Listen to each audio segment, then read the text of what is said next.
Hello, my name is Marcus. I'm the compiler of a collection of therapy quotes entitled 1001 Windmills of the Mind. A collection of advanced self-help quotes taken from what's often called the psychodynamic or the psychoanalytic perspective, which long ago, as I understand it, was referred to by some as philosophical medicine or narrative medicine. Once again, to borrow a line from the singer Steve Perry, who has a song entitled For the Love of Strange Medicine off his second solo album. Can we borrow that song title of his, For the Love of Strange Medicine? Because these quotes are strange. They really are.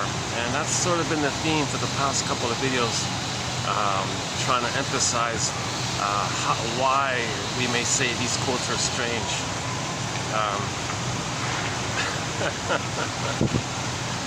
Well, number one, we're estranged from our authentic self, our true self, our real self.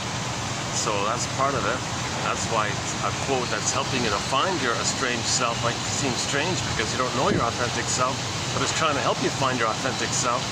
So since your authentic self is unfamiliar to you and something's in reference to it, you might feel strange, the quote. Right? So the main message in the last video down at the mall there and at the park as well, was that when people say know thyself, that slogan's been around for 10,000 years, basically, apparently. Not just the famous Delphi one or whatever, know thyself. In some form or another, in whatever language, in hieroglyphics or whatever, and ancient languages all around the world, that concept has been around. That we need to, like Michael Jackson says, start with the man in the mirror, know thyself. It's an important concept because we're homo traumicus. We accidentally traumatized ourselves 10,000 years ago due to the mismanagement of our discoveries and our reactivity around it. And we inadvertently, accidentally traumatized ourselves. And then we've been in this loop. So we became a traumatized version of ourselves, whatever you want to call it. Homo narcissisticus, today's topic, or homo dysfunctionalicus, homo anxiety-cus, homo neuroticus, one guy calls it homo economicus, or homo short-sellicus, because when we became a traumatized version of ourselves, we transitioned from village to pillage, from tolerant personality to prejudiced personality to pillage, and then we've been in this negative kind of loop like that, where the sociological event of our discoveries, we reacted in a way that traumatized ourselves, and then perpetuate, and then we see outwardly a reflection of the inner, and the outer creates the inner, which creates the outer, which creates the inner. Sociological, intrapsychic, sociological, intrapsychic, and we've been creating this kind of negative loop like this. And every time there's new discoveries, things, the greed and the envy speed up, short-selling the planet, plundering the planet, this greed and envy, this speeds up like that. And somebody pointed out, yeah, just in 50 years or something, we've managed to destroy the soil and the water, and monkeys are dropping dead. Human beings are, my God, it's a sad story. And now they're talking about those Star Trek food replicators. So in the future, they're predicting people have these 3D printing machines, those printing machines in your home, and it'll have some cells and things. And it'll be some kind of microwave technique with chemicals to create some synthetic trick to make your brain think it's food or something, and it keeps it going like that. We're not making sense doing this. So we've accidentally traumatized ourselves. That's just a theory, speculation, no set answer here, no perfect answer. I'm not a shrink, I'm not a professor, I'm not a historian, I'm not a cultural anthropologist, I'm not a forensic psychiatrist, I'm not a midwife, doula, nutritionist, gynecologist, not a shrink, not no masters, nothing like that. Not researcher, nothing. I'm the compiler of the quotes. I have a BA. That's something, right? I've got a BA. I'm the compiler of the quotes, so the benefit of these 10,000 quotes, they're clear. If I get it, pretty much everyone's going to get it. That's sort of the benefit of the selected quotes here. 10,000 of the clearest, most helpful quotes, in my humble opinion, to help one strangely find themselves and no longer be estranged to themselves, where they can reclaim, reappropriate, re-own, resynthesize, get back to themselves, their authentic self. There's two, yeah, the little lovebirds there, yeah. I'll show you the swans a little bit later on. Well, I'll give you a little quick peek there.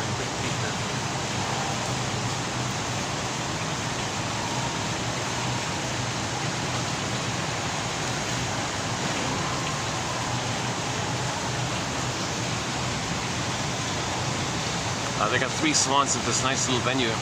A really wonderful venue here. It's got this outdoor section. It's got a lot of historical significance. It's been around a long time, kind of thing. And they converted it to an events venue, restaurant venue, some decades ago, I think. And so luckily at the moment, due to the heat, yeah, people are mostly inside. So let's see how it goes. I couldn't do this without the fan here, so thank goodness the staff they have these outdoor fans for like this. So right, so we're all born with an authentic self. Call it what you will. A sense of at home within, a sense of beingness, your ontological self, your sense of self, your emotional body, your embodiment. This feeling that you're humming from within is your feeling self. So you have a wide range of feelings, needed feelings, appropriate feelings, a wide spectrum of feelings. And now when we say feelings, we mean the primary basic feelings from the feeling self, the embodiment. Joy, sadness sort of are the main ones there, and joy runs the console. Now when the feeling self is frozen, when there's trauma like that sense of embodiment, that beingness, that ontological self, that feeling self, that whole inner embodiment kind of sense of self, it becomes like this velveteen rabbit. We feel stuffed and unreal. We become frozen, petrified, turned to stone, ashes, exiled. Okay, Rapunzel in a tower, locked in a tower. Snow White in a coma in a box far away in the unconscious forest. Miss Core gets pulled down. The golden ball goes down the well. So these images imply trauma, that our beingness and our feelings. I feel, therefore I am.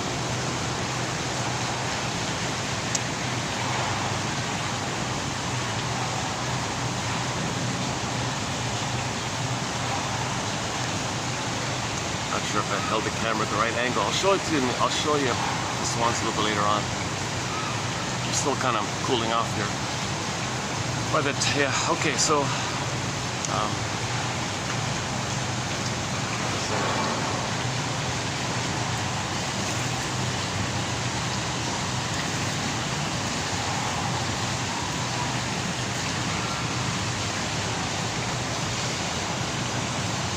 know that the leaves are bumping at me behind me.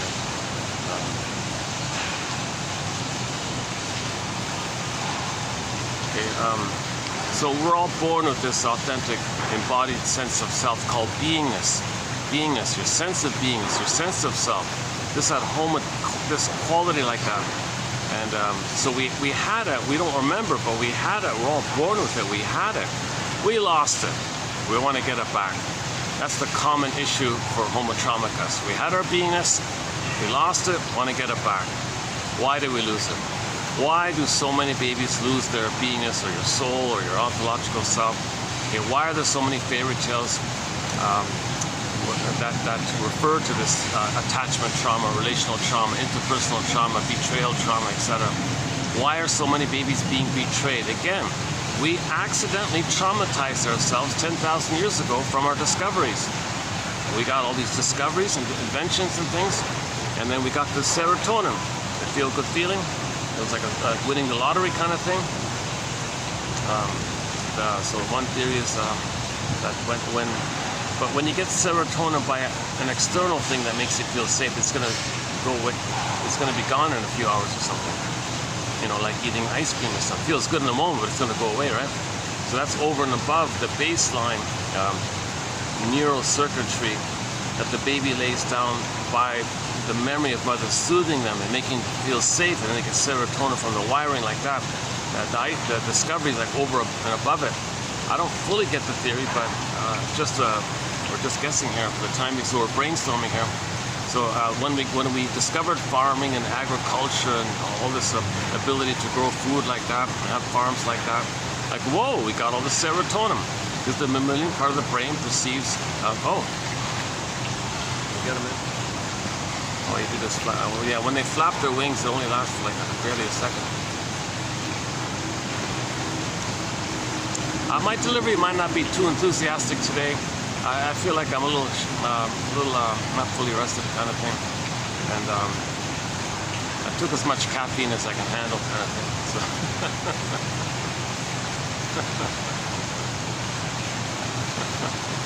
I'm not a coffee drinker. Yeah. Just my own personal inside joke from me to me. Okay, geez, yeah.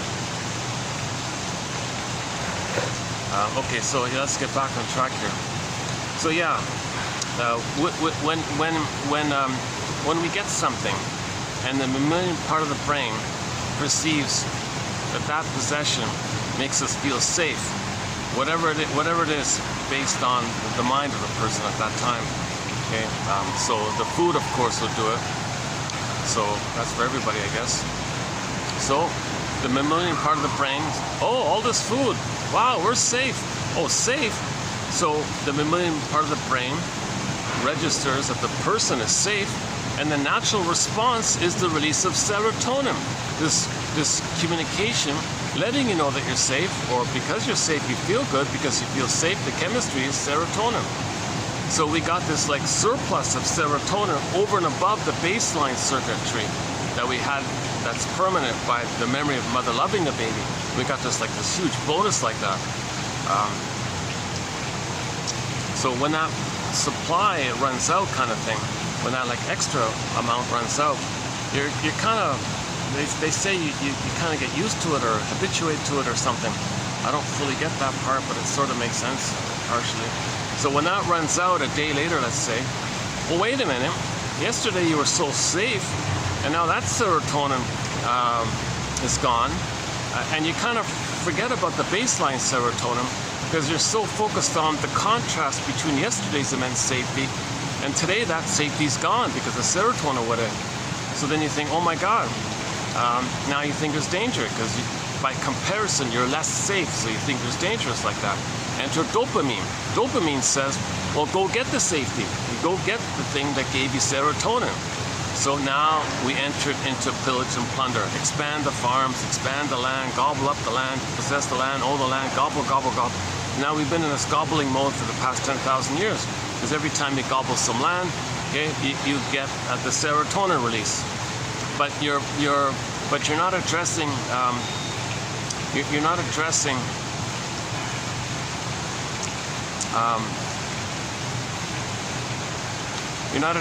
that. You're maintaining a false belief that you're in danger somehow when that surplus dissipated.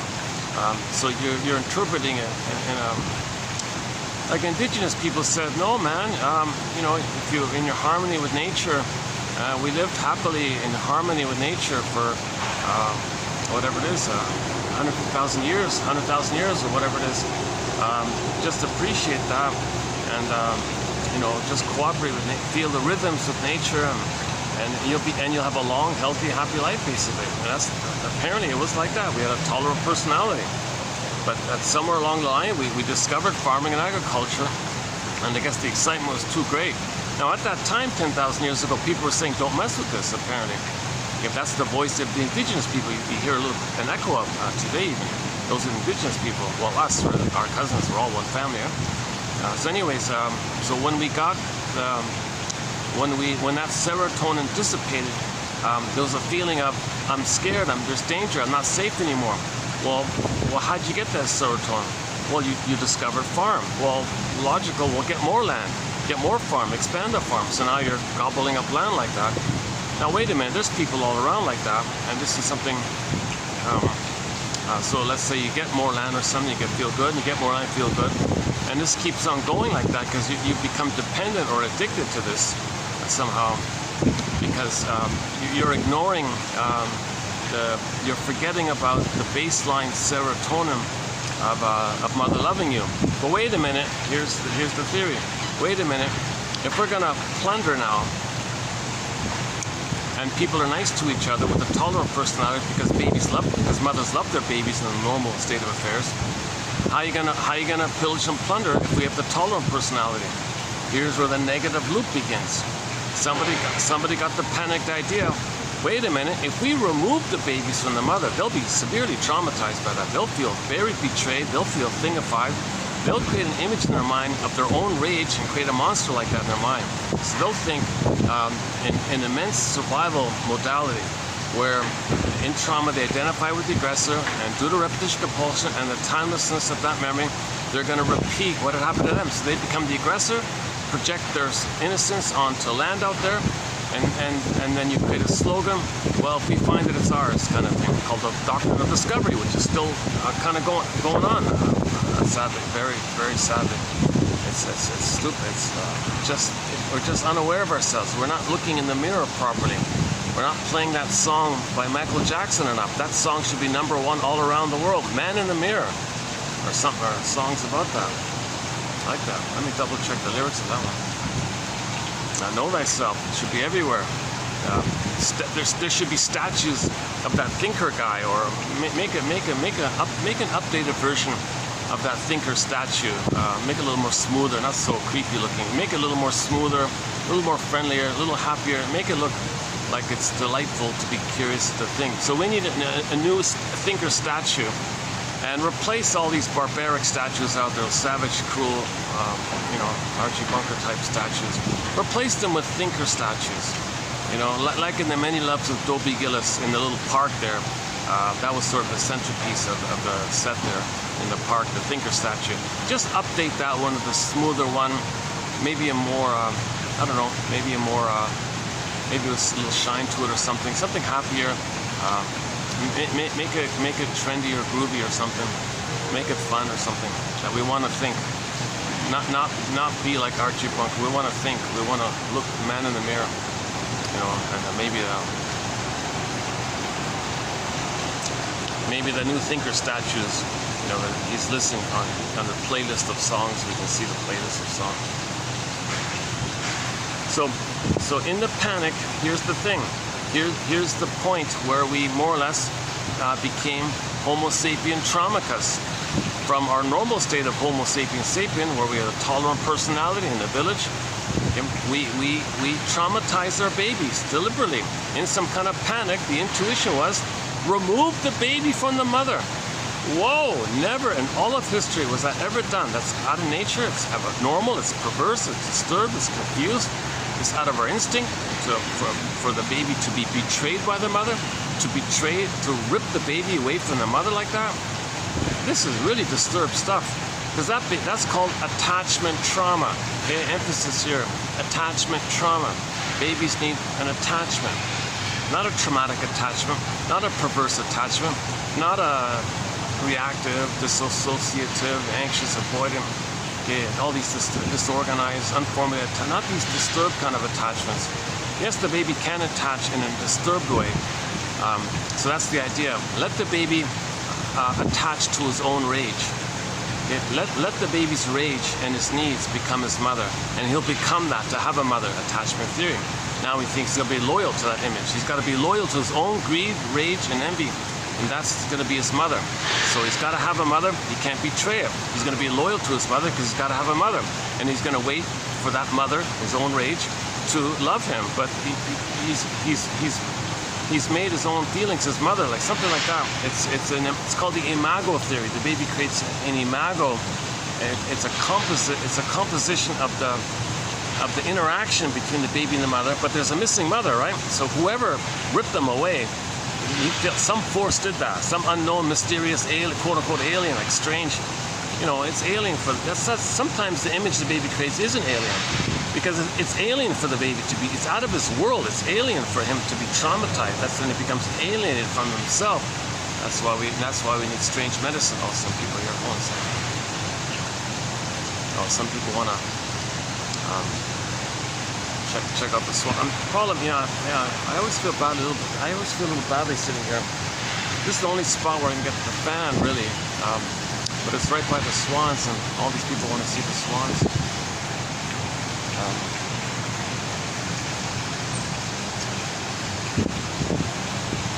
I haven't cooled off yet to walk away. Geez, they're walking away. That's sort of the main attraction. These swans. They got peacocks and doves and rabbits. A fun little place. It's a nice family fun place.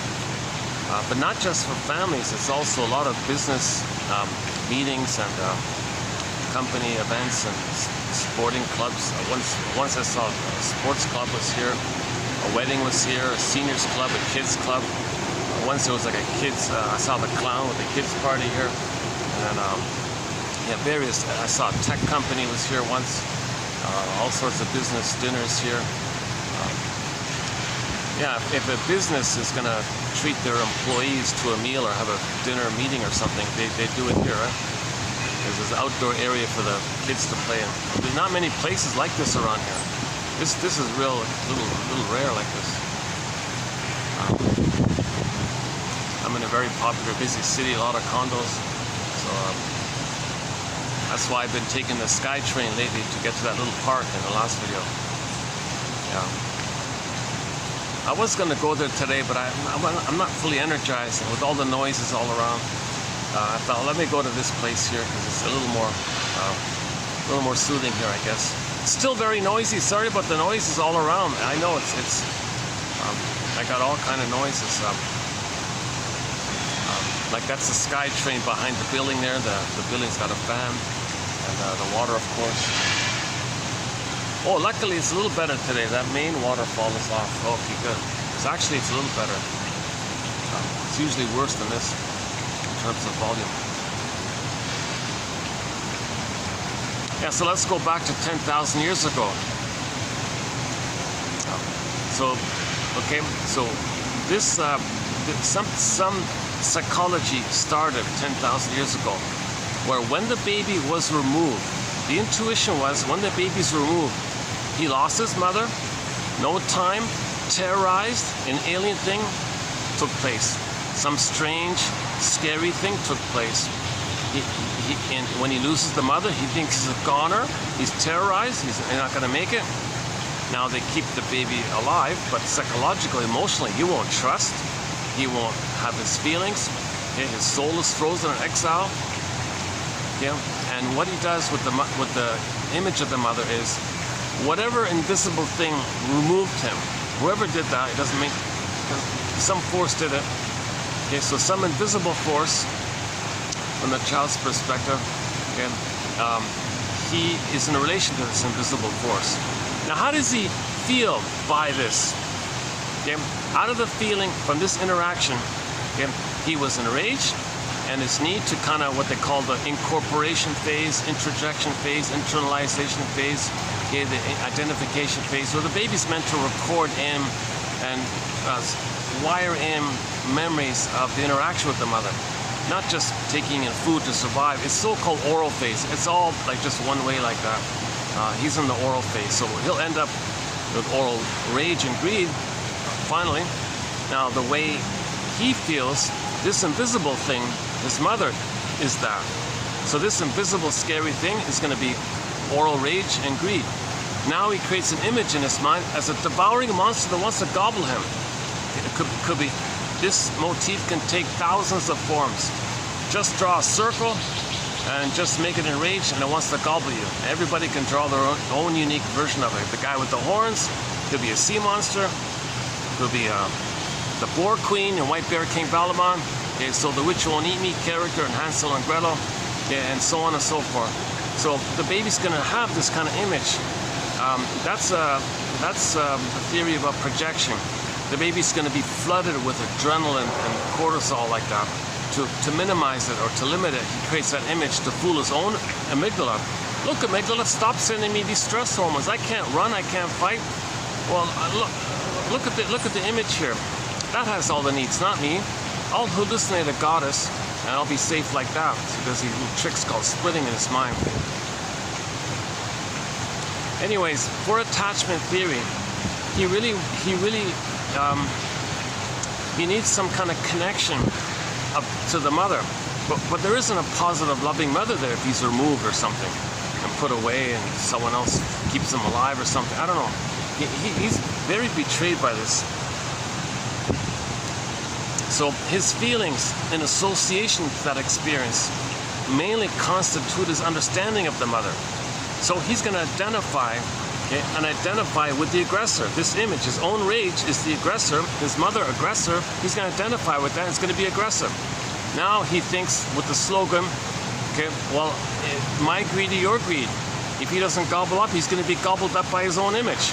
He's in this perverse, disturbed situation where if he's not going to be like that image, okay, enraged, entitled, oral, hungry, not care, it's kind of like a survival, disturbed kind of thing.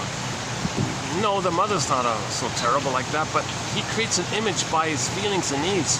So things are wildly exaggerated for the poor baby. Try to understand the poor baby. He's helpless and passive and small. His mentation is called primary process thinking, primary mentation. Imaginal, pictures. Okay, Alice says it's mad in there. The cat says, you know, when Alice says up is down, left is right, the cat says the cat's the one. It's all mad in there. This primary mentation is not normal secondary logic. Okay, it's flip-flop and double-think and twist and shape-shifting and morphing and up is down. This all topsy-turvy kind of stuff. Double-think comes from there. Okay, the ability to lie and deceive and pretend and flip and blame, accuse and to dodge, deceive. It's perpetual, infinite lying. So just like how we say people with a narcissistic pattern are always lying, they have that kind of mentation going on where they can flip around like that.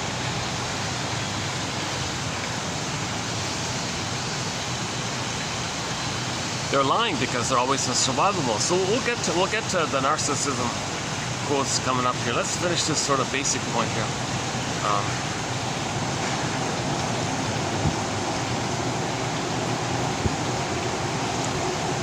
Okay, when I'm better rested, I'll go back to that nice. I think my videos were not bad at that venue. I did 4 videos in a mall. Can you believe it? The mall is doing an extension, and it's not fully open yet. And there's a window there. And there's only 1 or 2 shops, so the thing is open, the tower's open, but no one's really around yet. No one realizes it's fully open yet. So for a little while, I can use a nice little space there by the park, by the SkyTrain, huge floor-to-ceiling windows like that. I can speak loudly and freely. That was kind of fun, and the park's there, and I can easily access it with the SkyTrain. So hopefully I'll do a few more videos there. That was kind of fun, yeah. When I come here, I'm always sometimes a little distracted with the guests passing by and people doing. Well, actually today, yeah, today's good. Today's okay, yeah. Just a handful of guests here. Okay, so let's think back for a minute here. So I'm trying to talk about this negative loop that we're in. If we create a psychology, okay, where the baby identifies with the aggressor, his own rage, and due to what's called repetition compulsion, because the truth is the baby had a need for mother's love. He never got it. He never got it. So he's going to be the aggressor, to have a mother, rejecting himself the way the mother rejected him. His own image rejected him. He creates an imago of the mother called the mother imago and thinks that rejected him. Very dangerous like that. And he can't feel the pain of it all. So he becomes her in his fantasy. He becomes her. He identifies with that. Paging Dr. Ferenczi, that's his phrase, identification with the aggressor. So, okay, paging Dr. Bowlby, okay, attachment theory. The baby must have a mother. He wouldn't make it without any kind of attachment to the mother. What mother is there? He didn't get a loving mother in a normal state. He thinks his mother is the Boar Queen or something, or the Cyclops or something. Some scary image that he created out of his own feelings, mainly in association with the missing mother kind of thing. So this is a very desperate thing the baby's doing. He's clinging to something that partially links him to a missing mother, or a mother that should have been there, and how he felt about it. So now the feelings about it link him to the missing mother, and that's his mother. Now he's going to identify with that, to have a mother, so he'll be loyal to that image. Now that image in his perception wants to gobble him up, so he's going to be like that. So what he does, now we enter into the prejudiced personality here. The pillage, the psychology needed to pillage. So babies are traumatized to give them a psychology which is needed to pillage. So when we repeat, when there's trauma, we repeat with the fantasy that we can change the past, undo the past, correct the past, get the love that was needed in the past, get mother's love in the past. We're kind of still like in this timeless cry, because that part of the brain doesn't know time. In the primary mentation, there's no time there. Get that part of the brain, the amygdala, the brain stem, the brain spine, okay, the lizard brain, the lizard mind, whatever you want to call, whatever you want to nickname that part of the mind. Okay, the gecko, the chameleon, the iguana, okay, the dinosaur, the alligator, whatever you want to nickname that brain. Okay, that Janov likes salamander for that. Whatever nickname you want to give that, those creatures don't know time. You know, but all the baby's eros, his life force, his energy, okay, all of his drive like that, all of his energy and life force and eros and drive is attached to the mother. When the baby comes out of the uterus, all of his focus, all of his energy, I don't know if we can say compulsion, but all of his drive or instinct, push, just motivation, whatever you want to call it, it's to find the mother. Okay, Fairbairn's line for this is life force is object seeking. So all the baby's life force is seeking for the object, the mother. The first object is the breast mother. So he's looking for the nipple and breast and to suckle and he's looking for that. It was missing. It was gone. He was betrayed. Yeah. If he was fed by in some other way, there's no mother there. It kept him alive. Oh my God, there was no connection. A betrayal. So he was tricked to stay alive, but everything else died inside him, so to speak. Not totally died, but his soul became ashes, or his soul was exiled. His soul became like Snow White or Rapunzel, or the gold of all goes down the west. Never totally gone like that, but it's just because the baby wants to protect his soul in these situations, so he flash freezes it and exiles it like Snow White, etc. So it's kind of there, it's the potential for his beingness is always there. You can never totally extinguish that. It may be just hidden, it may be deeply hidden. So in fairy tales, one fairy tale is entitled, "Go I know not whither and bring back I know not what." So the child's soul, he exiled it deep in his brain, deep in his limbic system, so it's now in a jungle somewhere. Okay, that part of the brain is like jungle, unconscious, so primitive like that. I mean like, in the jungle, these animals like, okay, sorry, that part of the brain, like the iguana brain, only cares about the instinct of reproduction and survival. So it's very, very in that scariest part of the jungle. It's not even in the mammal area.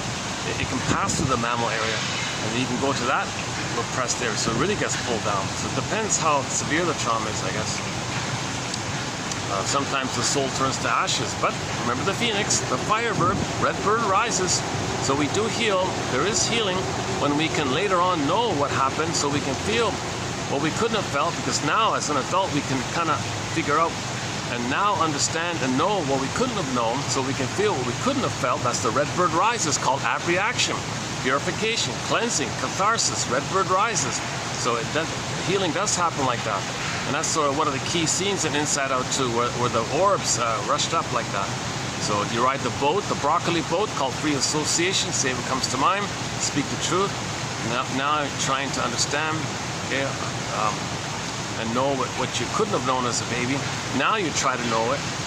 Then you're riding the broccoli boat, then spontaneously there can be, I keep missing it. I want to show you one good image of the swan where he's flapping his wings. It looks pretty cool.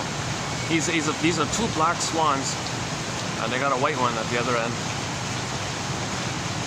Oh, there he is there. Let's just pay him a quick visit here.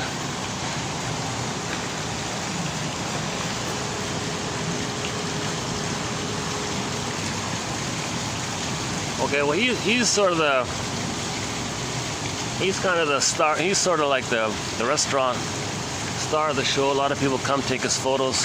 He's on their advertising and things like that. These two are new. They've been here a couple of months. They grow incredibly quickly. When I saw them, those two black ones, I don't know if they can show up or not. They were just little babies. My goodness, they grow so quickly.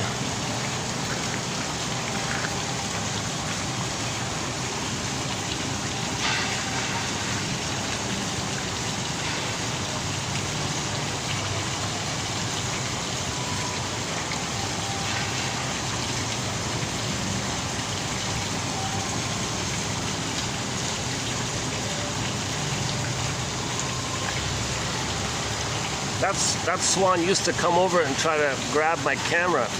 He would reach up and try to eat it. Oh,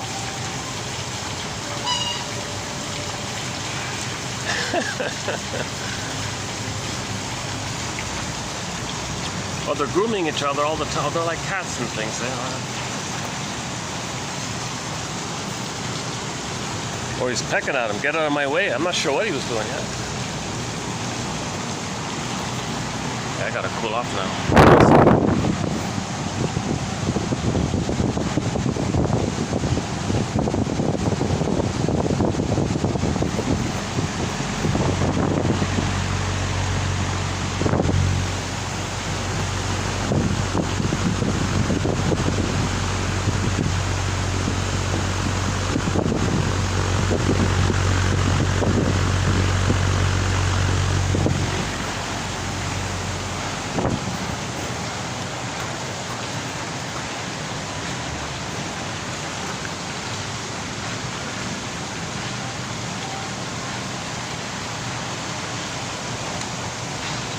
Okay, so I still want to see if I can finish up that theory about this negative loop that we've been in for the past 10,000 years.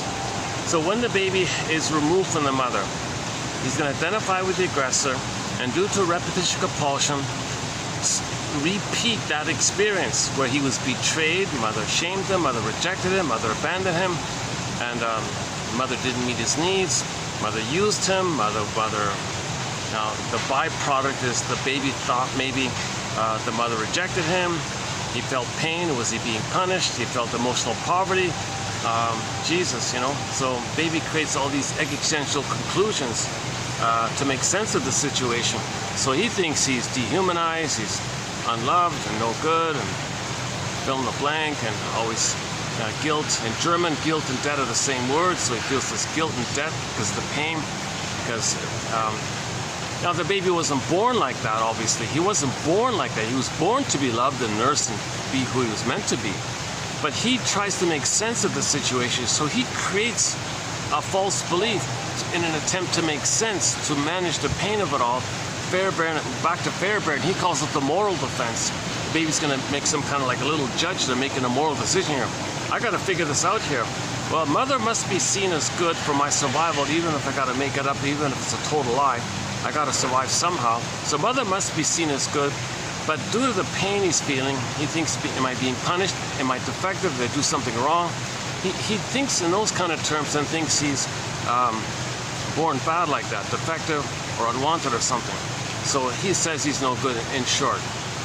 Okay, so the pain is associated with guilt because he thought he did something wrong. And why is mother punishing him? Did he do something wrong? And a lot of babies want to save their mother, cure their mother, heal their mother, because they want a loving mother. They want a loving mother to love them. So they might try to save the mother. They're going to fail in that task. No baby can save a traumatized mother. No baby can save a narcissistic mother. Even shrinks have a hard time saving women or men with a narcissistic personality. How's the poor baby going to do it? But he's going to try. He'll fail. So he feels he failed like that. Plus, he thinks the mother was a psychic criminal, and he feels some kind of crime took place, and he didn't get enough love to be himself, so he's compelled to be stuck in the tar pit. Some people call it psychic incest. I don't like that phrase, but he feels like a lot of crimes have taken place. So the mother was a criminal. Okay, the mother's a monster like that. Is it immoral like this?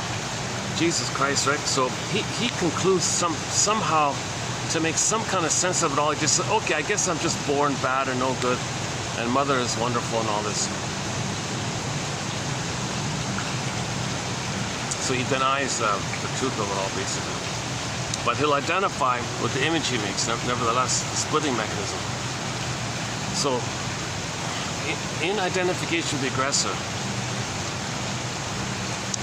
okay, he identifies with whatever image he makes that he creates with his feelings and unmet needs around the interaction with the missing good mother. And now you got the monster image.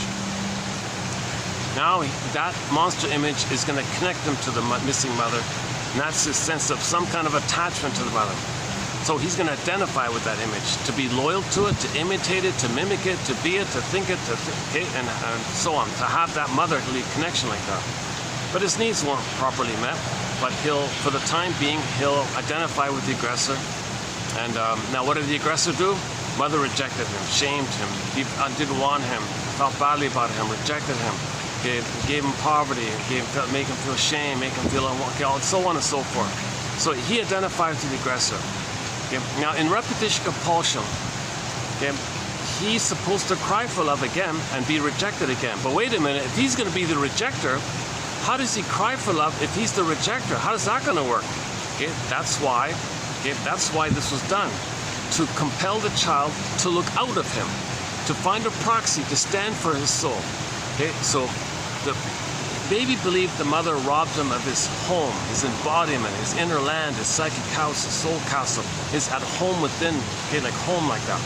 So he identifies with the aggressor who robbed him of his home like that. He becomes the aggressor like that. He's going to do that to himself. So how does he replay it? Okay, this is the psychology needed to pillage. Because in repetition compulsion, the person is going to find a proxy, a stand-in, to represent, to symbolize his lost home, inner home.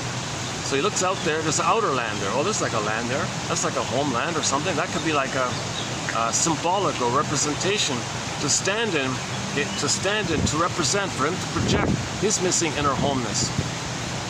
Okay, so there's his homeness, there's his soul outwardly like that. Yeah, what did the mother do? Mother was a robber baron. She stole it, plundered it, short-sold it, took advantage of her, took it away like that.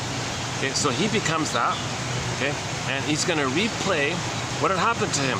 As above, so below. The outer is going to be a reflection of the inner. That's what I'm getting to here. So, okay, so in order to pillage, the idea was intuitively, whoever started it, however it started. The victims, the babies who were traumatized first, I guess, they're going to say, wait a minute, hey, that land over there. Well, I want to cry for love, but I'm the one who says no.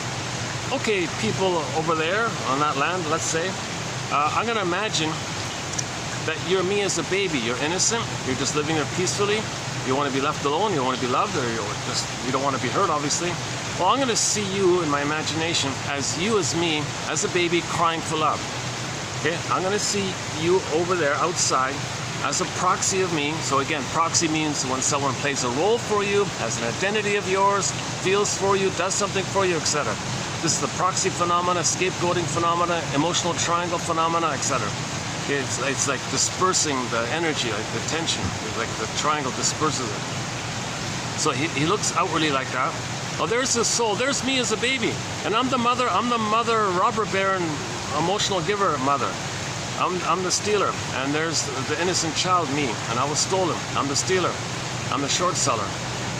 Okay, so he looks over there. Okay, there's innocence. That's me when I was innocent. Okay, I was given emotional poverty.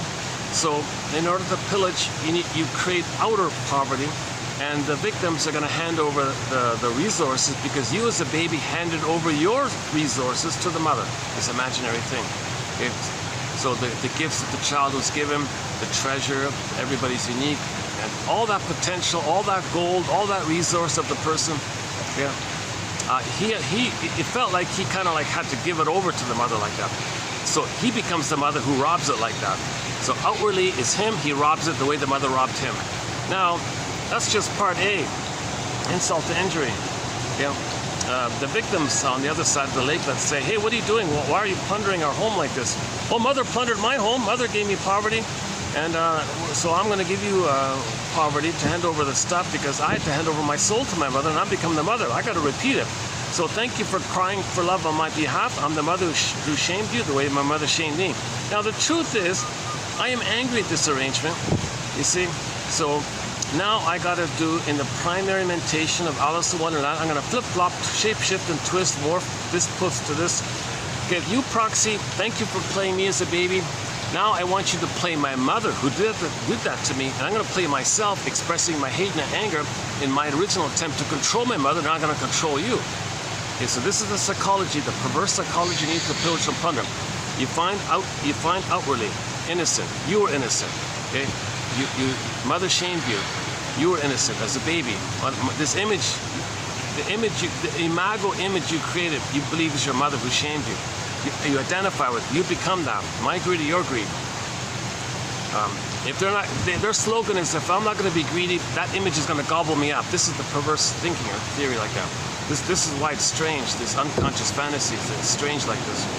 Okay, so so the land across the pond or whatever the river, let's say, whatever, 10 kilometers down the path or something. Oh, that land over there. There's some people over there. Well, that's kind of innocent. Well, I was innocent. My mother image gave me emotional poverty. Let me give them physical poverty. Okay. Now they're more enraged and they're more entitled and they're more aggressive because the more trauma, the more pain, the more entitled, the more aggressive, the more rationalizations, the less feeling you have, the more energy to the rage. So they're going to be more aggressive. The more trauma, the more pain, the more aggressive. So they're more forceful like that. So the people who are loved on the other side of the lake, kind of peaceful, innocent people like that, they don't understand that because babies were still nursed properly by their mothers. So they don't understand what's happening to them, kind of thing. So the aggressor now says, okay, you 10 miles away, we're going to give you, I'm going to treat you the way my mother treated me. It's going to be a reflection of my inner state, my inner condition. The outer is the reflection of my inner. So I'm going to create the outer. What's the outer? Okay, so you're going to be impoverished. Your land's going to be mine. Your resources will be mine. Okay, and my slogan is, my motto is, the more traumatized, the more entitled, and that's it. And it's moral to have a mother, and I'm being the mother, and I got to repeat the cry for love. So you over there 10 miles away, you cry for love, okay? And I'm going to reject you and shame you the way my mother shamed me. Okay? Now my mother stole my land, my soul. I'm going to steal your land, your home. You're going to be in poverty the way I feel emotional poverty. Now I feel guilt by this. So guilt and debt are the same. So I'm just going to automatically declare that you're in debt to me. Okay? And it's infinite, and it can never be paid off. So it just loops around all the time. So you're always in debt, and that makes people hand over the stuff all the time because they're always in debt, and the debt increases. It's just infinite loop like this. So that's how we're plundering and pillaging the planet, destroying the planet for a quick buck like this, create this kind of compounding negative loop debt thing. So the more you perpetuate this, the more the premise is unaddressed, the more pain there is. So there's more pain, there's more guilt, there'll be more debt like this. So this psychology, this perverse psychology is needed to cry for love.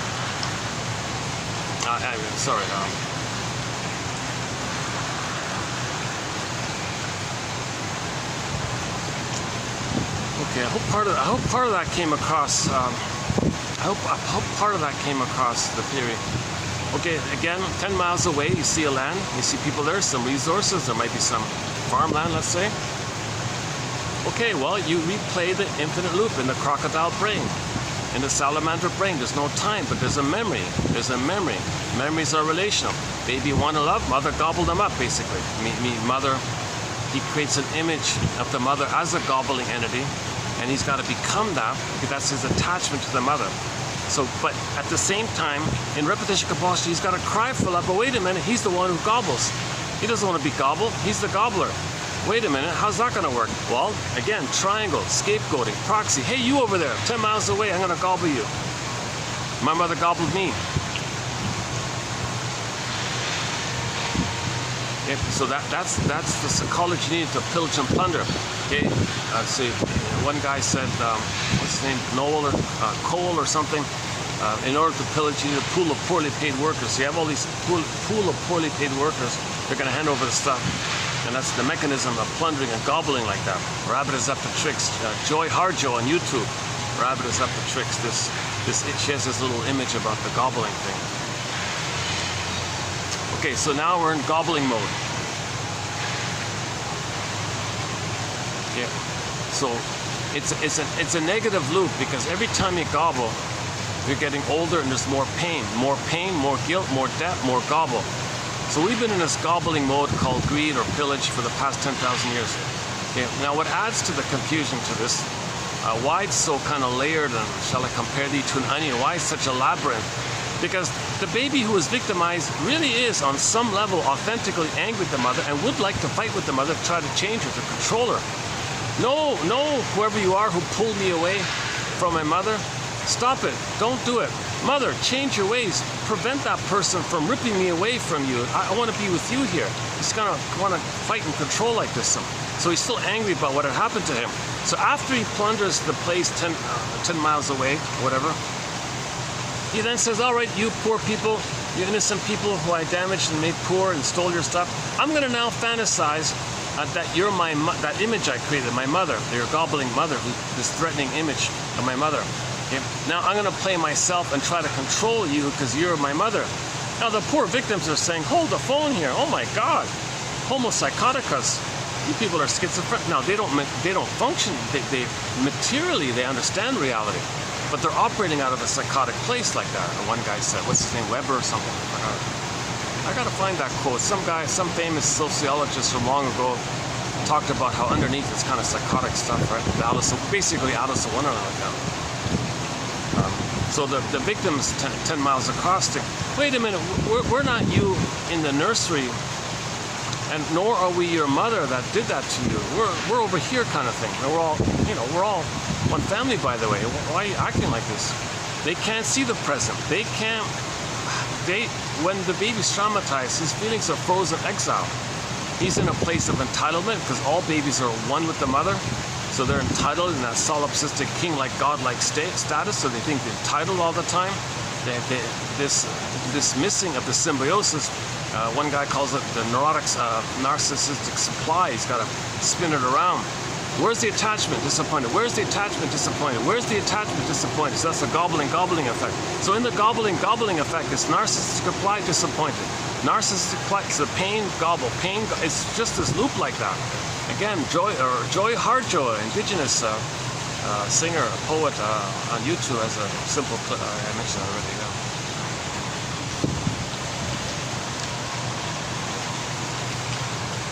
Yeah, talking about this difficult topic while I'm not fully rested, I feel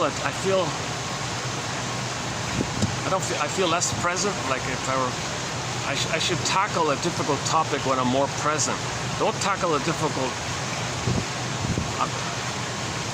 I need to save the difficult topics when I'm more present and grounded. I can sound more reasonable to see if I can possibly be in the ballpark of doing the theory justice.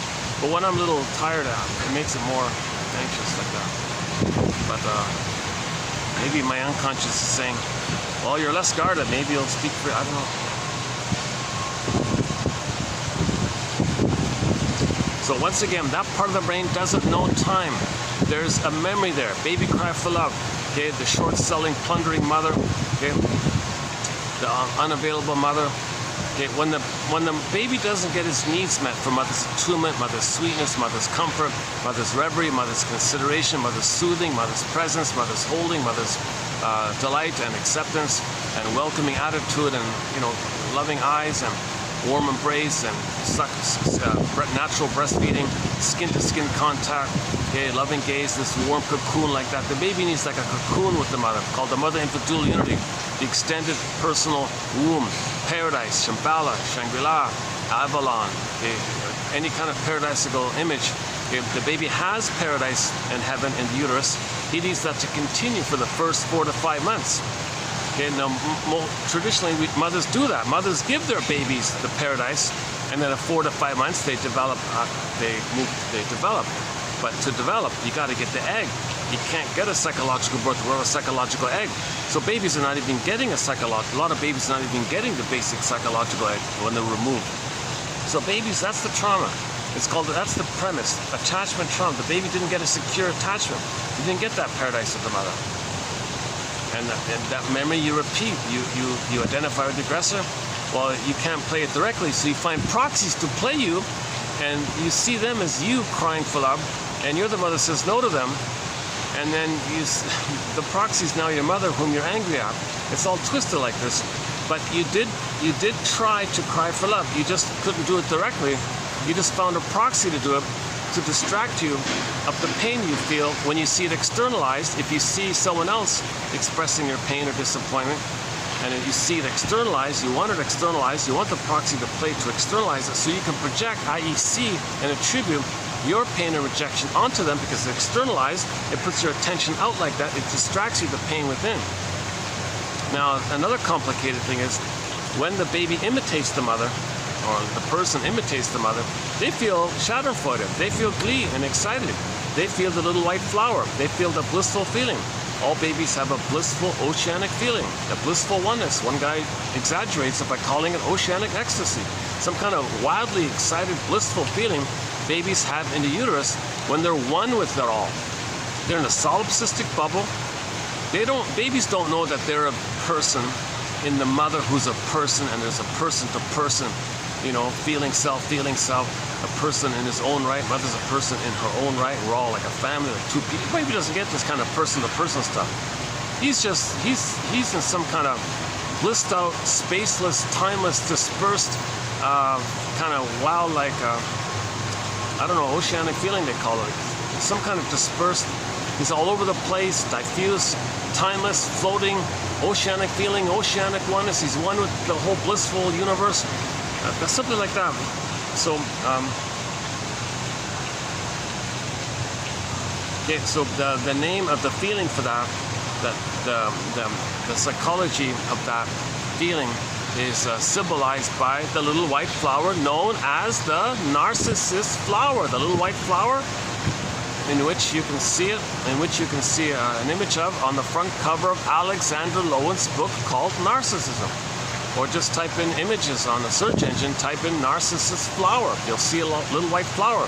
The ancient Greeks, in reference to this psychology, named this psychology after that flower because they believe that flower gives people this hallucinatory effect, because narcissus comes from the word narcotic, right?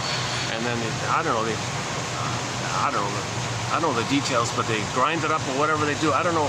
So I don't even know if that's still the case or what they're exactly referring to, or if it's just an approximate thing. But that flower gives people this dreamy, solipsistic, blissful feeling, they said. So that means narcissism is addictive. Narcissism is kind of addictive. Trauma before 18 months, it's going to be an addictive kind of place, because you're always maintaining that blissful feeling that you're one with the mother, because you are the mother. If you are the mother, you're one with her. Now, but this psychic incest, that's like mother's a psychic criminal. There's a real anger around it, a rage around this. But you're blissed out when you act like her, but you're enraged at others. When you play yourself, you're enraged at others, and then you hate yourself because mother hated you. Then you see yourself as your mother, and you hate this perverse stuff. But this is the thing. And then when people point it out to you, isn't it strange you're doing this? Well, the cortex is pulled in. Hey, cortex, use your advanced vocabulary, use your book knowledge and all this, and create something to fool people. Make it sound a little bit logical, but it's not reasonable, but make it sound logical to confuse people. Okay, so it's called a rationalization, where you want to fool everybody by saying something that what you're doing is because of this rationalization. Okay, so rationalization is when you say something to appear reasonable, but to hide that you're doing something immoral and extremely cruel and unreasonable, but you want to appear admirable and reasonable while you're doing really the opposite. Again, up is down, Alice in Wonderland. Okay, so the rationalizing mind is pulled in like this. Now, the cortex is meant to, in harmony with your feeling self, because in your feeling self, you have your uniqueness which you express. So the consciousness of your uniqueness is the bluebird of happiness, the blue jay of happiness. Okay, this meaningful pleasure, delight, okay, this kind of warm, like pleasant feeling like that. When you use your consciousness, okay, through your consciousness of your uniqueness, then you express your uniqueness because you're conscious of it. That kind of release like that, there's the bluebird that flies out. So the pleasant feeling like this, meaning and path of heart and love and all that. But that whole feeling self is frozen, exiled. Snow White, Rapunzel, remember Miss Gold, it's all missing. So you still have this cortex here. So it's there to like materially understand things. So what the survival brain does, it ropes in, so to speak. Hey, cortex, you're not doing much. Create some excuses to make us unaware of the pain, to fool everybody. Because I got to repeat the cry for love. I got to find proxies to cry for love whom I'm going to shame. Then I got to hate the ones I shame, because I got to see the ones I shame first as me and then my mother. Now, people call, and I don't want to be aware of this, and I don't want others to see it, because I don't want to be aware of it, because that'll be too painful to know the truth. So create some confession to a lesser crime. Create some excuse to fool me and others. The cortex spontaneously creates something called a belief, called a rationalization. And you want to sell it, and you confuse people, and then when people are confused, they think you're an authority. If you use legalese or medicalese or jargonese, the trick is called translogic. You want to hypnotize them, they believe you. So that's why when you see people talking with a lot of vocabulary, see they master vocabulary to rationalize, because they want to control the situation. So people are very articulate, often can have that ability. But they're not even using. Ideally, people who have 10 PhDs and they want to move towards psychology so they can be aware of what they're doing. But they're just busy spinning new rationalizations, new tricks. They want to polish their rationalizations. They want to make the rationalizations more convincing, more tricky to fool people. So you can keep on pillaging and plundering, crying for love. Others cry for love. Okay? You feel emotional poverty, give others poverty to reflect your inner state. You pollute the planet because you feel polluted inside. The outer is a reflection of the inner, and you want to see it externalized so you don't know that it's inner. So if somebody says to a polluter, why are you polluting the planet? It took billions of years for this beauty here. You might create an excuse. Oh, don't worry, the earth can handle it. Come on, have a beer. Just to distract, whatever. So they'll find some way to brush it off, or don't be so sensitive, or use all these, a whole long list of tricks to do so. How's the wind here? Are you hearing me okay? I gotta get the fan on me, but not on the phone, right? I think you're hearing the muffle, aren't you? A little bit. Let me make a little adjustment here.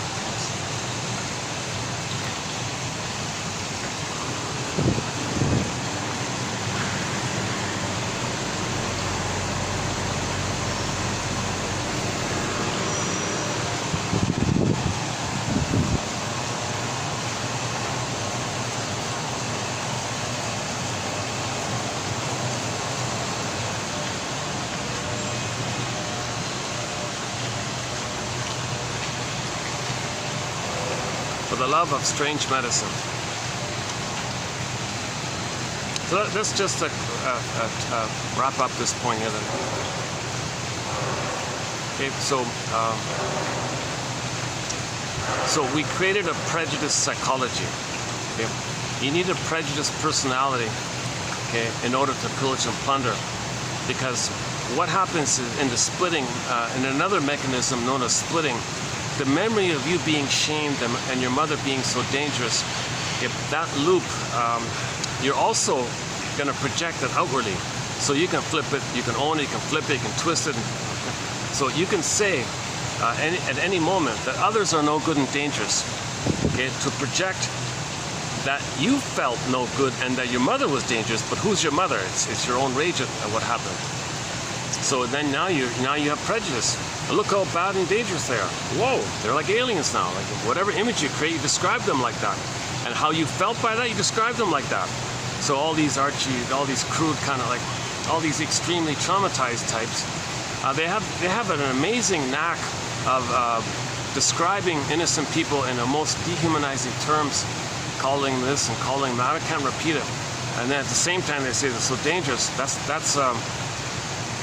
the trauma they felt. So. Okay, so that's part of the prejudiced personality. So in the prejudiced personality, you need to pillage. Okay, there's a couple of parts here, so let me just focus on the main one. If you think others are no good and dangerous, right? Now you can flip back to yourself as idealized good, and mother's the blissful good one. And so you're good, they're no good. So it's splitting, either or. Right? So you got the splitting thing going on. Okay, goddess demon, goddess demon. When the baby's traumatized, it's goddess demon, goddess demon. And in the mother, seen as not as a human mother with ambivalence, as one with different traits. No, it's either or. Goddess or demon. It's wildly exaggerated. Now, in correspondence to goddess or demon, you got the self linked with it. So with the goddess part mother, okay, you got the self that's so special and all this, okay, chosen like this. Jesus Christ, right? We're all. Okay, sidebar here. So a mathematician said that the odds of any person being here on the planet are 1 in 400 trillion. 1 in 400 trillion. I was thinking about that guy. I think I saw a movie. You know, all these movies where the guy's gonna, you know, who is expressing a lot of self-doubt and no confidence. I was thinking, and someone's trying to make him feel better. I wonder if that line would help. You know, the odds of you being here, my friend, are 1 in 400 trillion. Think about that. What? The odds of me being here are 1 in 400 trillion? Oh yes, a mathematician, a statistician, a scientist, a top scientist crunched all the numbers, and the odds of you being here by the great spirit, the great nature, the great powerful forces, invisible forces of nature, what moves the planets, this whole force like that, okay, it shows you, because if the odds of you being here are 1 in 400 trillion, then the great nature did that. So you're kind of all chosen like that. I wonder if that would help him, right? But to say that you're special and others are not, okay, that others are not, that's how you felt by your mother, and you take refuge in the time in the uterus where you felt like a special king and a god like that, and you're quote unquote chosen like that. Just okay, clarify a second. Back in the uterus, okay, when he's one with everything, okay, the two theories is he thinks he's everything, the universe, and he's autocratic, he's self-sufficient because the mother's him. He doesn't know that the mother's feeding him and sending him food and oxygen and nutrients, and the placenta through the mother digested everything. He thinks he does it all himself. He's autocratic. He's a self-sufficient, superior little god king thing. He thinks he doesn't need anybody because it's all about him. Everything's for him. Or he does it himself like that. Okay, and the second one is, or maybe the other version of it is, well, maybe there is this big, grand universe out there, and this invisible, powerful forces of trillions and trillions and billions, gajillions and gajillions of stars and galaxies and Milky Ways and billions of suns and trillions of sun. However, whatever's out there, all these forces, and maybe it chose him to be this, just serve him. Like all the universe, all that, it's just selected him personally and chose him, and you're the special one, and we'll just take care of you. So you're like the center of it all. Okay, so we're gonna make everything about you. Sound familiar with narcissism? They make everything about them. So we're gonna make it all about you. You're the center of all this, and we chose you in this special thing like that. So he may feel like this little king like that, this little special little prince, king, whatever you want to call it. It's called, Berger calls it infantile megalomania. Yep, the infantile, like a megalomaniac or god, like all powerful. Okay, thinking that the mother's power is his power. Okay, so glorified and idolized, all this stuff like that. So from that second theory, he thinks he's so special like that. Okay, in the uterus. Now, when there's trauma at birth, we go back to that old refuge identity and take that as our identity.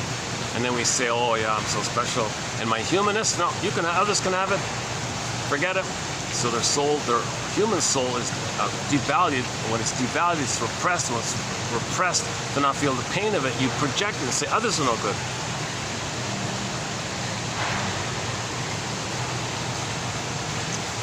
So in a shortcut, you can say there's four memories going on. They made it mother goddess one, special one. Demon one, no good one. And we can flip around. You can identify with one and flip the other three. And you can twist it around. Anytime you can shift. That's the endopsychic structure idea. So what relational units, Masterson, Fairbairn, others. But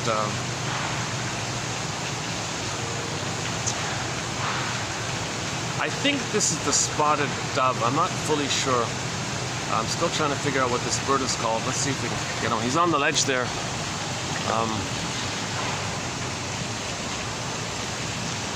He's gonna fly off any moment here. Let's see.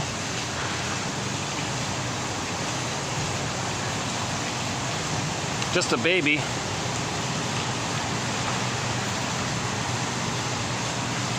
He's got a blue beak. I don't know if you can see it, but to my surprise, he's got a blue beak. Oh, there he goes. And he's got the black and white feathers underneath.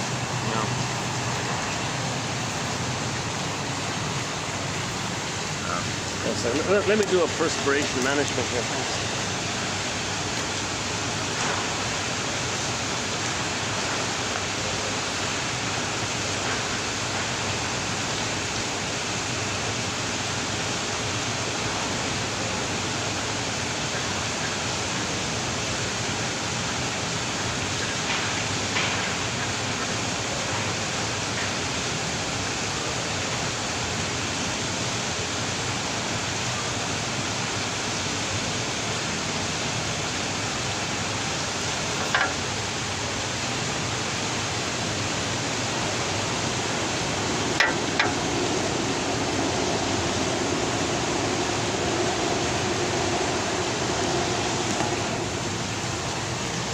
Let's keep on going here.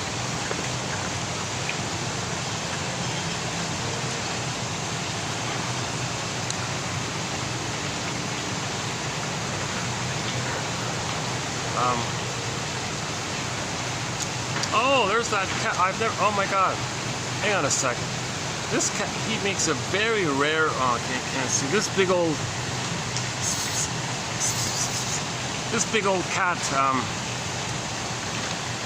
it's so rare that he lives around here, but he's so, he's kind of like this is like only the third time I've ever seen him. Let's see.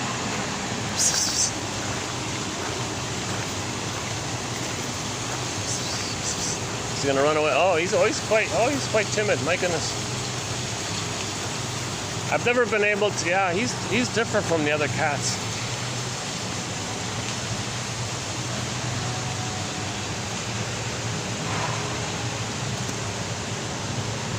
So the velveteen rabbit might say to the real rabbit, "Hey, real rabbit, what's it like to be real? What's it like to be alive and feel real?" So they got a stone rabbit here, and so we can approximate that the soul is petrified or turned to stone. So it's kind of like the velveteen rabbit here, saying to the real rabbit, "Gee, a real rabbit, please tell me what it might feel like to be alive and real. I kind of feel like this stone rabbit here."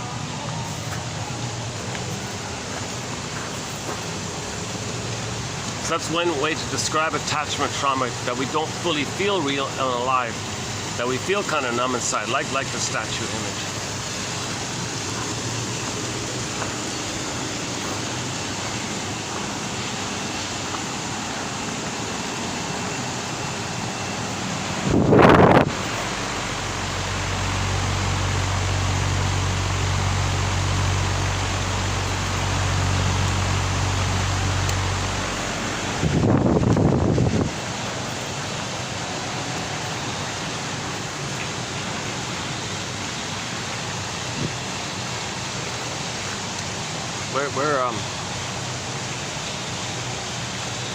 I still want to put a bow, a ribbon on that point about the loop that we're in, this negative loop that we're in.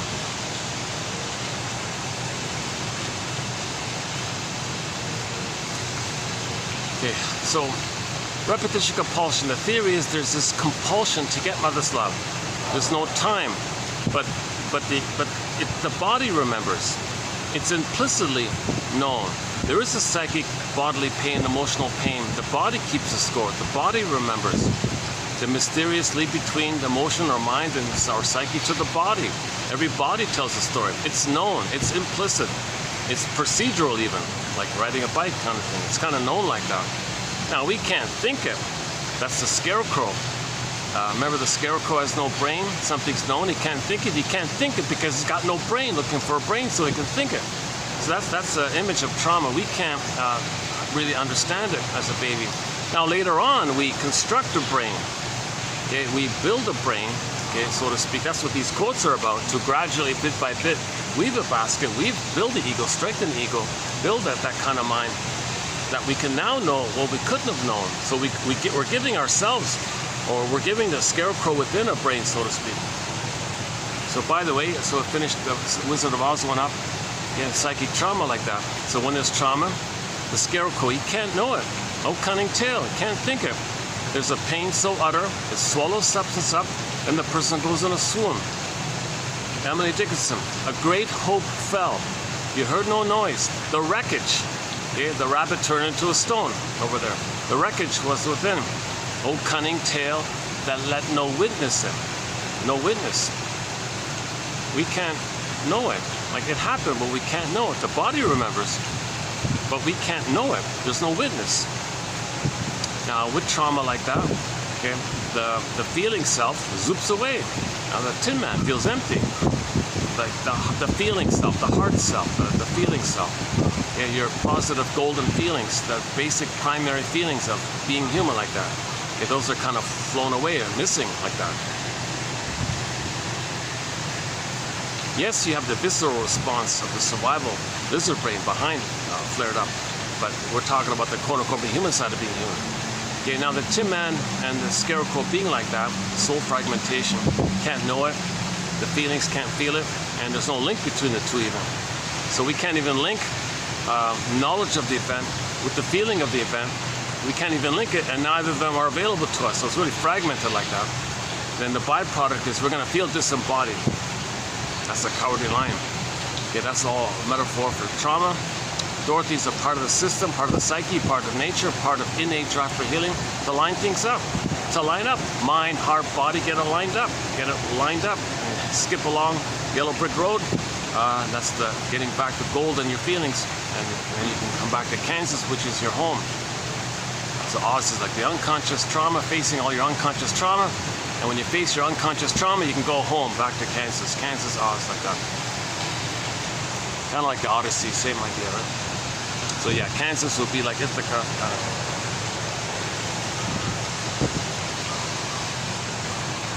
But to get back home, you gotta face this Oz world. You gotta face this ocean and those past memories of Calypso and Circe and the underworld and Poseidon. You gotta face these unconscious primary mentation. So myths and fairy tales are products of the primary process thinking. Myths and fairy tales are like dreams, and like you treat them, they're true on the inside. Every character in a myth or fairy tale is a personification or symbol or metaphor that's not real, but it points to something invisible inwardly that's real. For example, the scene of hell, the picture of hell. That's a metaphor for the emotion of shame. Shame is this burning, biting feeling. Okay, a burning, biting feeling, shame. So shame is the emotion most linked to your identity. Baby thought the mother rejected him. That the emotion is shame, burning, biting feeling. That was the rage as well. So that's true like that. He feels that. That's true. It's a burning, biting feeling. That's totally true. But how do we like talk about it? In a shorthand, well, create a picture of hell. Oh, that's okay. That picture, like artwork, it's an artwork. It's a picture. It's not real, but it points to something invisible that's real.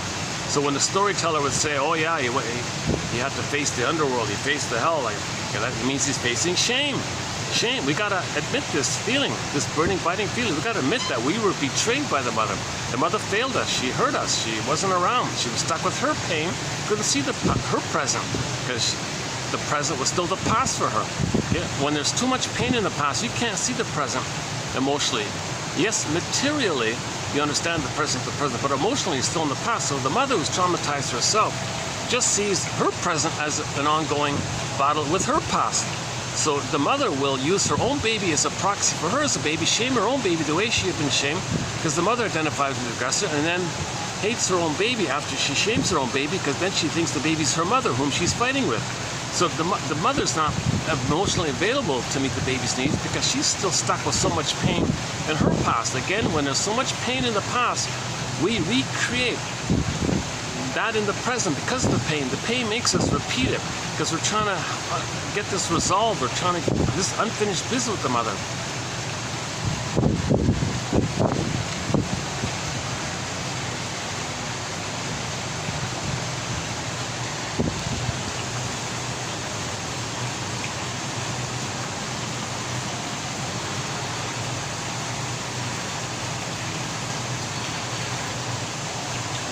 Oh, here he is. Hang on.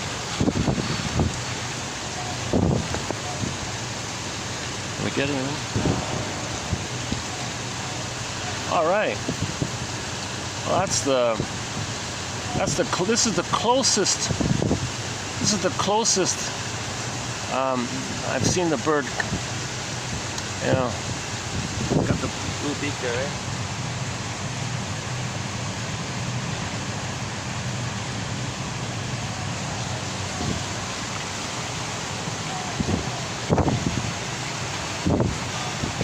We've talked a lot about birds recently, yeah. The free bird song, white bird song. We talked a lot about songs lately. Melanie Thornton's song, Love the Way You Love Me. The live one from a TV show called Top of the Pops from Germany. Love the Way You Love Me. And then Do You Remember by the Passion Fruit Band. And that Passion Fruit Band and Melanie Thornton were on a plane once, and sad story about that. Unbelievable.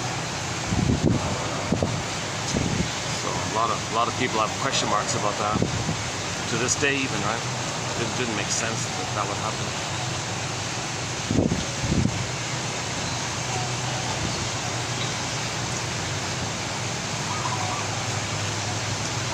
It's possible, yeah. But the odds are. It's hard to believe. Sometimes when shocking things are done, they're done deliberately, shockingly, because no one will believe it. It's too. I can't believe it's too shocking. That's how things are done sometimes with this attitude. Okay, let's stay on track here. So let's Melanie Thornton, Love the Way You Love Me. All of her live ones, the live ones on stage, indoor and outdoor, those are quite nice. She's basically a one-hit wonder kind of singer. And that was her first album, her first solo album. Had the first hit, and a few months later, she was a goner, right? With her friends there.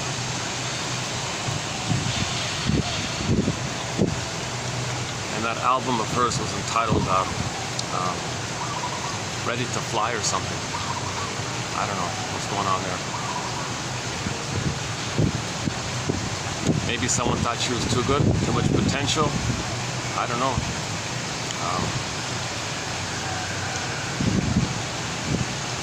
I don't know. Nobody knows, huh? But in the comments section, a lot of people are, pointing these question marks out. Anyways, okay, yeah. So we talked about. Charlene, another one-hit song by a singer named Charlene from the 80s, entitled I've Never Been to Me. I've Never Been to Me, about the Puella, the Playgirl, the She-Wolf, the Donna Juana, with all of her escapades. She's never been to me. She's been everywhere, but she's never been to me. Okay, so she was narcissistic, always flying around like the Peter Pan. That's a defense against the responsibility to face her trauma. So she never went on a second journey. She never looked in the mirror. Okay, she never did a midlife audit, a midlife examination period. Never went on any kind of adult development process or any kind of what they call the second journey in midlife, or the hero's journey in midlife, or the heroine's journey in midlife. None of that stuff. She just it was too much pain. So one way to deal with pain is just fly around like Peter Pan. And then, but what she's going to repeat, she's got to repeat the cry for love. Originally, as a baby, she cried for love. Mother rejected her. She becomes the rejecter. Flies around. Who can I reject? Who can I reject? So she became a she-wolf like this. Okay, I'll lure you in, fellow. I'll reject you. I'll lure you in. I'll reject you. So she would just have these constant one-night things where she would lure people in. I reject you. I reject. She was trying to master the trauma, but it doesn't make sense. No matter how many fellows she dumps, Okay? It's not going to be like a magical time machine will appear and she'll go back to the nursery and the mother will say, oh, I saw the future, I saw the crystal ball, I saw what you were doing. That was a communication of what I did to you. You're doing to others to communicate what I did to you. Sorry, I won't do it. I'll correct it. I'm glad we can have this time machine process. I'll give you the love that you need so you won't do what the crystal ball tells me you're going to. This stuff's not going to happen. Now, the woman doing this is meant to know that that's what happened to her. The way she's treating others is for her to make the inference that that's how her mother treated her. She identifies with the aggressor, and she's got this rebellion, this she thinks she's independent or something. No, she's in protest. She's got like a billboard. She's got this angry, talionic protest against the mother, and wanting to show up the mother, show the world what the mother did to her, as if there's some kind of invisible court. It's going to give her validation, recognition. Look, my mother was a criminal. Look what she did. I can't heal. I can't forgive her for this. I betray myself. And a huge injustice took place here. And I'm going to behave as a billboard of this, like a protester kind of thing. Some injustice. So it's hard to forgive the mother. But in order to forgive the mother, you got to be a detective. Why did the mother do what she did? Why did she fail the baby? Why did she traumatize the baby? Well, she may have been in her own compulsion to replay her loop. So she pulled in her own baby to play her in her past loop. She identified with the aggressor, the baby's grandmother, and the loop was replayed. So the baby wasn't seen by this. The mother would create an excuse, a rationalization, saying she's entitled with the slogan, Mother's Rights. Okay, play the Now Voyager clip. The Mrs. Vale there said, Mother's Rights. This is this entitlement idea. When babies think they're little gods, it's like your entitlement idea comes from there too. That's what they mean, like that. And it's true, the baby is in this entitled place, but the baby is entitled to be safe in the uterus, safe in the nursing time, okay, seen and soothed by the mother. He's entitled for that kind of stuff. That's failed. He's still in that place, and he thinks he's always entitled. If he's angry, he's entitled. If he's greedy, he's entitled. If he's destructive, he's entitled. He's always still in that kind of spot there. It's called fixation.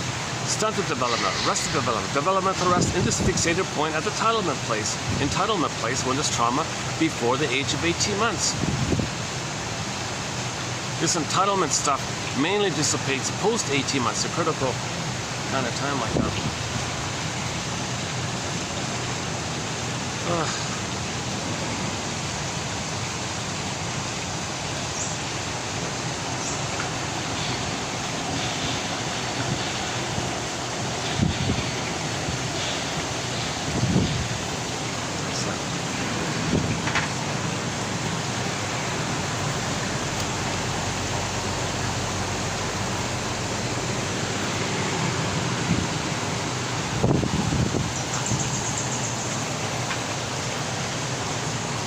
Since it's not too busy around, maybe I can use that up door. They got a second level there, but there's no fan. Okay, if I see a breeze coming in, there's a very nice spot upstairs I can maybe use. Until then, I'll sweat it out here.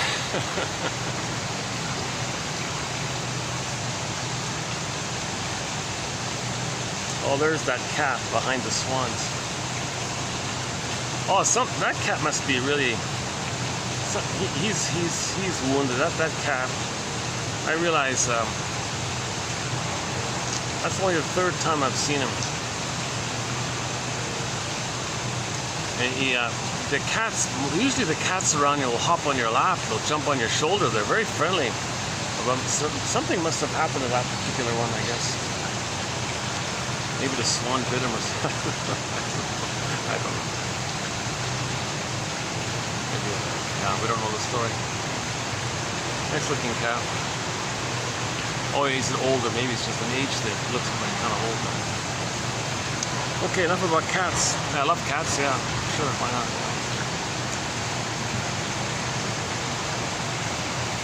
Usually we love animals because in effect we can say they individuated. We didn't fully individuate. And number two, they're embodied. We lost our sense of embodiment. So the cat is embodied, and he quote unquote became what he's meant to be. That's called the golden projection. Our gold, that positive elements about us, it's missing. We see it there. We vicariously are, wow, that's great, because we should have our embodiment and our individuation. It's missing, but the cats have it, the animals have it usually. And so that's why we love birds and cats and dogs. And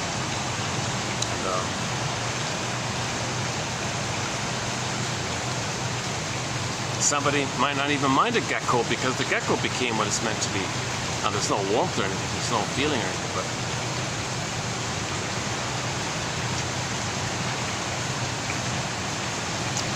okay, let's I still want to find that ribbon for this point here about this negative loop that we started off with 10,000 years ago.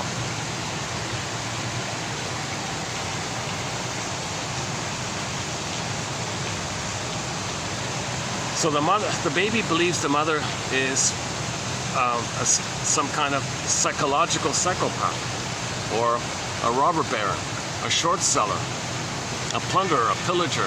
She didn't care. She felt entitled. It's her right. Didn't see the baby's needs. Didn't even see the present situation for what it is. Okay. Babies are human beings. Mother didn't read the book. She can't feel that because she herself, when she was a baby, wasn't seen. She was exploited as a baby. And she was used and thingified, objectified, because her mother had this compulsion to parentify her baby, to make her baby take care of her. That's the main old cunning tale. A lot of mothers have this compulsion to get their needs met. Okay? When there's trauma, we have this unconscious hope to get those old unmet needs met. Okay, so if a mother has a baby and she herself wasn't nursed and soothed and held and was removed and all that, and she has this entitled place like that.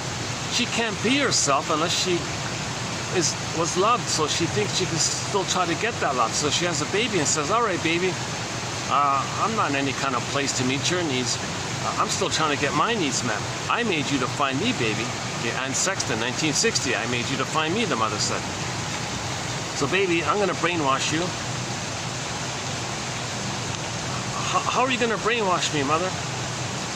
Well, I'll simply say to you that if you don't if you have autonomous thoughts, if you want to be yourself, if you want to leave me like that, if you want my lover, you have any needs, if you have any needs, I'm going to withdraw. I'm going to abandon you. You're not going to make it without a mother. No, of course not, mother. Fine, fine. What do you want? I'll do what you want. Good. She rewards this symbiotic dependency regression. She rewards this child giving up their soul to stay in the oneness with her, to play the role of the mother wanting the baby to save her, mother her, take care of her, see her, soothe her. Mother says, finally, someone will respond to me, respect me, be there for me, be stable for me, be reliable for me, be consistent for me. Let me have this safe base here, and out of which maybe I can find myself. The mother's going to parentify the baby. All right, mother, I'll be the mother for you if that's what you want. Good, good, good. So that child, okay, he felt thingified. He felt used like this. He felt like a doll or a puppet or, he didn't feel human, really, right? He doesn't feel like fully human, like you're. If the baby gets his needs met, and he feels he's more in the human realm, the mother deprived him all that because the mother wants to create a trauma bond with the mother, okay, so that the mother will always be able to have the knowledge of how to push the baby's buttons, the child's buttons. Okay? Mothers know how to push your buttons because, hey, they sewed them on, says one cartoon. Okay? So the mother wants a constant, quote-unquote, narcissistic supply, a constant response. She wants to be the center of attention. Okay? She wants a constant reply, the baby attends to her, looks at her, what do you want? How can I help you, mother? How can I save you? She loves this attention. And so if the baby is going to be autonomous, she pushes the button. Oh, mother, sorry, did I make a mistake? Oh, good, good. So she wants this infinite narcissistic supply. It's infinite, and she's sort of addicted to this kind of thing. So she sets it up in advance where she traumatizes the baby So she knows she can always have a permanent supply. So the mother regards the baby as available. She has immunity. No one's going to stop her. She's got this unmet need of not being loved by her mother. Nobody's watching. She traumatized the baby to put the baby in that role. Baby goes along with it because it's got to have a mother. Baby says, all right, mother, I'll forget about myself and I'll imitate you, mimic you, please you, save you. Now the truth is he'll be angry at that. Okay, he'll be angry at being thingified and used like that. His soul is robbed. Mother was a robber baron. Mother was a criminal. Okay, so hold on a second.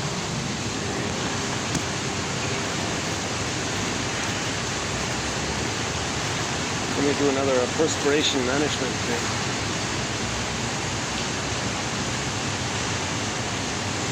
Yeah, these videos aren't perfect, that's for sure.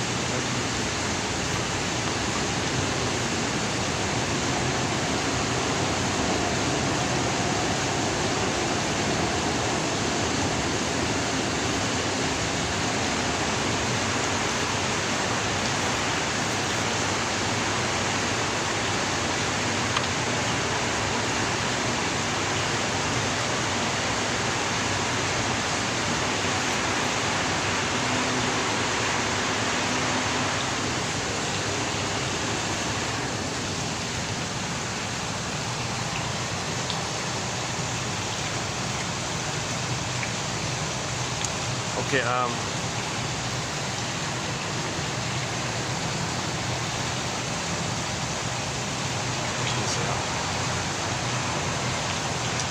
starting to wonder if I should look for an AC place, a place with AC. Oh, how's the battery? Hold on a second. Oh, battery's holding up. Okay, what is it? 307. All right.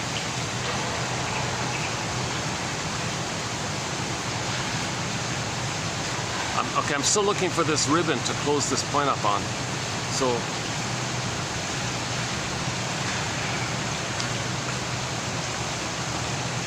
okay, so post-trauma, okay, the baby still has that need, but there's a pain there. Doesn't know the need, but he's got to repeat it. A huge conflict. Now the body remembers. So this, in the body, the memory is like a circuit. Baby cried for love, mother said no. Baby cried for love, mother said no. No time, it spins around infinitely. Imagine this memory being like a neural circuit somewhere in the brain. Imagine this neural circuit as a metaphor pressed on a 45. Let's call it the cry for love. Every neurotic is a music enthusiast, but he only has this 145. He carries it with him everywhere he goes. Every time he sees a turntable, with never-ending fiery ardor, says Berger, he plays that tune. New situation, same tune. New place, same. Peter Pan flies around, same tune, same tune. Okay, the playgirl, every relationship, same tune, same tune. That person can't enjoy the present and love life in the present and have new, creative, playful, feeling experiences. She would love to. She's meant to have that. She would love to love music, but she can't because she only has one record. Okay, she only has one record. Imagine an image of somebody's basement with tons of crates of vinyl records, and this person only has that poor, pitiful 145. And side B is the same song as side A, or there are no grooves on side B. Those 45s is just one song. He only knows one tune. That memory. Needed mother's love. Mother said no. The need is still there. It doesn't magically disappear. The body remembers it. There's a pain there. Okay, that's in the survival issue. The energy's there. The life force is there. The eros is there. It's a compulsion. Mother, I need your wait. Oh, pain, but no time. The need is there. Oh, pain, no time. But the need is there. But there was pain. But I don't understand time. But the body remembers the pain. But there's no time. What a conflict! This wish and fear conflict. So he's got to repeat, but it's so complicated. So how's that going to work? If the trauma's before 18 months, he does it symbolically. He does it symbolically, okay, to try to remember. He's going to repeat it, reenact it, in an attempt to remember. Okay, Mr. Freud's famous essay, memory, repeating, working through. If we don't remember, we're just going to keep on repeating until we remember. When we remember, you ride the broccoli boat, have reaction. Okay, then you stop repeating. Until then, you just keep repeating. So that playgirl, that she-wolf in the song, I've Never Been to Me, she just kept repeating the same old tune. Okay, fellow, I'm going to lure you in and dump you. That's what my mother did to me, but she didn't do it. She never made that awareness. She just kept doing it. All right, fellow, I'm going to lure you and reject you. Allure you and reject you. Take your money, reject you. Allure you, take your money, reject you. She just kept doing this her whole life. She ripped off. She was a professional femme fatale type of girl or something, right? She ripped off all these fellows like this. A lot of money, of course, but she never had human love, never had like a warm connection. Okay? And then she became a bitter, miserable, grumpy, lonely, ill, sick kind of person at the end. So the song's about her telling her story to a young lady, like a 20-year-old version of her. Hey, young lady, let me help you out here. Let me tell you what I've learned. I've learned that being a she-wolf, it's not worth it. It may be alluring, but you see, I did all these things, and then she lists all her escapades. And she slept with the kings and all this, and slept with the rich and all this. It doesn't matter. She went to all these nice resorts and whatever, but she's never been to me. She says to the young girl, look, I've been to paradise, but I've never been to me. Now you, young lady, you've got human love already. I never had human love. I only had jungle love. Okay, jungle love, right?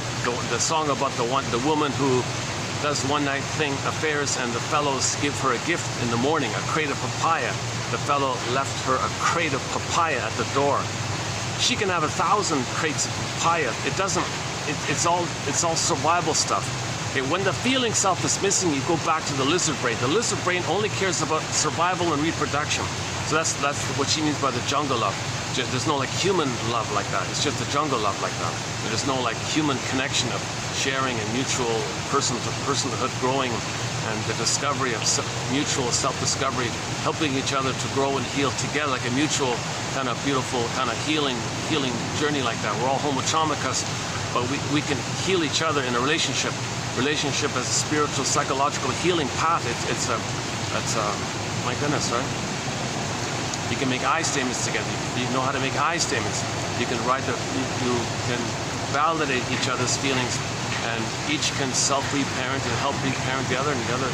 It's a growing, healing kind of thing, rather than just repeating the infantile nonsense over and over again in a loop. You can bit by bit know more and more about yourself. And it's a continuous, lifelong enrichment, learning, growing like that. That's like she said. She never did that.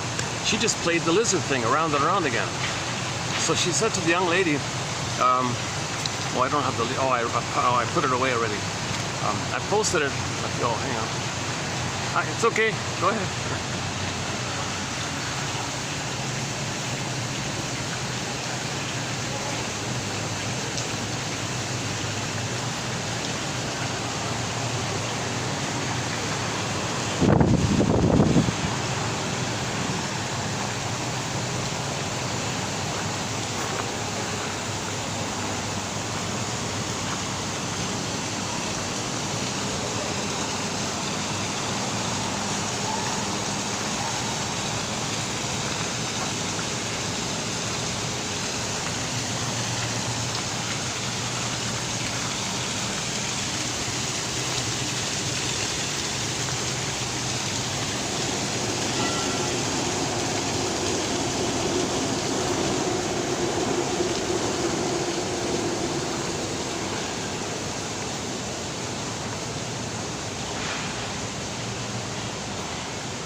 They gone?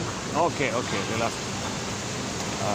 A couple wanted to see the swan there. Give us some space.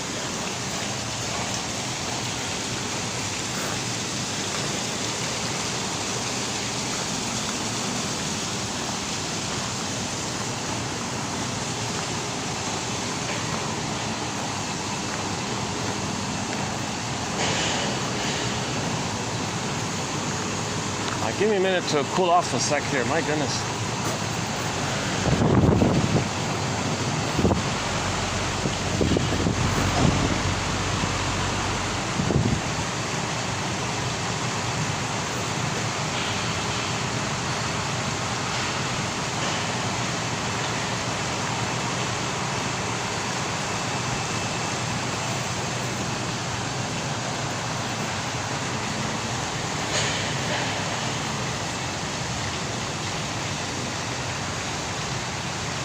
Okay, so Edmund Burger is one of our mentors. 24 books, 300 articles, and that's one of his metaphors about the record. Okay, repetition compulsion. Since we don't remember, the baby can't remember it, but the body remembers. So the body, or the unconscious basically, functions like it's in the brain called the non-reporting brain. So the non-reporting brain is also referred to as the inferring mind. So it's our mind that makes inferences for us, and it wants our conscious to make the inference that the inferring mind is kind of wanting us to make, kind of thing. So our unconscious, or the inferring mind, or the non-reporting brain, or the body, or the unconscious self, the secret self, the shadow soul, okay, the double self, it's kind of like all about you that you don't know, all the energy, the id, like that. It's kind of like a force like that. So it's going to repeat symbolically in the present that thing in the past to know what happened in the past. So that's back to that song, I've Never Been to Me. Okay, the mother rejected her, she becomes the rejecter. Okay, she's stuck with this need to replay it, but she doesn't want to play it directly. She's all excited playing the mother because that fuels her time in the uterus where she was little king, little solipsistic God. So now she's addicted. So she's got to find men to play her innocence, allure them in, pull them in, be attractive, okay? Because the baby was allured and promised and enticed like that. Okay, the mother was alluring and rejecting. So she's going to be like the mother. She'll allure the fellows and reject them. Allure, reject. Allure, reject. She makes a lot of money doing this. Plus, she'll attract men who don't know that their mother rejected them. So the men who get pulled into this, they're trying to know that the mother rejected them, that they were allured and rejected, that they were allured and rejected. This woman is doing what their mother did. So the fellows, the infantile playboys, the playboy finds the playgirl, right? So the Don Juan, the victims, sorry, of this, they had a hope that they're going to get mother stuff. They're going to be rejected. And then she'll blame them, thinking the one she just rejected is the mother. She turns it around all the time. Survival like that. So the men who fall for this again and again like that, right? That's for them to know how their mother was. What this woman's doing, what the she-wolf is doing to them, that's for them to know their mother was like a she-wolf to them as a baby. You're only attracted to somebody with the same psychology like your mother, so you can know how you felt with her originally. It's brought up in the present, so you can take it to the source and stop repeating. Memory, repeating, and working through. We repeat, okay? We stage it. So the present is just a new staging, a new addition, a replay. Okay? So the present is called the presenting past. Or the present is still the past. Or you transfer the past to the present and act it all out. You're still in the past. Yes, materially you understand the present, but you're just relating to it just as a vehicle to replay the past. And what's the past? The loop. The cry for love, mother said no. Now, if trauma's before 18 months, you identify with the aggressor and find proxies to play you, which you shame, and then you flip it. The proxy, the one you just shamed who played your soul, you flip it, you play yourself, and express your anger at the mother whom you now see and project onto. So you're doing this topsy-turvy thing. So you shame an innocent person and you think they're dangerous. They're no good and they're dangerous. Well, that's what you felt with the mother. You felt no good and your mother was dangerous. Okay, so it's the symbiotic fusion. That's why I can flip around. It's called double thinking, translogic, Italianic, reversals, and all this. Oh, jeez. Sorry, I gotta get the fan. I'm missing the breeze here.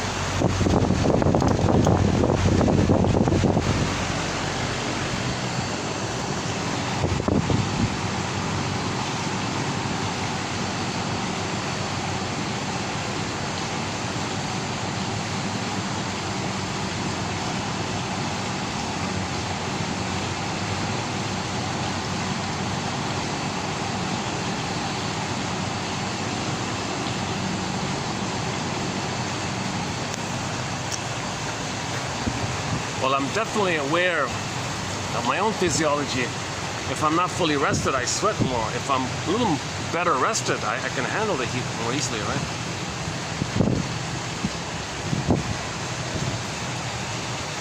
Okay, we'll talk about it. Anxiety is another major threat in our collection. But let's go back and search for this bow, this ribbon here, this little bow here.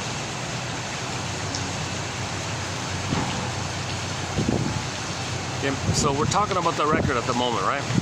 So let's just stick for the time being when there's trauma before 18 months.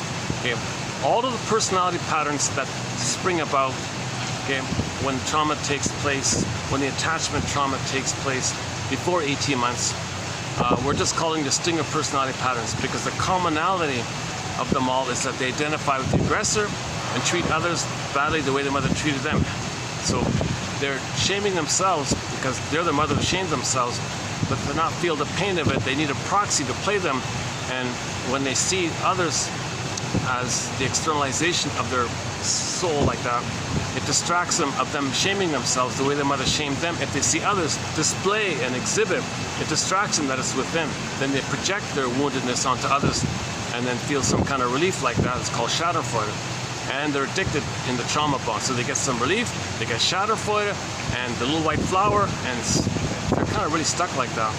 And every time you do it, you get older, there's more pain, and you got to do it again, there's more pain. This,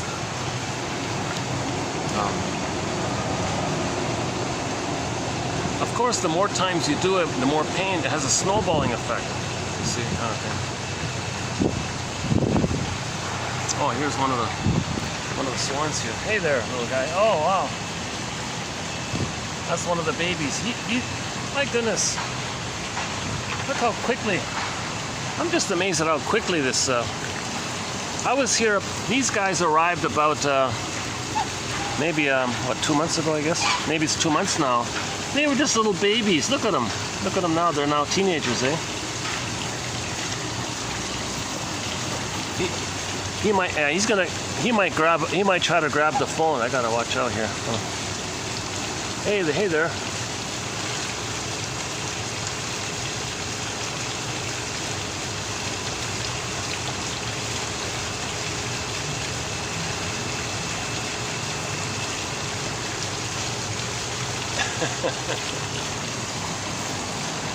Well, quite the opposite. Oh, he's afraid. Huh? The older one always jumps up to grab the phone. Now he's given up. He's given up. This guy, he's just curious a little bit. He still has that kind of innocent baby look to him, doesn't he?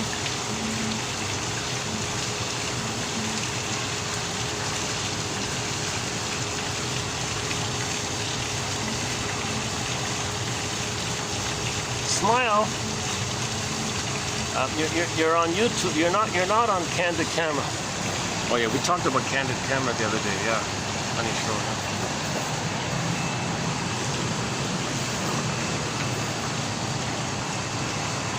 One guy got instead of a regular pizza, got this little sample. Oh, give me 10 of them.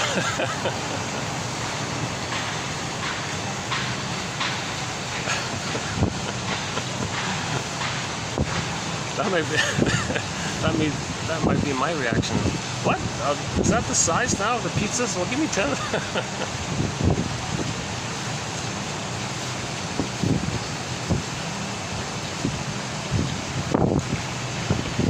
Yeah, okay, I'm getting the breeze here. Sorry if you're hearing a muffling sound. It'll just be for a few minutes till I cool off here.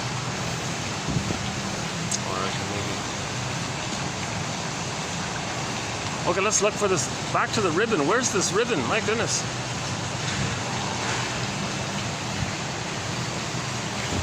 Okay, so part of this ribbon issue is called the snowballing effect and kindling effect. So let's just apply it for the person for the moment. So when the baby is not loved, his beingness is exiled, right? Now you need your beingness to have joy and sadness available. If your beingness is missing, then joy and sadness are zooped away. Now there are losses in life. Even if it is the case that your only attachment is somebody to shame and thingify, because that's what was done to you, and the victim of your narcissistic behavior, bullying behavior, iago behavior, it gets tired of it and leaves. Well, it's still a loss. But the psychic structure needed to admit loss, is what's called differentiation, where the child felt safe in the oneness of the mother, safe enough to differentiate and be different from the mother. Not be the mother, the same with the mother. It's got to be different from the mother. So he never got that. He is the mother. So his beingness, his differentiation, how he's different from the mother, that's all missing. And that's what's needed to have sadness at the console and then joy at the console. Although the joy for which you pray is 100 tears away, sings Vonda Shepherd. So let's say a stinger personality pattern does experience loss after loss after loss. Oh, Donna Summer yesterday, do you believe in Miss Cher, the diva Cher, do you believe in love after love after love? See, she was looking for the symbiosis. You know, she was looking for do you believe in this blissful, timeless, forever, no time, oneness? No, I'm going to reject you. You're not good enough. No, so she became the rejecter because she felt rejected. She didn't get the time after time, the one love after love. I think that's what they're referring to. So she became the rejecter. Yeah, you fellow, you can't do it. You're no good.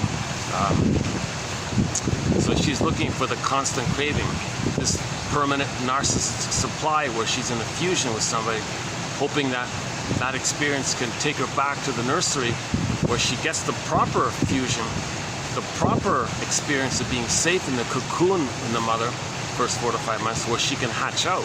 So she's trying to recreate it, to go back to resume this. It's unresolved, it's unfinished. She's trying to, no time machine, it doesn't work. So she's going to be disappointed. That's for her to know that it was disappointed. The mother didn't give her love after love, the symbiotic, right? The timeless, blissful thing. So she's identified with that. Oh yeah, you can't give it to me, you're no good.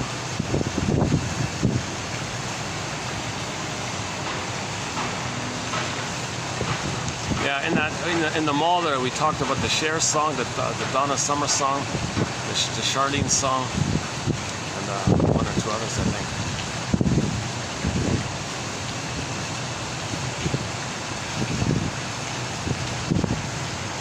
Okay, let's finish up this snowballing effect and kindling effect. So if a person with a stinger personality pattern does experience losses, okay, there was never any real human attachment. That's called part object relating. They just treated others like quote-unquote things or something. Symbolic breasts, basically. Now, the baby doesn't see the mother as a full person in the beginning. The baby's mainly relating to the like a part of the mother, the nipple and the breast, just that kind of part area. So he's still not what they call part object relating. So that's he didn't develop yet to realize, oh, mother's a whole human with feelings in her heart and a soul and hopes and dreams didn't pan out, and she's crying for love and she's in love and she cries for love. Complexity. She didn't get that kind of three-dimensionality. He's just in this like utilitarian functional thing where the breast feeds the baby, soothes the baby, and just like one way like that. That's like this part object relating. Okay, so the baby relates to the breast, kind of like a thing that serves him almost. It's not really relating back and forth to the breast, right? So he's traumatized there. So he goes to life with part object relating. So even though he may find, codependents and pleasers, and to shame and use and exploit and use as narcissistic supply and to shame and devalue, to do to them what the mother did to them because they're married to mom and they are mom. They just need someone to play them to shame and damage, and they get this perverse pleasure by it. And let's say the victim of this says, geez, I'm kind of surprised by this, I'm leaving, I'm out of here. Then they say, denial, contempt, sour grapes. Didn't need them anyways, and find another one. So they don't admit loss. But there was a pain, nevertheless. So every time there's a loss, it's going to trigger up all the unprocessed pains of previous losses. And as you get older, it adds up. It's a snowballing effect. Now, as you're getting older, there's more pain there.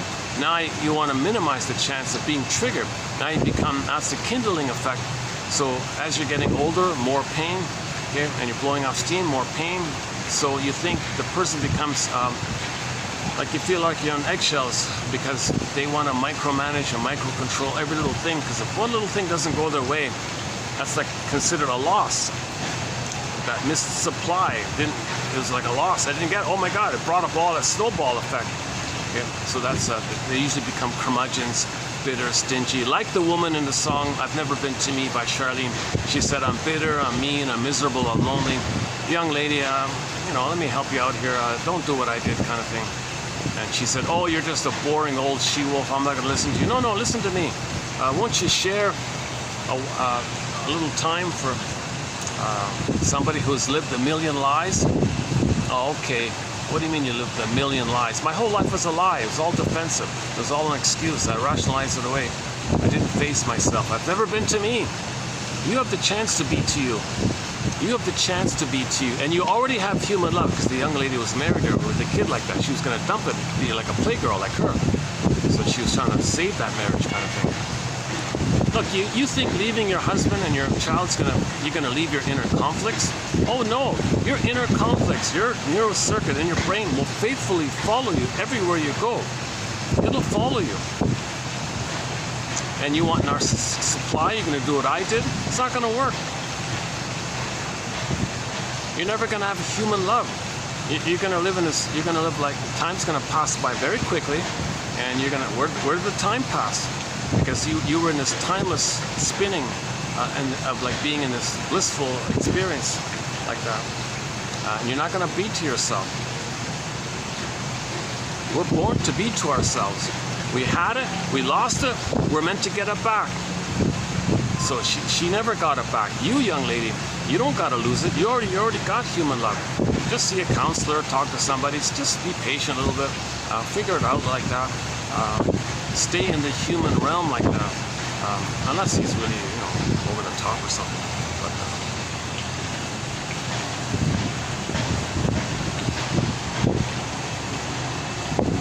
yeah, it may be that the woman, maybe they're both narcissists themselves or something. But she did marry at one point, right? I mean the young one, right? Was married, but the she-wolf never married. Donna Juana. I'm joking about the she-wolf because apparently in the 40s, the Don Juan, sometimes referred to as the wolf, or for the female, it was the Donna Juana, but they didn't say female wolf, they said This sounds funny. Same thing, puer is the eternal youth for the boy, puella, same thing, is the eternal youth for the lady. So she was a puella, playgirl, flying girl, like that. And then you play the song Freebird about the Peter Pan. You can never change this bird. I'm free, I'm gonna fly like that. I can't stay here. I gotta fly, I gotta escape, man. If I stay, I'm gonna be reminded of how my mother hurt me. And I'm gonna put that onto you and we'll fight all the time. Well, my mother dumped me, my mother rejected me, I gotta reject you. And I gotta find someone else to reject. You can't change me. Okay, that's a handy motto. That's a convenient cop-out excuse to not grow up. It's the way I am, way I've always been, way I'll always be. Okay, I gotta be a free bird like that. Nice song, yes, musically and all that. Outdoor one mainly, but still, it's being the Peter Pan, you don't grow up, right? Not wanting to grow up is a defense against the adult journey to heal yourself, to admit that you lost your soul and you want to get it back. It's not your fault that you lost your soul as a baby, but as an adult, it's your soul, so you want to get it back, right? And you got to go on the painful journey of understanding why the mother caused that. Because that's a tough one. That's a tough one. So we recently did some very good videos on the topic of forgiveness. Roger Gould and was Miss Morgan, was it? A couple of others about this in this area. Oh, Tian Dating's in there. Very important, and the Nashville TV show, a couple of quotes on it as well. So I recommend those past. I gotta be honest. I honestly speaking, there's been excellent material all throughout. There's very rarely a weak batch of quotes. You're bound to find one excellent quote in every batch. So we'll get to today's ones in a minute. Actually, I covered some of the quotes in the last video that's below, so I'll get to that. But when I find the ribbon here for this topic, I want to do a preview of 28, 91, and 2, and there'll be a 3 coming up. So stay tuned. We'll be doing a 3-part special run of quotes by, get this, a biology professor. That's a new one, right?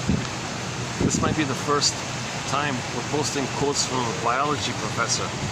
And I think her story was there were a lot of narcissistic people around her in her department. So she wrote a self-help book about how she can cope with it. So this professor, what's it again? Harding. Is that right? Harding. What's the first name again? Begins with K. Oh, Kimberly. Is that right? Kimberly Harding. Is that right? So she has a little tiny, like one of these like page a day, like you know those daily, like a mini, you know, like these little passage a day kind of books, right? These daily meditation kind of books. A little bit like that, but it's a mini one. It's only got 100 pages in it, and each page is just, you can read it like in a minute. So the whole book can be read like in 2 hours. I just found it yesterday, and I'm about halfway. I'm almost finished, and we'll be doing three videos just on this tiny little mini pocketbook called "You and a Narcissist." A little 2000 and I forgot. Was it 16? Was it 14, 16? Somewhere in there. Maybe around 10 years ago. So it's been around a long time. I can't believe it. What a great little book. Now, on the topic of narcissism, we talk about the symbiosis and the oral issue, the narcissistic supply a little bit, repetition compulsion, and this little like the godlike thing and the myth like that. We talk about the underpinnings of the narcissistic dynamic. And I don't really have many quotes sort of like from the self-help side of it all. Because that's widely available. Gajillions of thousands of books on long, lengthy rants. Most of these books are lengthy rants, just being surprised at how selfish and how egocentric, how they always make it about them, how they're always lying, how they feel objectified and used, and no empathy, and this whole issue, this surprise like that. It is a surprise. I totally agree. It is a surprise that the people can have no feelings for you and always twist it and make it about them, needing the supply, and they don't care how they get it even sometimes. So there could be the bully version of it, there could be like the covert, passive-aggressive version of it, or like the, you know, the charming version of it, or whatever. So, there's been a wealth of these kind of, and they're very popular. They sell lots of, they're always bestsellers, and people who talk about it on YouTube, they always get lots of views. I kind of avoided that whole area. I have minimal quotes sort of on the superficial manifestations of the narcissistic personality pattern, because I think it's well covered out there. But then just by chance I found this little tiny book by her, by this biology teacher here, and she wrote a little mini book called "You and a Narcissist," and it's just so crisp and simple, and you know, she has like an opening line, you know, 2 or 3 sentences, and then a summary comment like that. You can read the thing in less than a minute sometimes. So that'd be like 100 minutes. So 2 hours, 2 hours, let's just say 2 hours. So I figure it's because it's so good, I'm gonna get 3 videos worth of material from this little tiny, it's brand new, I think it's you can get a digital version, I looked it up, was $2.99 or something. Oh, well worth it. Well worth it. Well worth the $2.99 to get this book by Miss Harding here. So if you don't want to get it, I'll post what I believe to be some of the highlights or the best points, as I usually do with all the books. So I want to do a preview of parts 1 and 2 from that book, and part 3 is coming up in the future. And then I'll backtrack and finish up the quotes we missed. On 90. So what I'm trying to say is this video, the material will be mainly a review, just a preview of a 91 and 2. And 3's coming up, so I don't have 3 yet, but I have 91 and 92. And that alone already covers most of it, actually. So, yeah, I feel like she was on fire, Miss Harding here. She was focused, she was on fire. She also went on an angry rant about people with a narcissistic personality pattern and how she got swept into the quicksand and the vortex of their symbiosis, and then she had to pull herself back and put, barriers there. So she was also kind of like a codependent pleaser, caretaker type. But it's a very typical story. Clingers and pleasers and caretakers and people who don't have that severe of a trauma where they give up their humanity. See, the trauma before 18 months, they reject the quote-unquote more human side of being human. The feeling self, sensitivity, vulnerability, the feminine element, the feminine principle, hey, your beingness like that kind of tenderness, that feelingful realm, they hate it because it was hated in them, and they've become the hater because of attachment theory.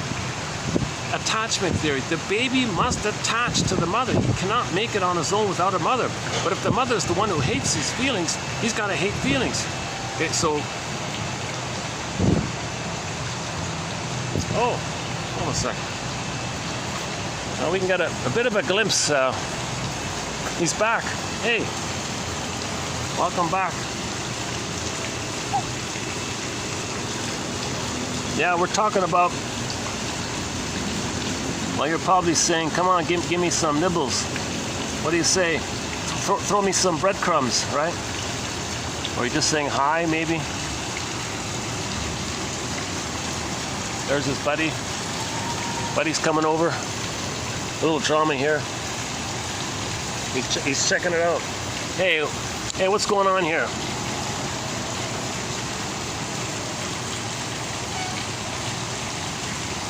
Let me check this out here. Is there food here, possibly?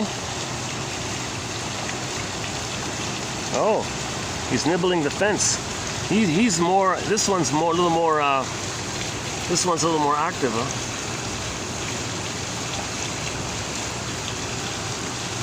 Yeah, this might. I wonder if that's the male, if that's the female. This one's more docile. This one's a little more spunky, I guess. A little more.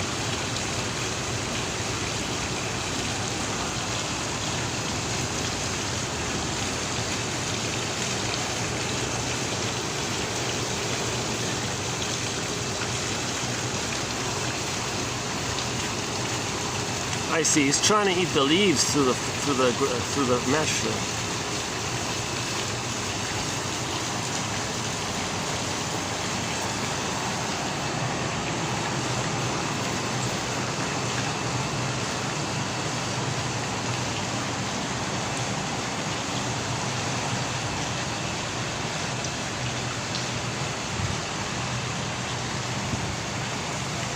And a key component that no one's talking about in terms of the narcissistic personality pattern is what Gottstein describes as something in the brain that he calls the BPD amalgam. Oh yeah, by the way, when self-help authors go on rants about narcissism, it's kind of blurred up. They include the BPD, the lower functioning BPD, the turtle one, the clinging vine narcissist, the voyeur narcissist, the passive-aggressive narcissist, okay, the bully pattern, of course, the Iago, the sneaky, devious Iago one, okay, these covert ones like that, and so it's kind of mished up like that with the self-help people. They don't like subdivide it too much, really. But anyways, the commonality, the underpinning of the narcissistic lying, lack of empathy, using people, and she calls it plug and play, like so utilitarian like that.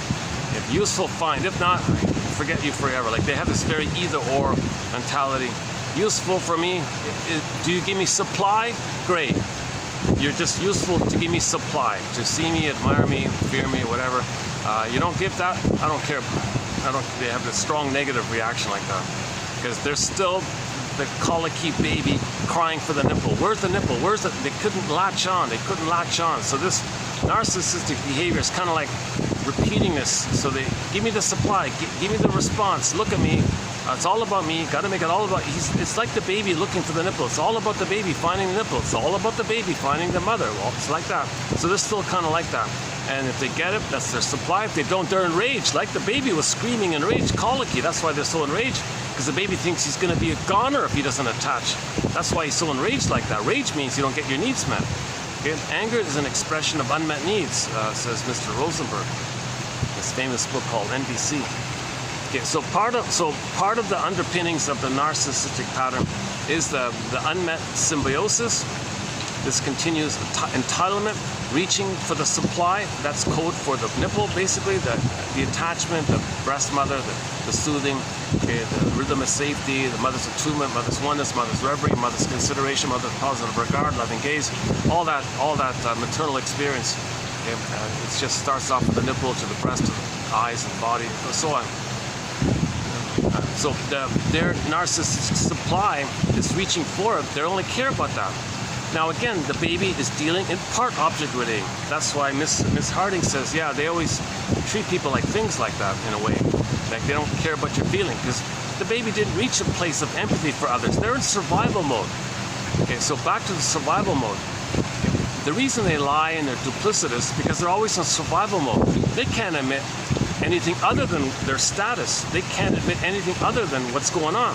And what's going on is they're in a timeless place of reaching for the mother, but she wasn't around. You want to point something out to them that's not that. They're enraged because they think they lost. There's no mother. They're not going to make it. That's called narcissistic injury, narcissistic rage. That's the baby felt he's going to be a goner if he doesn't meet his needs. No baby would make it on their own without a mother. He's enraged. He thinks he's going to be abandoned. He's going to be gobbled up. He doesn't get it. A baby wouldn't survive without a mother. He'd be flooded with stress hormones. The mother's supposed to soothe him, but there's no mother to soothe him. The fear, stress hormones, he'd go kaput inside with all these stress hormones, right? He wouldn't make it. The body would be flooded with too much adrenaline.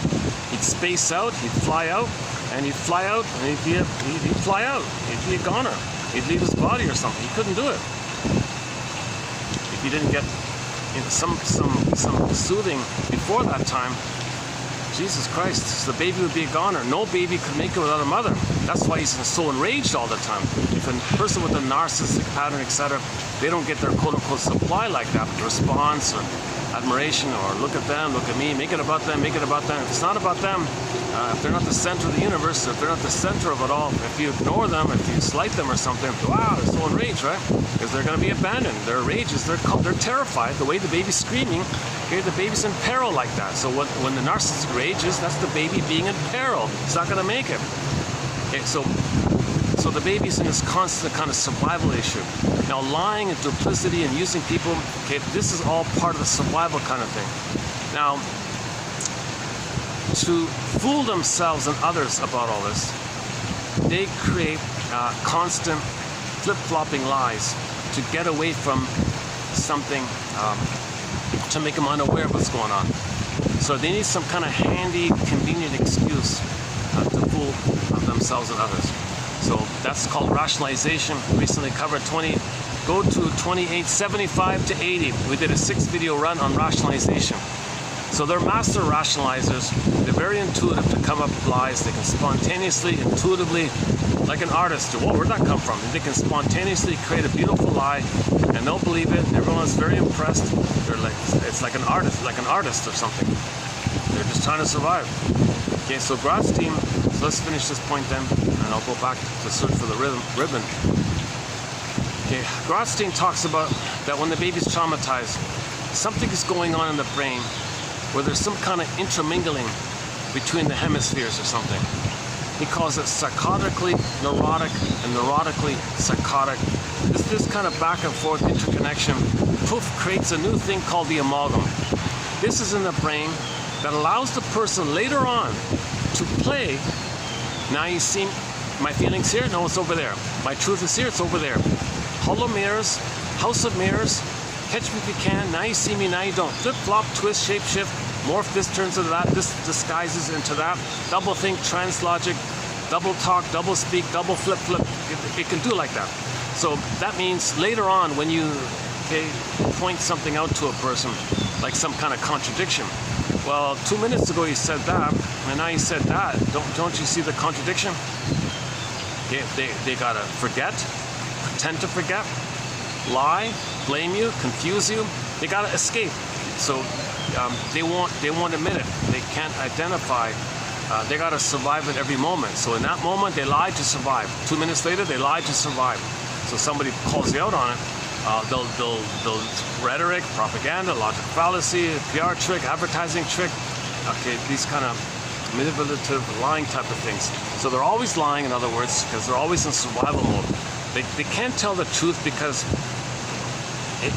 it would feel like they have no mother. So that's why they can't tell the truth. And if you say to somebody with one of the sticky personality patterns, geez, what you did was kind of cruel like that. Oh, what you're saying is cruel. I'm in the moral right. It's moral to have a mother. What's that got to do with you hurting them? Well, my mother hurt me.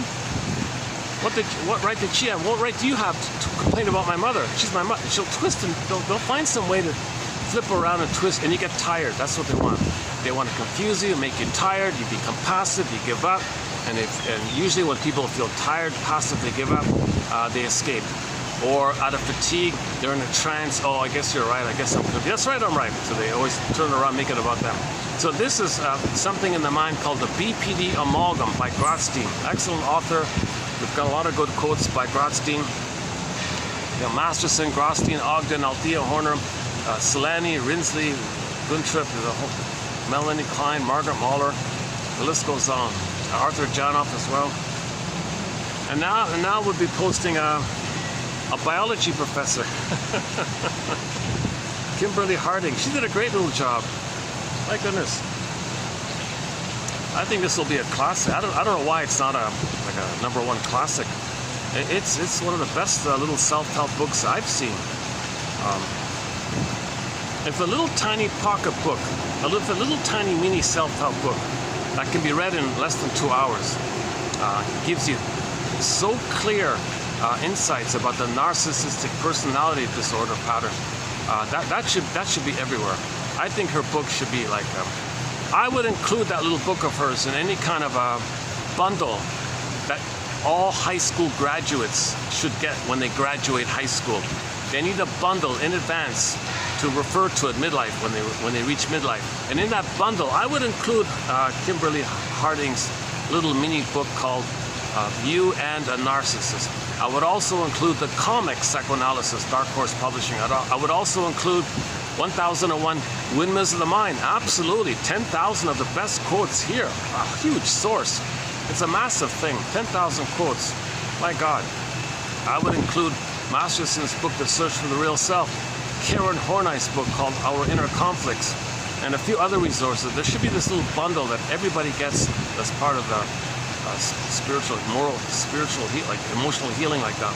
Give people this resource. Let them know that when they reach midlife and realize that they experienced the loss of their authentic self, here's a resource to help them support them in the journey to get it back.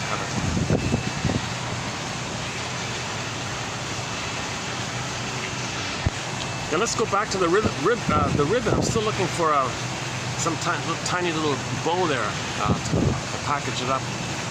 So at the beginning of the film, I was saying we're in this negative loop like that. And part of understanding this negative loop is that issue just earlier mentioned about the snowballing effect, the kindling effect, getting older and older, more pain, older, so trying harder.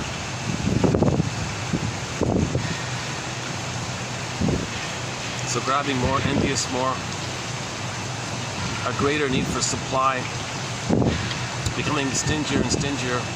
Avarice will be in there. But let's look for the ribbon here. Let's see. So the baby believed.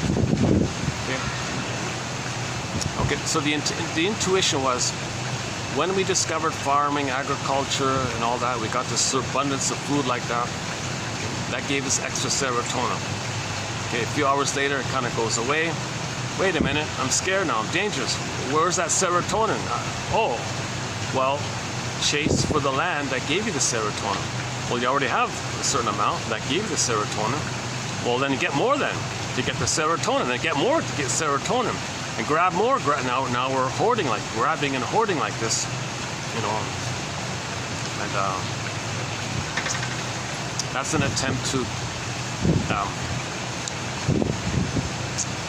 keep this neurotic equilibrium. That more pain, more serotonin, more serotonin, more pain, more serotonin, more serotonin, more grabbing, more hoarding. If you don't get it, well, if you don't want others to get it, that's envy. You want to wreck it so you can get it. So you're doing these destructive things. So then now we enter into how do we keep plundering? Because first of all, when we're traumatized in the natural process of things, we're trying to heal. So wait a minute, if the pain's too great, I don't want to heal. Like, you don't even know you're wounded, right? So intuition came up. Hey, all these storytellers here, what are you doing, storytellers? What are these fairy tales? Hold on a second, what are these old ladies? What are these stories at the campfire? What are they doing here? What's with these stories here? Somebody might say, well, we're traumatized and we're trying to heal by validating and recognizing our trauma. We create stories so we can react and feel and admit and recognize and validate and know that we're traumatized, tell story, feel safe in a container, ritual like that. Oh my God, you mean they're going to heal with these fairy tales like that? Oh, I can't stand for that. Grab the fairy tales, shake it up, confuse it up, okay? Mix in some confusing things, okay? Just confuse people and create religion. Okay, now I'm talking about when religion is being used as an adjunct or a tool to pillage and plunder. Because when you co-opt it, there'll be this underlying appeal, but it's confused. So you confuse people, okay? That puts them in a trance. Then they believe the authority of the one who confused them. Good. So what do? Okay. Now that we attracted you by co-opting the fairy tales, which appeal to your unconscious trauma. Yeah, we know what's going on here. Then they twist it. Now they want to maintain the splitting. They want to maintain the trauma. They don't want you to heal. They want to preempt healing. They want to block healing. So the way to do it is to keep people in the traumatized mind, in the prejudiced mind. How do you do that? Well, one basic one is to preserve the splitting. Again, when babies are traumatized, God is a demon in the mind. So they maintain. Okay. So remember, when there's trauma, we have the need for, we have this wish and dream that we can get those needs met. Well, the speaker at the podium will say, "Hey, people, I found your salvation," or something, right? Okay, so let's start off with the placenta. In the birth trauma, they removed the cord and the placenta. Well, that's a huge trauma. Now you got this phantom placenta feeling.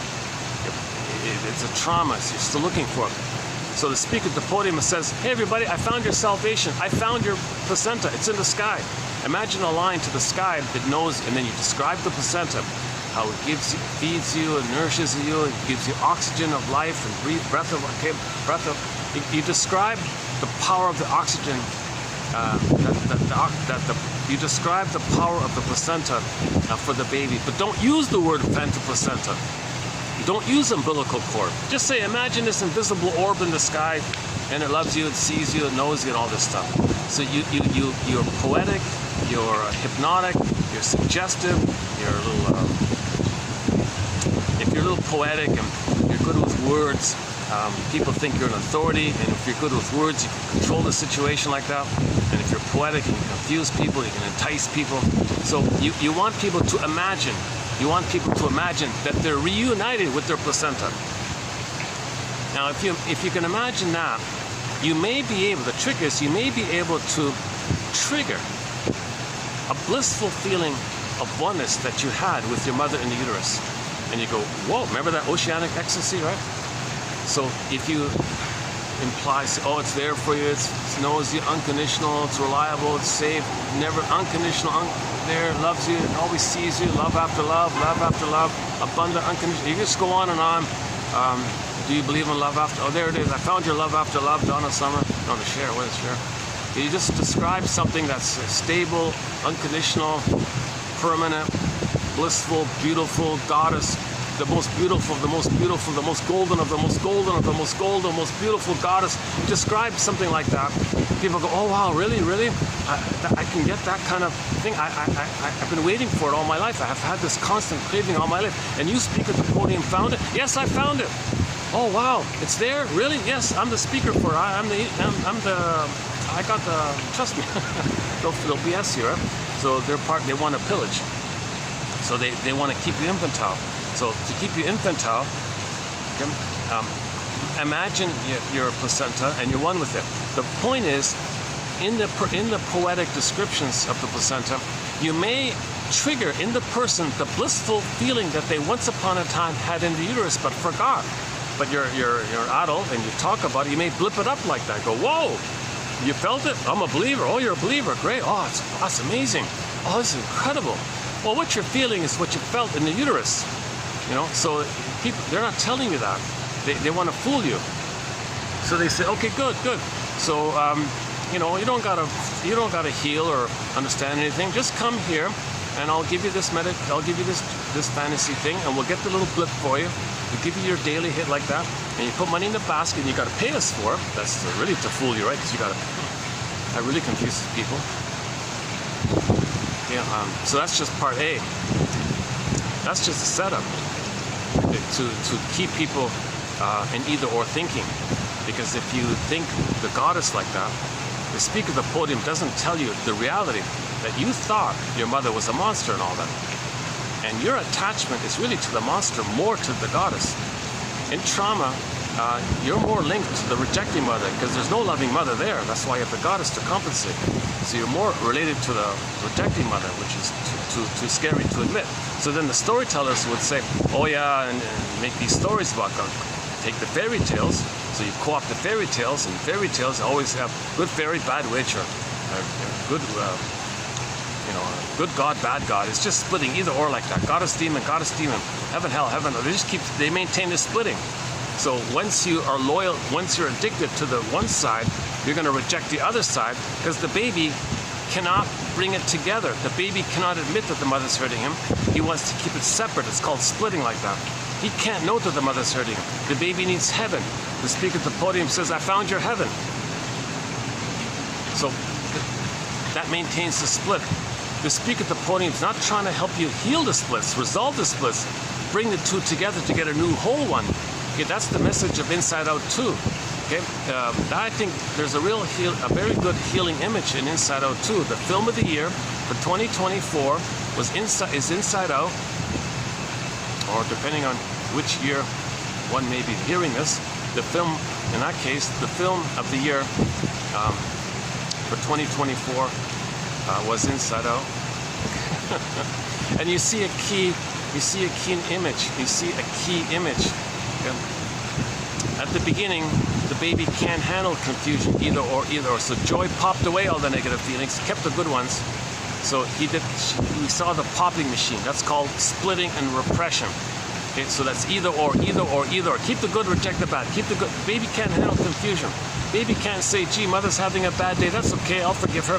Oh, mother wants me to play her and she'll shame me. That's helping her. Okay, that's okay. I won't think badly about her. Oh, I can put my needs aside to save my mother. That's okay. Baby can't do any of that stuff. Baby can't have any kind of empathy or understanding for the mother's pain. The baby can only focus selfishly, you know what I mean? Like only on themselves like that. Where they need to get their needs met. They're not in a place to have empathy for the mother yet. So it's heaven or hell. So that's what Joy did. The one side you'd see there under Joy, and the other side came up with the anxiety side. So you got the joy and the anxiety like that. So the anxiety side was the old fears and the false belief that you're never good enough, you're defective, never good enough, or all that sad stuff. Oh, never good enough. I gotta prepare, because anxiety was going to be reminded of the past fears, but now you're going to be prepared because the baby wasn't prepared. She wants to prepare, and anticipation of the old triggering, like that. And then joy. But remember, that's there. Anxiety's there because joy popped it away. But that's not like a separate character. It's just something to convey the mechanism within the psyche of splitting. So it's just an imagination of the splitting mechanism. So we see the splitting mechanism at play when joy pops away those negative feelings. So then on the joy side, okay, what the baby needs, pathological, delusional as it is, and they even refer to it as delusional at one point in the film. So that's one sense of self, a part sense of self, special and all this. Mother's a goddess, you're special, all this. Then the other sense of self was separate. Okay, remember the long broccoli boat ride to get there to bring it back, but in the meantime it was kind of separate, unknown to you. Okay, denied, disavowed, split off, disassociated, kind of separate like that. It's not in your conscious, totally in the unconscious. In the forest, conscious, like house, forest, okay, castle, forest. It's split like that. So in the unconscious was the real soul, the real who you be had you been loved. Okay, the memory of the trauma, the pain around the trauma, the gifts of your true self, all the energies, like there's so much authenticity that's all gone like that. Because the memory of mother hurting you and how you felt, that's all split like that. And you make that's the other part sense of self. So you got the joy part sense of self, that's one either or, and you got the anxiety part sense of self, that's like the other either or, split like that. In the conclusion, after you ride the broccoli boat and have the firebird, have the phoenix, red bird rises here, okay? Then you saw at the conclusion, anxiety, Riley there was having these either or thoughts all the time. What is it? I'm confused here. Am I like born to be loved? Or was I born bad? Was I born decent but I'm traumatized? Wait a minute, what is it here? Is mother like, they only talk about the self, right? So she's decent or she's disgusting? Or is she kind or is she unkind? Is she wonderful or is she despicable? Like she had this kind of either or, like extreme either or. It's neither. It's neither. It's neither. Okay? The child's a human being who was born to be himself, but was in pain because he didn't get his needs met, but he's still good.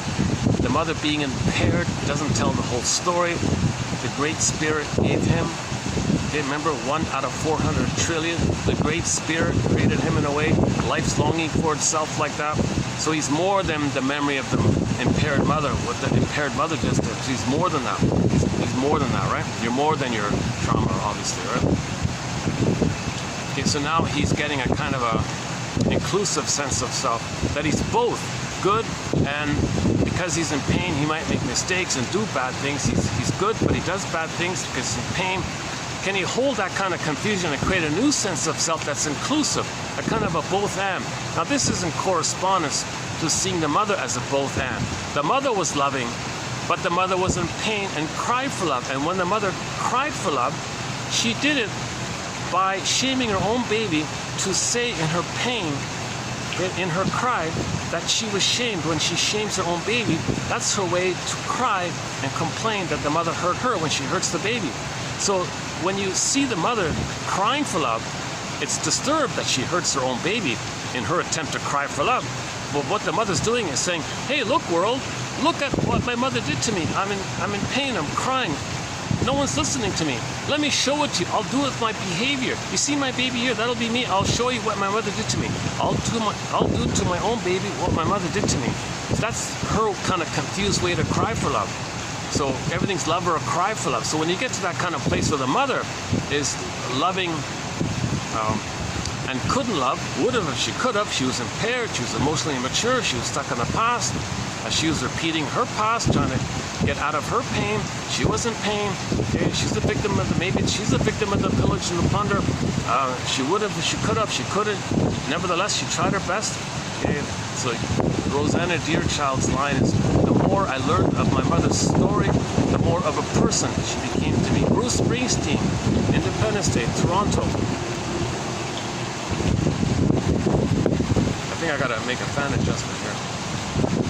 Are you hearing me okay, or is the muffling? Maybe I can block the muffling. Hey, what if I hold it like this? Does that work if I hold it like this? Are you hearing the muffling sound with the fan? It might work. Let's try this. Let me play it back. What is it? 239. Let me try it. Let me play it back at 239. Let me see if I hear the muffling sound. Because if that's the case, I just now realize I can have the fan fully on me and not block the phone if I block the mic like this.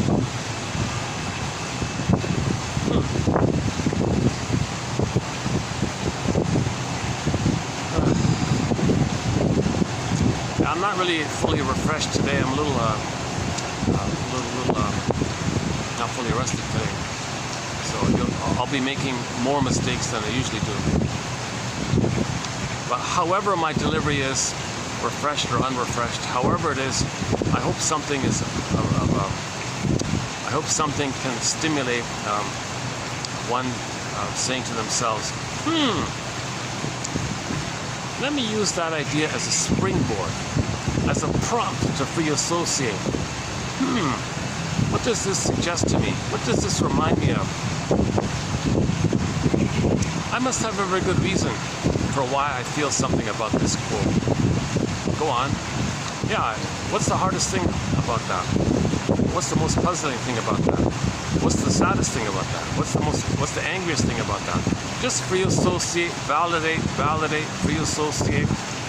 So you say things like, I must have a very good reason for being, for thinking this, saying this, feeling this. I must have a very good reason for being blocked or confused here. Or what's the hardest thing about this point? Or what does this point that I just heard suggest to me? What does it remind me of? And go on. That kind of thing.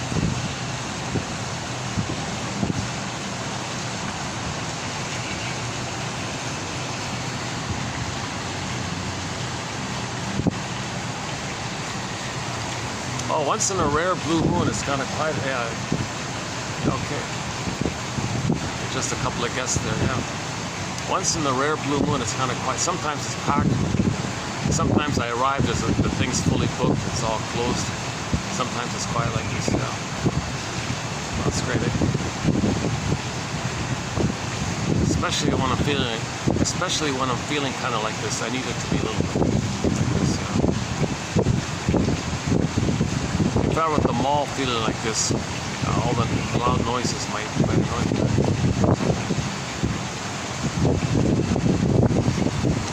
I'm still, okay, where, hold on, so let me make an adjustment here.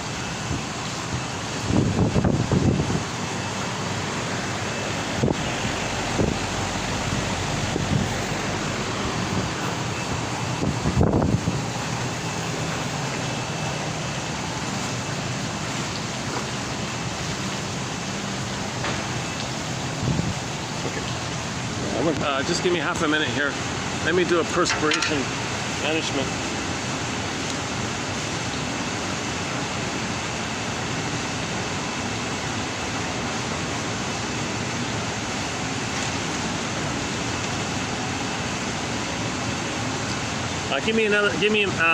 I'll just have some coconut water here. Hold on a second.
Okay, how are we doing here? Okay, let's continue. Let's look for the ribbon. Let's look for that ribbon.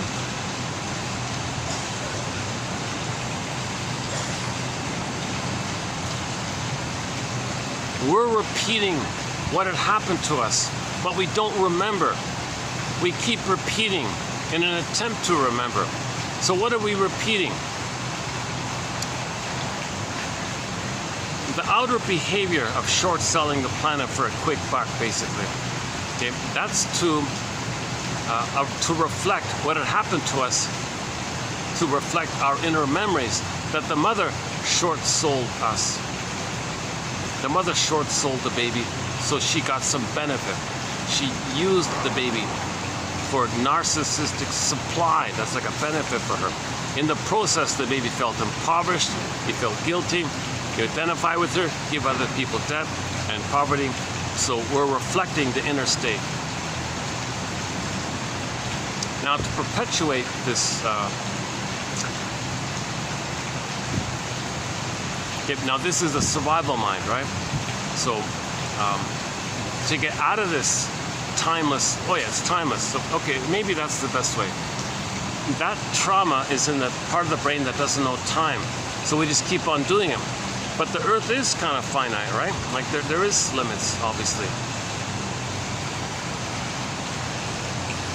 There are only so many, peach trees that grow naturally on the planet, right? But you keep plundering, and plundering. But with timeless, so you keep plundering, but so that's why we're just manic about it. To manically, like the baby, colically crying for mother, where are you? Screaming, okay, screaming like that. We're colicky. So we're plundering, kind of like the baby being colicky, whether it's silent or muffled or silent scream. He's still screaming, whether you hear it or not. There's a kind of silent screaming there. You enter the famous painting by Edward Munch, The Scream. Imagine a baby kind of like that. So we're like gobbling up, kind of like we're still in that silent, frozen scream, but the screaming is still there, but it's frozen. And you don't hear it, but it's a silent scream like that. Play the song by Delirium. One of our 4 songs by I forgot which one. Self-Saboteur, Truly, After All, the acoustic one though, and I think was it The Fall? After the Fall or something like that. And one of those 4 songs. Oh, look at that! Hey, hang on.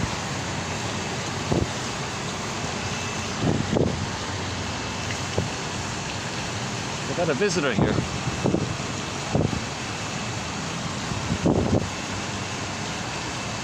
Hey, Rabbit, what's it like to feel real and alive? What's it like?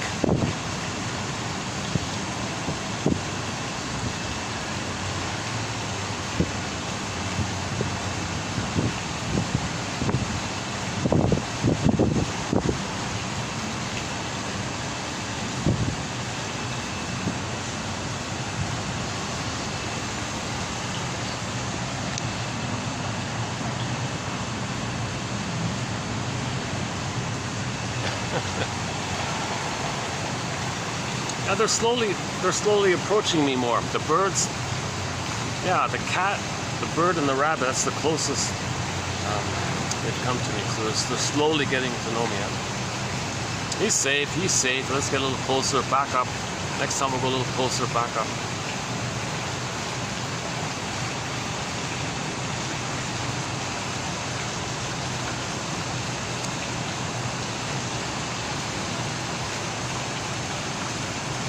Well, maybe that's the ribbon. Maybe that's the ribbon right there. That trauma recorded in the brain stem, amygdala, spine. That whole system does not know time, and it's going to repeat the memory that's grooved in there. And we're going to keep on repeating until we can make it conscious, put words to it, then we stop repeating. So that's called memory repeating, and the midway is called working through, suffering through, by riding the broccoli boat to get back what we denied.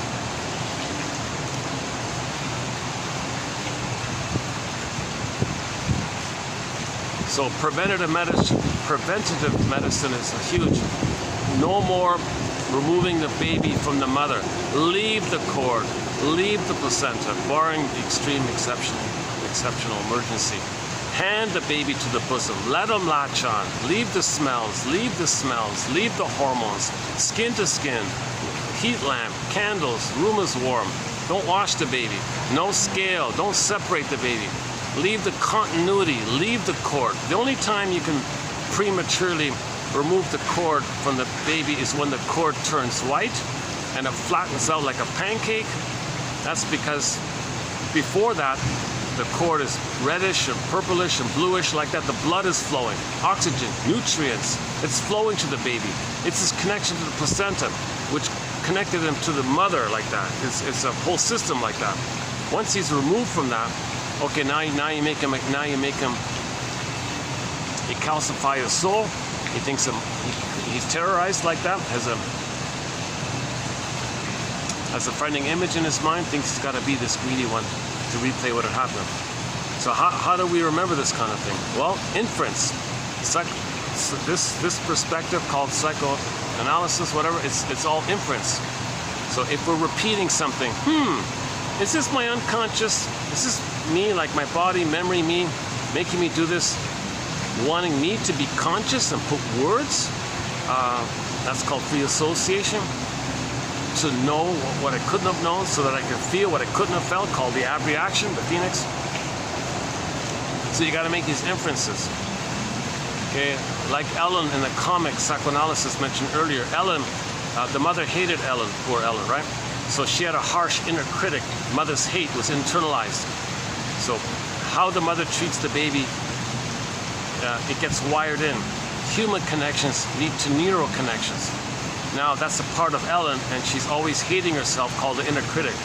That's too painful like that, it's too intense like that. So she projects that inner critic onto everybody and thinks everybody's criticizing her. Now she believes that, so she shields herself by that belief. So she kind of becomes a snob like that, because she thinks everybody's criticizing her. And everybody says, look what a snob Ellen is, and they reject her, i.e. they criticize her. Self-fulfilling prophecy. She kind of creates it like that.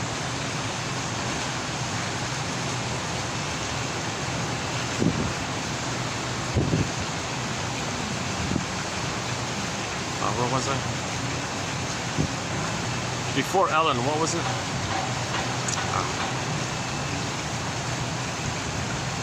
I'm talking about the comic Psychoanalysis, 1955 comic. It was only 10 cents, by the way, back then. Now it's worth $1,000 if you can find it. Never mind that. It's been reissued 4 years ago, February 26, 2000. The complete run, 4 issues, the complete run, 12 therapy sessions with Ellen, Freddie, and Mark. 12 therapy sessions, all in. It teaches psychoanalysis by using comics, basically. It's very educational, it's informative. It's not entertainment really, it's more educational, although it is, you know, colorful like that, but it's meant to be kind of educational. In my humble opinion, still to this day, the best introduction to psychoanalysis. Okay? So we make the inference. We make the inference. So if Ellen was feels rejected by everybody, maybe we can make the inference that the mother rejected her, and she transfers that pain and memory onto everybody, and then self-fulfilling prophecy, because she projects that, she kind of creates it. When she shuts off against people are going to criticize her. Well, that's because she reacted to others the way the mother reacted to her, because she transfers the mother onto everybody, basically. So can she make the inference? Can Ellen make the inference? Geez, everybody rejecting me because my mother rejected me, and I kind of expect it, and I'm shelling myself all the time. And she was doing that. She was kind of like shelling herself all the time, like the turtle thing. Oh, they've got a turtle in there. Oh my God, yeah, we haven't seen a turtle in such a long time. They've got a turtle in this little pond here. Yeah, oh my goodness. I think only twice, I saw it twice. Yeah. This huge, nice, big adult turtle. Hey, where's the rabbit?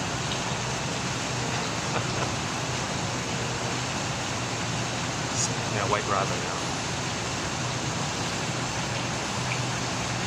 White bird in the golden cage, in the winter time in the rain. White bird, so check out the song White Bird by the band It's a Beautiful Day. I'm borrowing that song to link it to the poetic line where there's a line that says, gee, this woman lost her family and all this. She's not crying. She must weep or she'll die, the line is. White bird in the golden cage. Set her free or she'll die. Also with the bird like that, the white bird. So we gotta like admit the loss, and you have the release like that. Because if you don't admit the loss, there's a pain. It's a relief to feel your true feelings. It's always a relief to feel your true feelings, says Elvin Semrad. If you don't feel your true feeling, there's a pain. That's the steam and the pain. Okay, your body bears the burden, stress on the body organs, you go kaput inside. Thanks. So she's got to weep. Out of the joy for which you praise, 100 tears away. Back to that song by Vonda Shepherd. We've got 2 of her songs on our soundtrack. That's one of them. Okay, so since we're in this infinite repetition compulsion to treat the planet as innocent, we were innocent. Mother plundered us. Mother gave us poverty, spoiled us, pillaged us, hurt us, gave us this pain and poverty. Okay, outwardly. Okay, create poverty, pollution, okay, misery, suffering, shame, all that stuff. So 80% of suffering to reflect how the top 20% of the most traumatized, the top 20%, okay, feel the most anger and the most rage and the most entitlement and the most indifference and the most callousness. So they got the most force. They got a greater need to scapegoat. They got a greater need to externalize. They got a greater need to triangulate like that, called the paucity of inner experience. Karen Horney's essay, Paucity of Inner Experience, in our collection here. Okay, a highlight of that quote, of that essay, is in our collection, or you can find it in her book called The Unknown, Karen Horney. Excellent essay called The Paucity of Inner Experiences. So a lot of pain like that, externalize. So the top 20%, the top 20% in pain, let's say, they feel the most guilt. So put others in debt because they feel guilt. Now if they're in debt, it distracts you that you feel guilt. Guilt and debt are the same word. So we're creating this outer stuff to know our inner condition. It's an old line from long ago. As above, so below. I don't know where it started. Alchemy or something like that. I forgot. I mean, even before that. Never mind. It's a very reasonable. It's a very reasonable prompt to make us conscious. It does seem to kind of.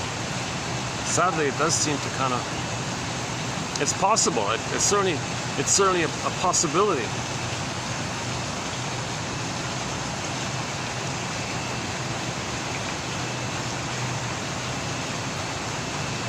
So, okay, the prototype is laid down in that beginning when the baby reaches for the nipple and mother crashes it. That's burned in, seared in. That's survival brain, and all the child's prana, all whatever eros, all that energy, life force. Okay, whatever term is used in different languages. That energy, is it chi? Is it prana? Is it eros? Is it life? Whatever people want to call. I don't know the exact term. That life. Let's just stick with life force for the time being. All that child's life force is invested in getting out of this pain. So replay it to get a better outcome. Replay it, get a better outcome. No time, so still get the need. Still cry for that need. But wait a minute. The body remembers. But you still need. But the body remembers. And there is time. The present isn't the past. Mother's not there. You're not in the nursery. So you're doing symbolically. Or you're finding proxies to play you. And you let them cry for love. And you shame them because you're the shamer now. Oh my God.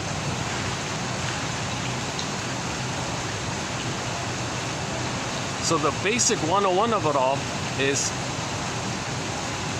return to something very basic. When the baby's born, hand the baby to the bosom. The baby's looking for the nipple. He'll find it, latch on, all is okay. The moment somebody takes the baby away, okay, you did it. It's kind of like the gynecologist took the baby away. It's kind of like the father would say, "What are you doing here?" Well, in the name of procedure, in the name of pillage and plunder, okay, we gotta traumatize your baby to make him angry, and he'll treat others the way he's being treated here. We want him to be treated badly here, so he'll treat others badly, and that's how we plunder and pillage. In the name of pillage and plunder, we traumatize your baby. The sacred masculine, the role of the father, the sacred masculine in the delivery room, is say, no, I'm sorry that happened to you, and you want to do that to my own child to replay what had happened to you, so because you don't even know that's what had happened to you. Well, hold the phone here. I want to protect my baby here, and I'm going to hand the baby directly to the mother's bosom. Thanks very much. Your services are no longer needed here. No, I'll lose my job here. I have to cut the cord here. I have to cut the cord here, otherwise I lose my job. BS. I don't. Totally nonsense. No way. I'll sign any waiver you want. You do not cut the cord. You do not cut the. You leave the cord. It's oxygen. It's food. It's nutrients. The placenta is the baby's spiritual source, guardian source, protector source. It's moral, like it's his soul, kind of like that. You don't soul murder my child here. That's Leonard Shengold. That's the first time I used that phrase. Yeah, funny. Leonard Shengold has a famous book called that. I don't use that. That's the first time I've used that phrase. That's called a Freudian slip. I didn't plan on using that. Oh, Jesus Christ. Well, if the soul is murdered, then they identify with that, and that's what they do to others, to say my soul was murdered in the nursery time. So leave the cord, leave the placenta. A beautiful image for this is the lotus flower. Yeah, you got the beautiful lotus flower, the stem and the pod in the water. It's on the water, on the pond, like the water there. You got the lotus flower, the stem, and a pod, like with the seeds and all that. Keep that image. Keep that image. Have a poster of it or paint it on the wall or something. Remind the mother and the father that when the baby comes out, you want to look at that painting of the lotus flower, stem, pod, baby, cord, placenta, baby, cord, placenta, lotus, stem, pod, lotus, stem, pod, baby, cord, placenta, baby, cord, placenta. You want to keep it like that. You got to keep it like that. If the lotus is removed from the stem and the pod, the lotus is okay. You get the idea. But 10,000 years ago, someone had the intuition. Well, I'm in a panic. I got to pillage. I got to get the serotonin. I need aggressive people to treat others badly. So we'll nominate some people to do that. It happened to us, and we'll get others to do it. And it turns out, ballpark, that the top most painful 80-20 rule. I'm discussing the top 20 most painful. The most painful have the most energy and the most hate and the most rage, the most entitlement, the most narcissistic supply demand, the most narcissistic rage, the most fear of being abandoned, the most fear of not making it, the greater stress in the limbic system or something. So there's more like aggression and manipulation, and the BPD amalgam, the BS mirror is so polished they can flip around and deceive and deception. They can get 10 PhDs in languages, so they can craft skillful things to fool people. They can even co-opt fairy tales to twist it, to use it against you instead of helping you. And then they can do harmful things and make you think they're the victim, and you should feel sorry for them and give them narcissistic supply. Admire them like that. You can do these kind of tricks like that. My goodness.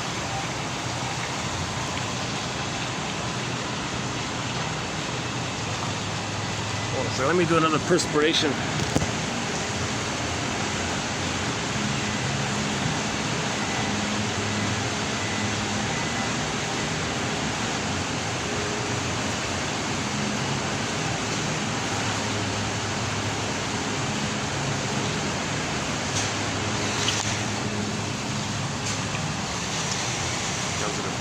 Okay, it's okay? All right. I prefer to button it, but it's just so hot around here, my goodness. Okay, where are we here?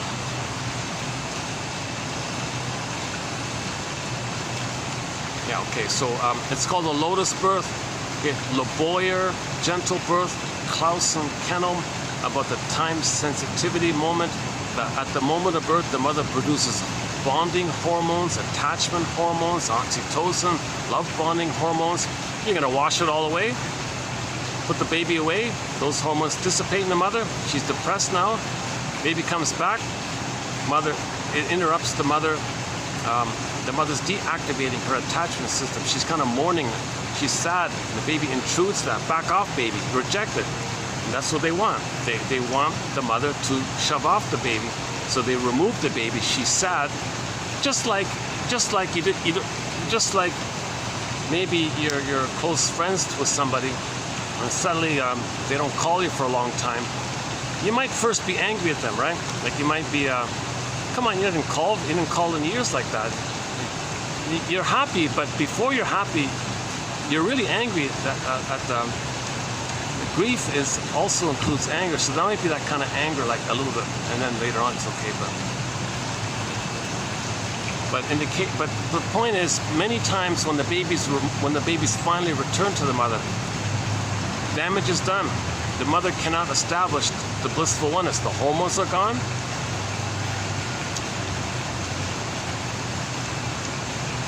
Mother's angry, takes it on the kid, blames the kid. Oh, kid, you rejected me. Or she transfers other problems onto the kid. Oh, you don't look like me, you look like him. Like the husband, I don't really like him. You remind me of him, I don't like you. You remind me of him, I'm going to reject you. So more stuff's going to come up like that. So it's a very time-sensitive moment. Klaus and Kennel, okay? John Kennel, Marshall Klaus talk about this in their famous book from '76. So at the moment of birth, the mother produces whoosh, all this oxytocin. The baby's swimming in this blissful, oceanic, blurred-like condition. Let it happen like that. Leave it there. Leave the smells. Leave the hormones. Let the baby attach. Secure attachment. He needs a blissful egg. He needs another egg. It's just on the womb. Instead of inside, it's outside. He makes the transition from the water world to the land world. But he still, in both worlds, he still needs the mother-infant dual unity called merging, symbiosis, unico mystica, Garden of Eden, Shambhala, Shangri-La, Avalon, Paradise, etc. He needs that kind of thing. But people got the intuition 10,000 years ago. Hey, wait a minute. If we break that, he'll be enraged. He'll be terrorized. And then he'll treat others badly because he was treated badly. And that's what we need to pillage and plunder. And then the cortex, which was meant to make us aware of our gifts, is just used to make us unaware of the pain and to justify our behavior because we're still in this loop.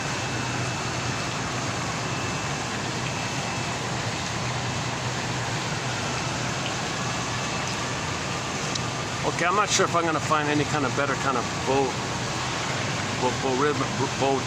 Let me see if I can update this one here, and I want to find a better bow for like a nice contained sort of explanation of this negative loop that we're in. So the intrapsychic creates the sociological, and the sociological we create, okay, right, the sociological is, well, plunder the planet, but to do so you need babies with a psychology that creates a sociology, which perpetuates the psychology, which perpetuates the sociology, and you got this kind of loop like that. And in the process of this loop, you know, we're gobbling up the planet. Back to Joy Harjo. Rabbit is up to tricks. Where are you, Rabbit? She's got a little parable called Rabbit is Up to Tricks, just a little short little, like Aesop the tale kind of thing, an indigenous story.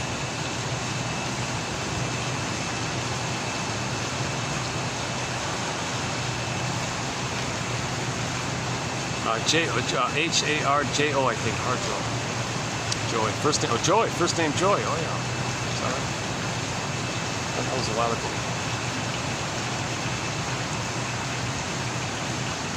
Yeah, so perpetuated in the resistance to healing is this whole phenomena. Back to the religious part. Don't heal the splits. Don't heal the splits. Don't watch Inside Out 2. Don't watch Inside Out 2. Don't see the group hug at the end of the film where a new sense of self called both and, golden mean, middle way, third side of the coin, okay, personhood. No, don't watch that film. Don't watch that film. That shows you healing.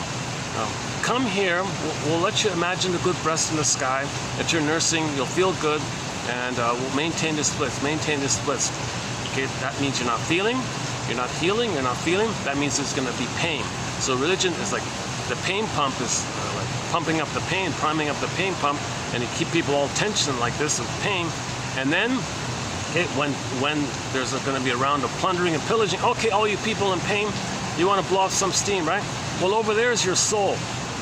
Do to them what your mother did to you, and then see the victims as your mother will hurt you. And the people all want to blow off steam like that. So that's that blowing off the steam is also part of the pillage and plunder. So Albert Hubbard said, religion is the father of graft, he said, Albert Hubbard. I was very surprised that the legal drama, Harry's Law, quoted Albert Hubbard. I was very surprised about that. They didn't quote that one, they quoted just a benign one called Every Knock is a Boost. So the lady there, Harriet, lost her job, and she said, somebody once said every knock is a boost, like she lost her job. Is that an opportunity for something better? Yes. She became a star again. She rose, she opened up her own law firm and became a star like that. It was a boost, right? Every knock is a boost. And she didn't say somebody, she said some obnoxious person. So it was still a bit of a tip-off, a little bit of honor to Albert Hubbard. So one of his quotes is that about that. Was that him? Go to 1203, TQ 1203. That's our introductory opening quote on the religious topic. It's in that little set there at 1203, way back at 1203. Now we're at 2890, but if you go back to 1203, it's in there.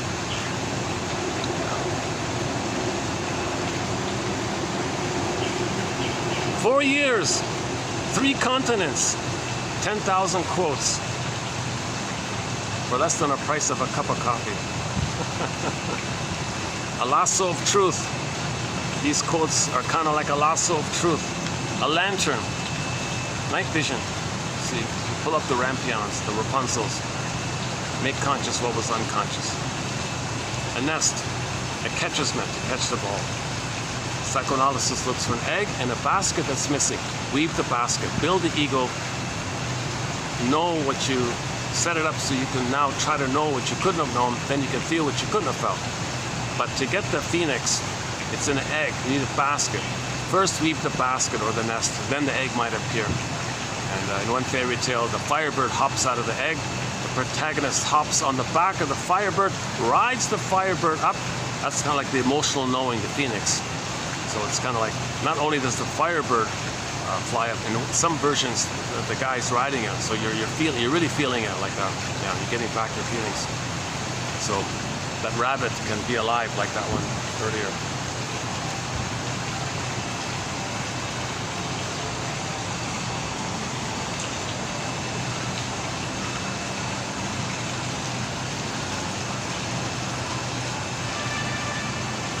So we have a whole thread on religion on the couch, let's say.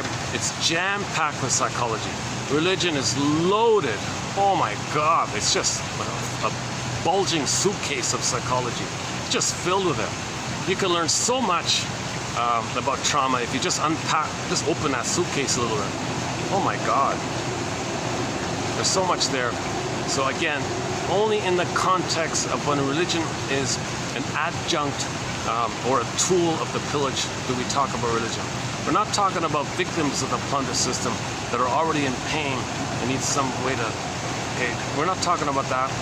Okay, and we're not talking about, philosophy type of things, like meditation, that kind of stuff, right? So we're talking about specifically the aggressor one, because the baby was the victim of the mother aggressor in the way babies are being raised in the most traumatized way. Forget about weighing the baby. Don't put the baby on a scale. That's just an excuse to calcify and murder the baby's soul. No, procedure. We got to find out how much your baby weighs. In case what? Give me a break. When is it ever necessary? It's just an excuse to hide the real issue. The real issue is to traumatize your baby, make him unfeeling, give him attachment trauma. Then he has prejudice. Then he plunders and pillages. So it's related. It's related to this. Okay, so we're still kind of doing it. Now, Klaus and Kennel made a huge boost to healing this. Now a lot of hospitals are changing their procedures a little bit to meet the needs of the mother and the baby. Whereas before that, it was all about meeting the needs to pillage and plunder. And somebody said, wait a minute, the mother's a human, the baby's a human. They have feelings and needs, don't they? Oh, wow, really, yeah. We've been so calcified. I'm sorry, because we were treated like that. So a little bit of a healing shift took place in the late 70s, I think. And now hospital procedures are moving towards treating the babies as human beings, mothers as human beings, and handing the baby to the bosom, okay, and leaving the smells, let them attach, protect that cocoon. And mothers are encouraged to do everything in advance to minimize the chance of birth trauma. So when they're pregnant, you want to give the baby a welcoming womb. So a welcoming womb. So no drinking, smoking, all that stuff. Then the baby's fighting with the sea monster, if that's the case. That's hell for the baby. It's hell for the baby if the baby's inside and the mother's smoking or drinking. Not enough oxygen, suffocating, enraged, sees the placenta, cord 3 veins, makes a sea monster. And he's in hell like that. The uterus, was the uterus a friendly place? You want the uterus to be a friendly place, and the mother to be a friendly place. Then the world is a friendly place. Well, you'll see it realistically, honestly, right? Because if you're under too much stress, you don't see reality. You only see the past, which you project. If you're not under immense survival stress, you can see normally reality, like the beautiful planet we have. Beautiful birds there. Nice little birds.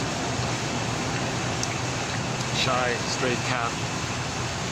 Confused rabbit.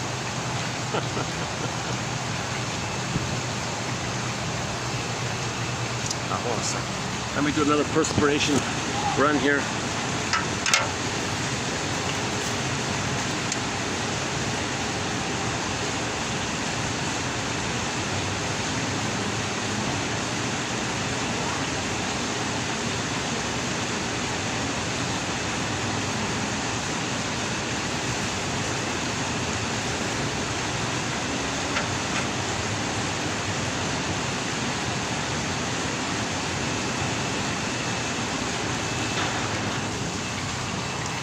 Still recording? Okay, it's still okay.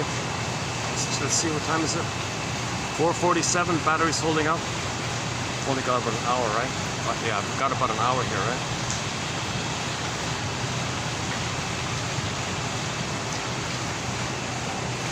You know, this topic about narcissism is kind of draining, so let's just do at least a few of them, and in the next video we'll pick up on it as well. So let's just emphasize I just want to focus on 3 underpinnings of the narcissistic issue. So we know about the traits, right? It's all about them, lack of empathy, they use people like things, they don't care, it's all about them. Useful, fine, not who cares, they're utilitarian like that.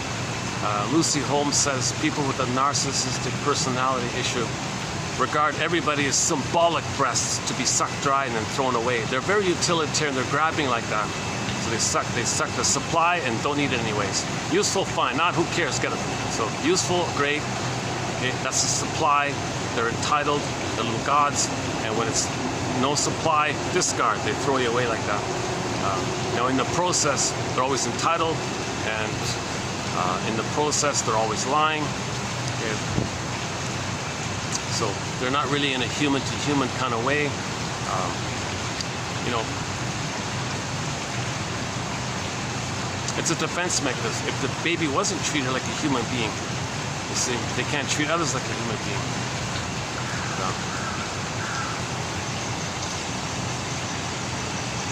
Okay, so number 1, it's the unmet symbiosis. That's the source point for the constant supply issue. Give me supply, give me mother, give me, and he's crying, doesn't get it, enraged, narcissistic injury, pain, not gonna make it, enraged, narcissistic rage like that. So that's the prototype he's operating from. Okay, that's an issue of survival. So no regret, no apology, no regret, no no need to make amends, no need for empathy, because he's always in survival mode. Okay, he's the colicky baby crying for the nipple. What's going on here? What's this rubber nipple stuff? What's this honey on it? What's this bitumen here? This is rage, this is shaming like this.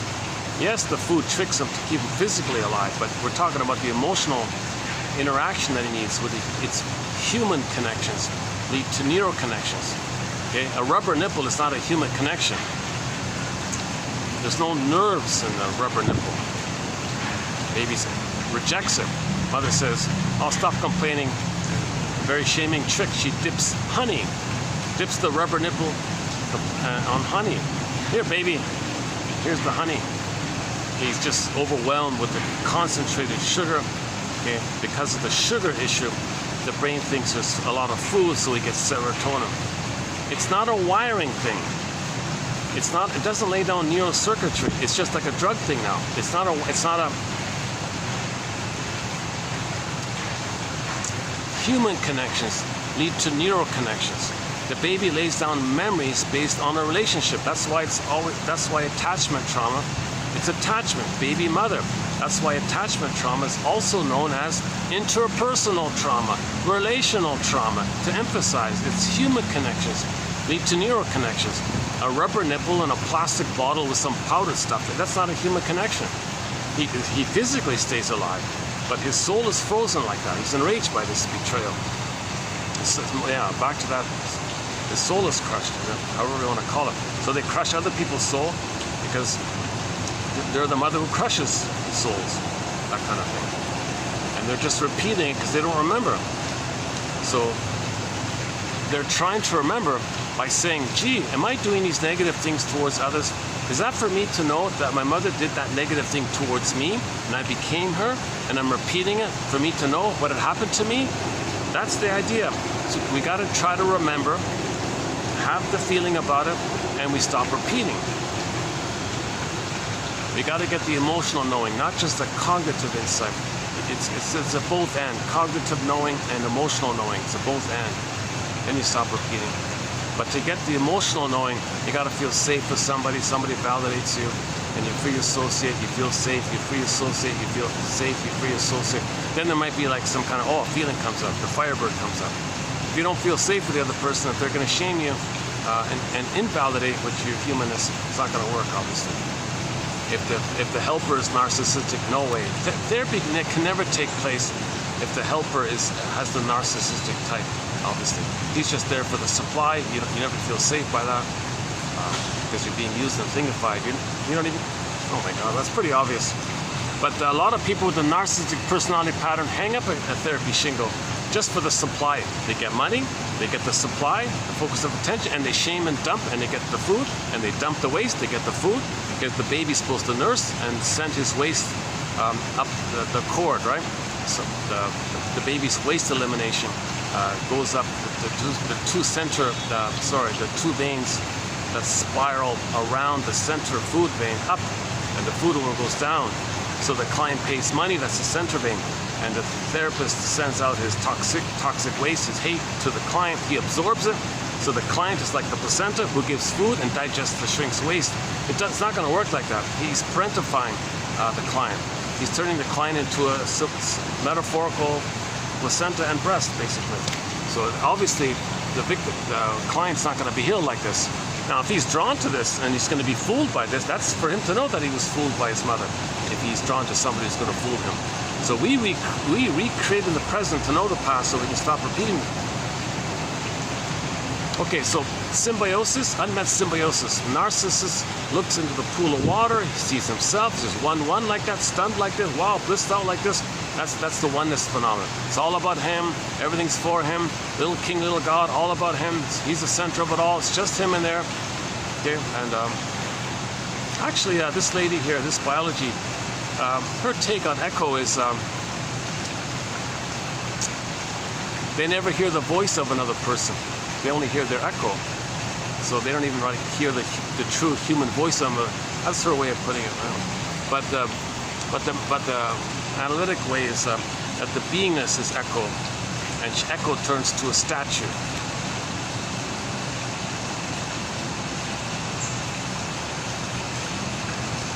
Echo is the statue, Narcissus is the flower. That's two images to represent psychological trauma. The baby didn't get out of the oneness place and his soul became like a stone. That's called athimoalexia. No feelings for your words. So the soul is like a stone. Statue, petrified, frozen, okay, morphed, hidden, flown away, runs away, whatever form it takes, ashes, it can take a variety of forms. Okay, so unmet symbiosis leads to the narcissistic supply, entitlement, survival. So this is an oral issue. That's why Lucy Holmes says those with the narcissistic personality pattern treat everybody as symbolic breasts and suck them dry and throw them away. So this is an oral issue. Okay, symbiosis, oral issue. Okay, all about them. Center of the universe, uterus, center of the uterus and universe.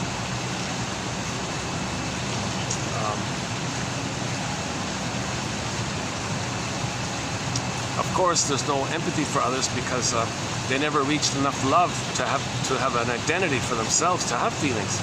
The feelings are frozen. The potential for empathy didn't develop up into the person. It was stunted development, arrested development. The empathy part didn't develop into the person. So since they don't have feelings, they're immoral. They don't care. And in some extreme cases, all they want is a reaction. If they're not getting a reaction, they'll even create pain to get a reaction. They just got to be the center of it all, whatever it is.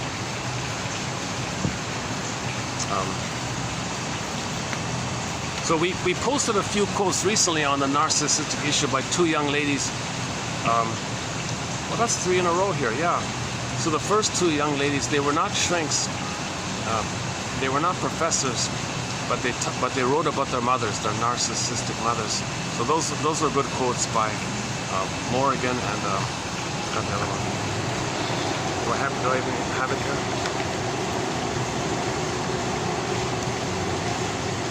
Oh, I don't even have it, the other one. Oh, we passed that already. Actually, I have yeah, in today's batch, in the 90s, let's begin here. Parents with the narcissistic pattern cannot, of course, bear their own undesirable traits, so they hand them to the nearest recipient who will take them. And their children are, of course, very handy for this, as they unquestioningly believe their parents. In other words, don't believe a word about yourself out of your narcissistic mother's mouth. If your mother or father's narcissistic, it's all a lie. Don't believe it. That's what she says here.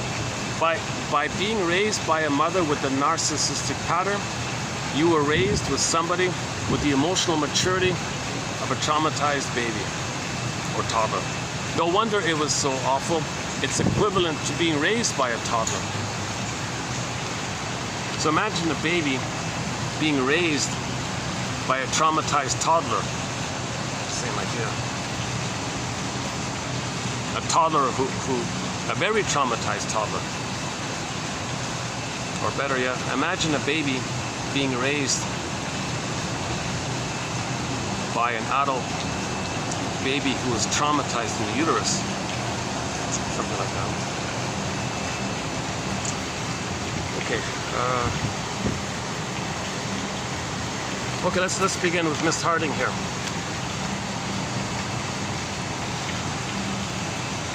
So go back to 89 and 88. You'll find the other narcissistic quotes there.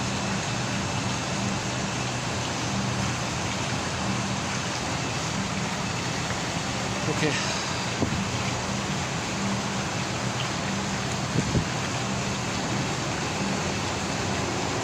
Okay, so remember, the baby didn't get the oneness. Okay? He didn't get the symbiotic oneness. The constant craving, the missing oneness. He's grasping for, looking for, mother, where are you? Where's the oneness? Where's the oneness? Where's the oneness? He didn't get it. He was removed, traumatized, shamed, belittled, gaslit, whatever. Something happened. He didn't get the oneness.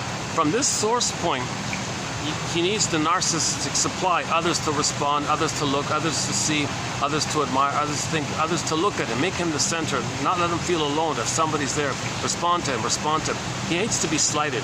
Oh my God, they get a rage like that. Yeah, or he hates to be ignored, or he hates if somebody identifies what they're doing. He hates if others see the truth about him. These kind of things, he feels ignored, right? He didn't get his supply. He's just stuck with that kind of supply like that. To sustain themselves, those with a narcissistic personality pattern seek what has been termed as narcissistic supply. If you had someone with this pattern in your life, you have been a supplier, whether you were conscious of it or not. Well, as the supplier, you can always decide to be out of stock. And remember, this is self-help stuff, like fluffy for the public. She writes very informally, very friendly, informally, like that. She openly says it. She's not a shrink. She never studied psychology. But she says, if you're surrounded by people, but that doesn't mean you can't talk about it. Just because you're not a professional shrink, that shouldn't stop you from talking about it, obviously. And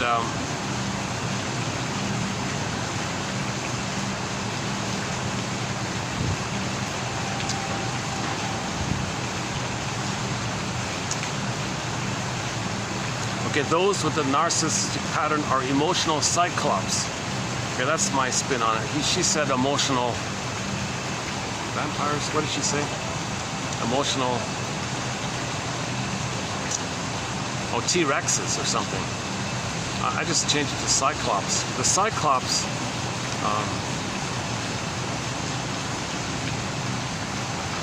like just the one eye or just the one focus, right? And this big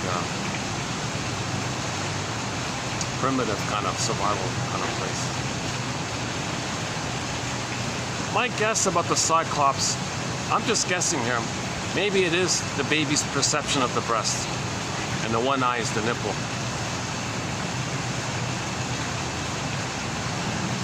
So, from the baby's perception, he's very small, undeveloped, very powerless, very tiny, and there's this big giant. From his perception, the breast is like a monster, like that, like a cyclops.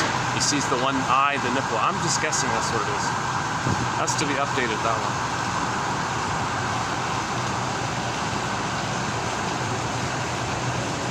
And he's stuck at that kind of place.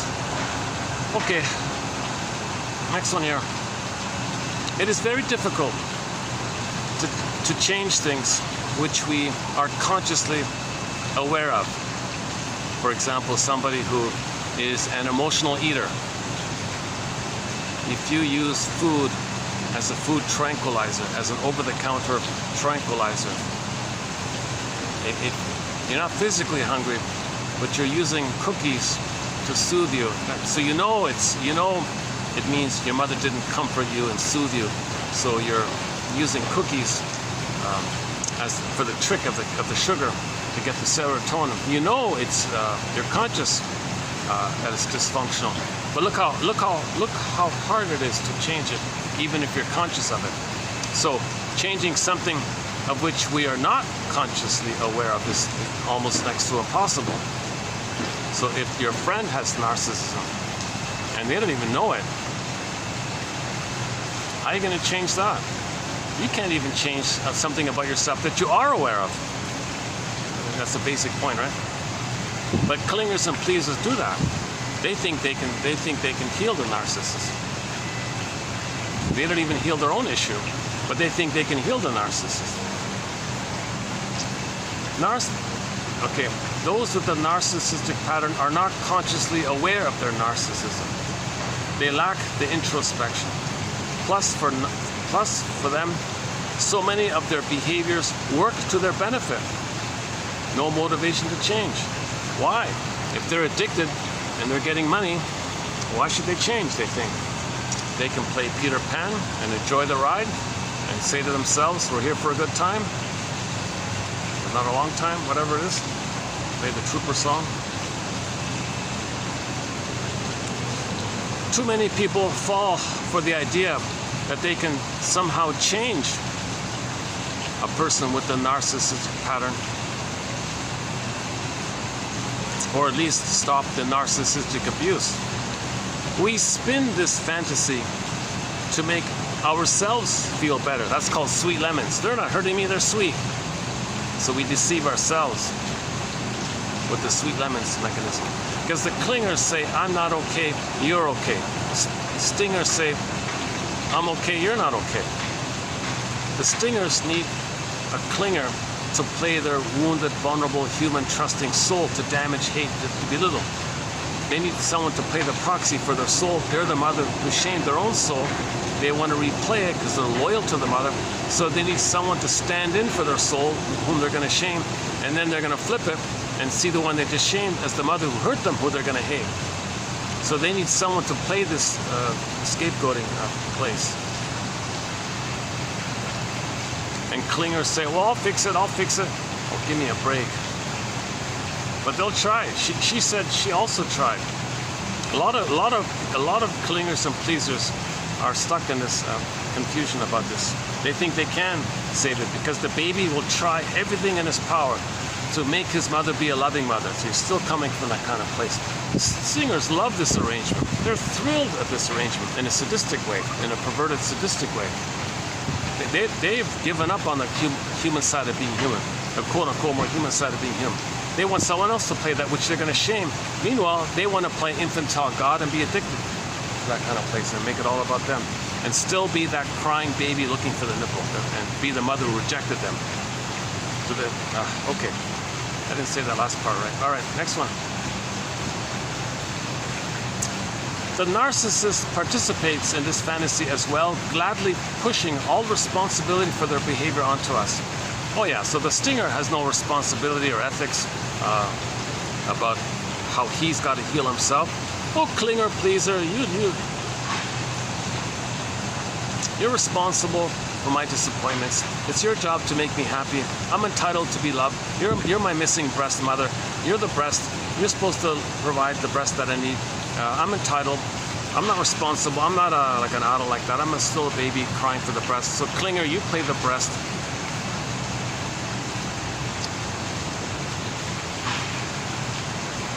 Left on its own, this loop, another loop here, plays endlessly. The narcissist never responsible, and you being over responsible. Conclusion: you have no one to manage but yourself, and that's enough. Yeah, so stop trying to save somebody addicted to hating you. It's not going to work. Those with the narcissistic personality pattern lie, cheat, blame, and shame you, all in the hopes of keeping you in the dark about how mean, cruel, and destructive they are. Of course, your found vision will not make them happy. Oh no.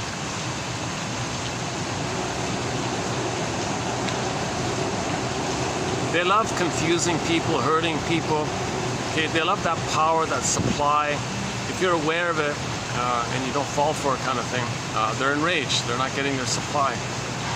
The paradox of narcissists is that you are never to let them out of your vision, but on the other hand, you are never to truly see them. Yeah, so the narcissist wants you there as a supply, but they don't want you to fully see them. Narcissists, those with the narcissistic pattern, long to consume you and your entire life, and they will if you let them. Narcissists never take a break from being narcissistic. It's a timeless, infinite loop. All their energy spinning it around. They're in this manic spin. That's all they know. Like the cycle, just one narrow vision loop like that. One-eyed loop.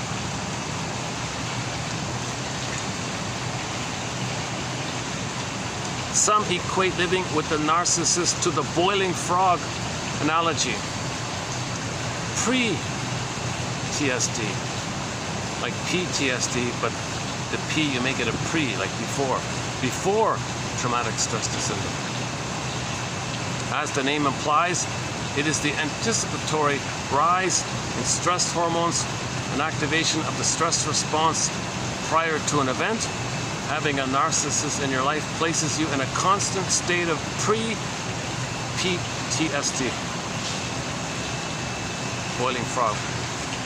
So the clinger and the pleaser who's married to a stinger, they're in a boiling frog situation. Right? It's a constant stress, boiling frog, stress. It's a pre-PTSD state. They better jump out before.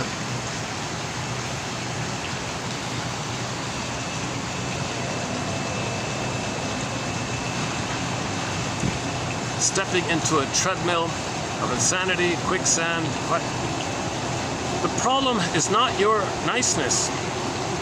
I mean, to the clinger. Right? The problem is with the narcissistics. Is with their personality. The problem is with the narcissist's personality. The pull you feel to love, the pull you feel to give love to the narcissist is intentionally created by the narcissist. The narcissist wants you to feel pain so that you return to the narcissist to ease your pain. Narcissists count on you blaming yourself before you blame them. Okay, there's some so that sounds like the bully pattern. The mother hurts the baby, then the baby runs to her. Whoa, right? So when the mother is in the bully mode, she traumatizes the baby because she knows that by doing so, the baby will cling to her more, run to her more. Yes, mommy, you're great, you're awesome. I believe you're wonderful. Trance logic. The more stunned and confused and in pain the baby is, the more he's going to idolize and worship and believe the mother.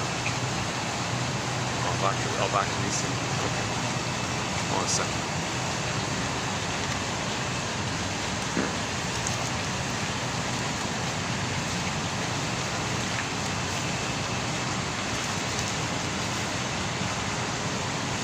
Is that going to work? Does that work? All right.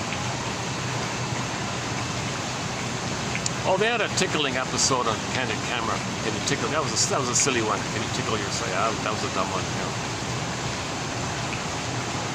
Not all of the Candid Camera episodes are funny. Yeah, that one wasn't.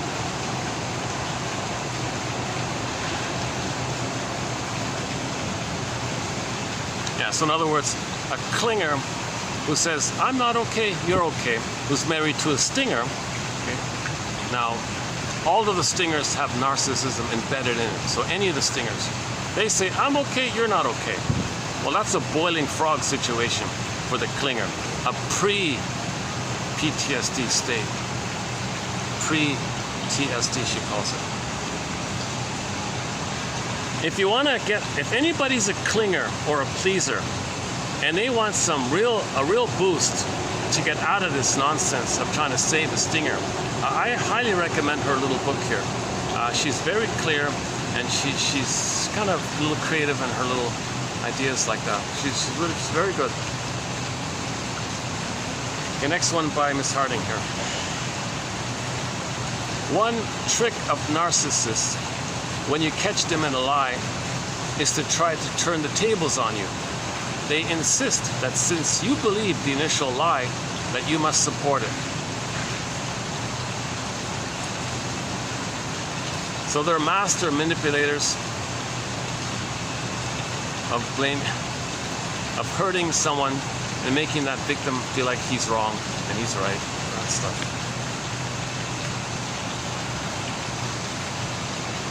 Oh,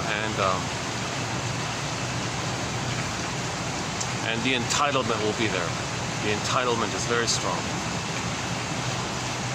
With a narcissist, the devil is not in the details, it is in the context. The details may make sense to others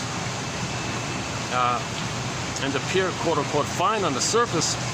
However, the contextual message is there for the narcissist's victims, not for the innocent bystander. So they can do a subtle, they can do just of the hundreds of tricks they have, they might say something publicly that makes him look good, but there's like an inside thing between him and his victim, where the victim is terrorized by what he's saying, and he's got all the people admiring him while he's shaming the scapegoat. Because the scapegoat knows that when he uses that tone, he's triggered or something, or things like that. Okay, next one. A narcissist is not grounded in reality. Narcissists, those with the narcissistic pattern, are grounded in their own self-centered internal world, solipsism, right? They're only in their solipsism. They see everything according to their little solipsistic bubble. They don't see reality. They only see. Therefore, whether he or she supports us or denigrates us, the acts and words have little to do with who we are. The narcissist's perception of you comes from within him or herself. It has nothing to do with you. Okay, so if you got a prejudice, if you got a person who was shamed and thought his mother was bad, and he felt bad, and he says, oh yeah, they're bad and dangerous. That's his world. He felt bad and the mother was dangerous. So he's operating out of his, they only project. Yeah, one of her lines is, they never self-reflect, but they project a lot, but they don't self-reflect. Like, they're very good at projecting, externalizing, playing. They never self-reflect. They can't look in the mirror. Man in the mirror, they don't look in the mirror.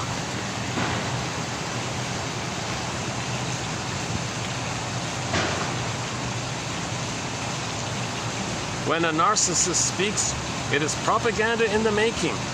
Yeah, they can't tell the truth. If they throw a few crumbs of truth in it, it's just part of a deception. It's to mislead you to get away with a lie. The best way to tell a lie is to include a few crumbs of truth in it. You know, people are hungry for it, so they believe the lie. Or a half-truth is the father of many lies. Lots of innuendo, sins of omission. Okay, little hedging this and the amalgam, the house of mirrors, they can flip and twist around all the time. We feel we lost so much in dealing with the narcissist. We somehow want those pieces returned to restore ourselves. We want back our missing days and years. And so the clinger might say, I can't believe it, I spent X number of years or decades. It's like it's all lost. And they felt wrecked by it. They lost the time, they lost their soul. Remember, people with the narcissistic pattern are master gaslighters. They will always deny your reality, okay, when they're manipulating you.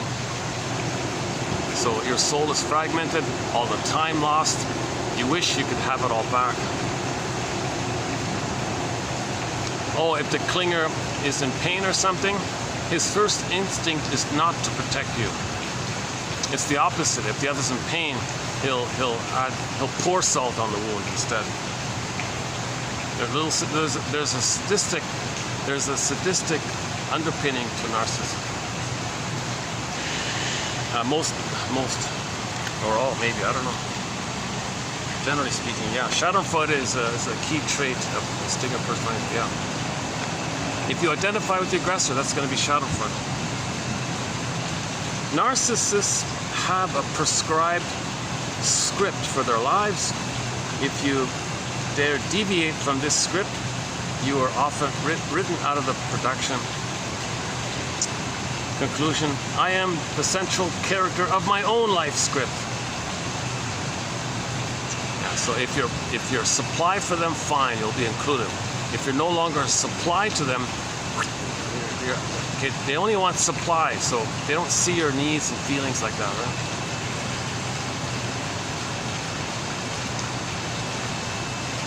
They're very good at pulling on your feelings. They know how to tug your feelings. They can manipulate your feelings and your goodwill, and they're intuitive like that because they're hungry to extract supply from you. So they know how to say things to tug on your heartstrings or something, I guess. So they're charming, I guess.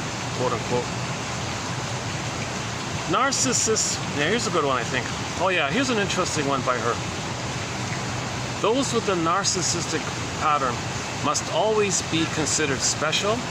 Okay. It's all about them. For one simple reason. They suck at being normal. I don't usually use slang like that, but if she can do it, I guess I can. They're not good at being normal. We like normal, you know, like basic normal. Okay, not get into this debate about normal. When you look at those with the narcissistic pattern and how they try to interact with the world, you understand they deviate from the consensus of normal. So a bunch of kids want to get a soda. That's kind of normal for that group like that. He can't do it, right? He can't fit in with the social club getting a soda or whatever it is. He'll feel ignored, or the group is not making everything about him. See, if he can't be the center of attention, forget the group. He'll special. I don't need them. Sour grapes. Sour grapes is very strong now. Their behaviors, emotions, and responses do not align with most people who are maturing and evolving. So people with trauma post 18 months are healing, they're learning. Okay? People are, one person says you're learning or judging. So they're in the judging or you're learning. Everything's love or a cry for love. Everybody's like thank you or please. You know, they're sort of like that. Many people are kind of learning. A lot of people just judge, forget it. I wonder sometimes, she says. Professor Harding says, I wonder. Oh, Marshall Rosenberg on his CD sings a song called something about I wonder. I wonder something. He's not a professional singer, but he wanted to have personal fun singing some songs. I wonder sometimes if after failing so abysmally at the life and interactions we all enjoy, the person with the narcissistic pattern in some type of default mechanism gives up. So if they can't fit in, they give up, don't need you anyway. Sour grapes, yeah, okay. As a defense mechanism, a person with the narcissistic pattern declares, quote, normal, that's wrong. You're all wrong. You're all idiots. Sour grapes. And begins to self-define himself. I'm a bugger. I'm special. Okay. I'm a little god in the uterus. My humanness, my feelings was rejected. You have it. I rejected in you. You're all wrong. My mother said my having feelings was wrong because the gynecologist said he needed to calcify my soul. So I go out and plunder and pillage. So if they think they're above others, everyone else is no good. That's the psychology. Of course, the short sellers, it's pretty much a given that they'll have one of the single personality patterns, obviously, if they're making money by hurting others and drinking champagne.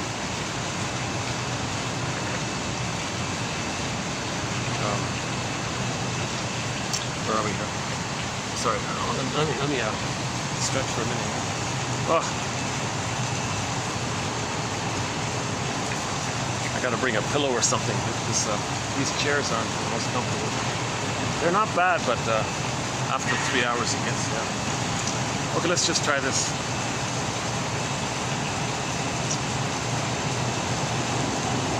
Basically, in a reverse of, if you can't beat them, join them.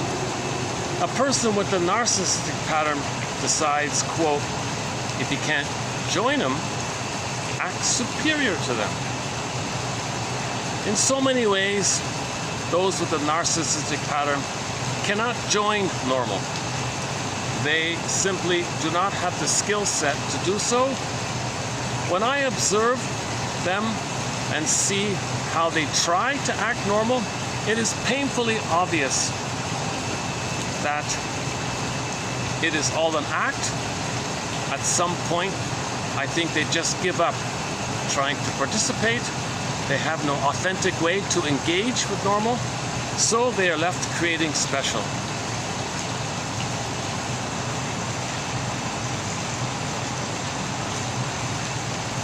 It's a defense mechanism, right? If you're in a survival brain, okay, you wanna take refuge in the time in the uterus where you were special. Now that means your real soul is no good. You say others are no good. So the soul, normal, no good. You back in the uterus, special. That kind of. Okay, that's by the way. So that was 91. That's part 1. I told you part 3. That was part 1. And then part 2. Oh yeah, here we go. In the myth, Echo falls in love with Narcissus, and as her name implies, she has no voice of her own. A witness without a voice is an apt description of what it is to live with a narcissist. Okay, again, this is just a pop culture way of talking about it. But the psychoanalytic interpretation, like the dream world interpretation, the unconscious interpretation, is that Echo is a personification of a person's beingness, which was exiled, disappeared, and deep in the forest, but you can hear an echo of the soul. So the echo is the echo of your soul, and your soul is a statue, and a statue, before the soul became a statue, maybe there was this ability to repeat it around, you know, like a delay like that. Yeah, here we go. Those with the narcissistic pattern do not self-reflect. You learn. A narcissist doesn't. That makes all the difference. Those with the narcissistic pattern sometimes converse with you. Sometimes, one version of it is, they talk to you in much the same way as a telemarketer does. A telemarketer. They're not interested. They're more interested in their agenda, their script, than they are with you. So if they're going to speak to you, if they're going to speak at you rather than converse with you, well then perhaps you should treat them with the same time and attention you would with a telemarketer. Most people don't listen to telemarketers. If they're talking at you, they're just following a script.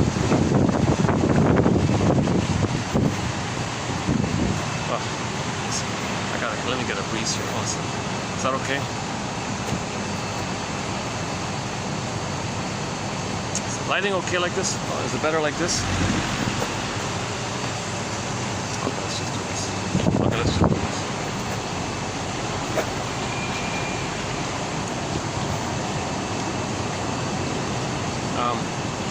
The fact that those with a narcissistic pattern lie all the time is not the true burden, because we understand this is what they do. What tends to wear us down, though, is deciding what to do with the lies. Their sense of survival is threatened when they are called out on a lie. Yeah, so that's interesting, right?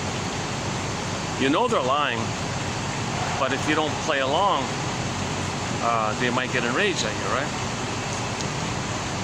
On their end, not getting a supply, it's a life and death struggle, symbolically. A life and death struggle symbolically ensues within the psyche of the narcissist, which is then projected onto you.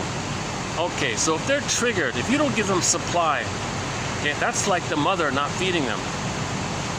Now they see you as the mother rejecting them, which is a dynamic whereby the baby felt he was going to be a goner by her. So he'll be enraged at you, but you're not the breast from the nursery. They don't care. They're operating out of the lizard mind. I mean, that part of the brain we nickname the iguana mind. the survival mind. Oh, is that okay? Hey, is that the swan back there? In front of the rowboat, right? Yeah, okay. Oh, there's the swan. All right. There's the gang. Yeah, okay. 3 of them. Those with the narcissistic pattern are very skilled at getting what they want. They prefer you to give it to them willingly. If this fails, they have no problem setting a trap, creating circumstances that extracts what they want. Yeah, they're very tricky. Little trap, drama, trap, pull you in. Stuff like that. Okay. Those with the narcissistic pattern are masters at misdirection and deception. If you interact with a person with the narcissistic pattern long enough, you know that the surface veneer does not reflect the depth of chaos underneath. We must lift up that superficial cover to see what lies beneath. One of the worst things is when we are duped by a person with a narcissistic pattern and then transform this into self-criticism, such as, why didn't I see that coming? What's wrong with me? How could I miss that?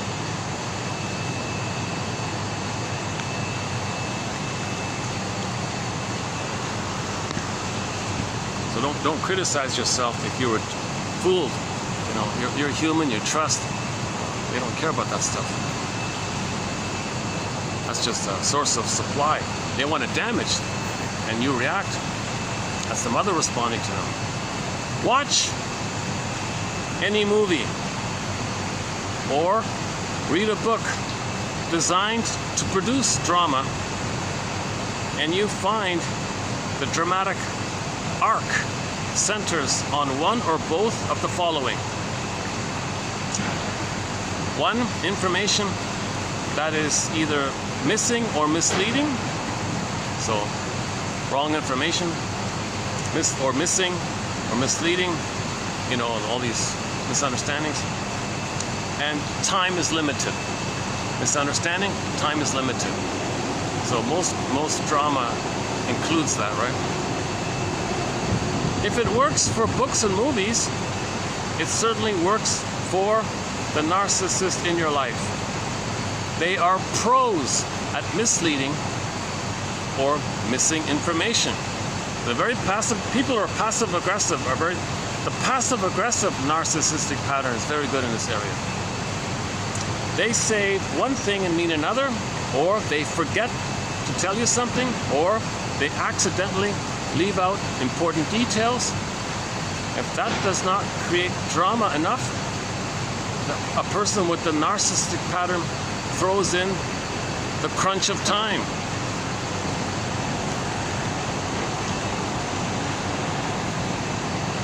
Okay, once again, some of these quotes are overlap with the BPD, the passive-aggressive narcissist. Undertaking, oh yeah, here's the one about this. Don't go to a therapist who has the narcissistic pattern or the bully pattern or Iago pattern or some kind of sneaky little thing.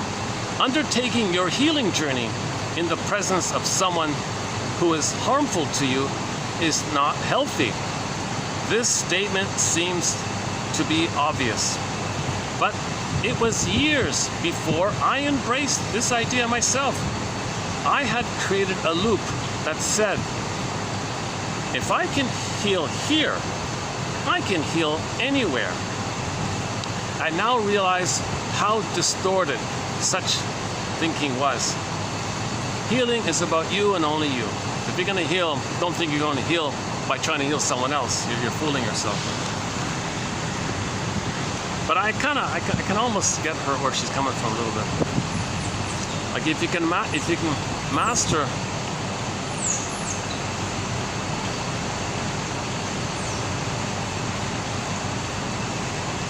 if you can still find some way to heal, and the person opposite you is trying to hurt you, but you're still trying to heal. Okay, hold on a second.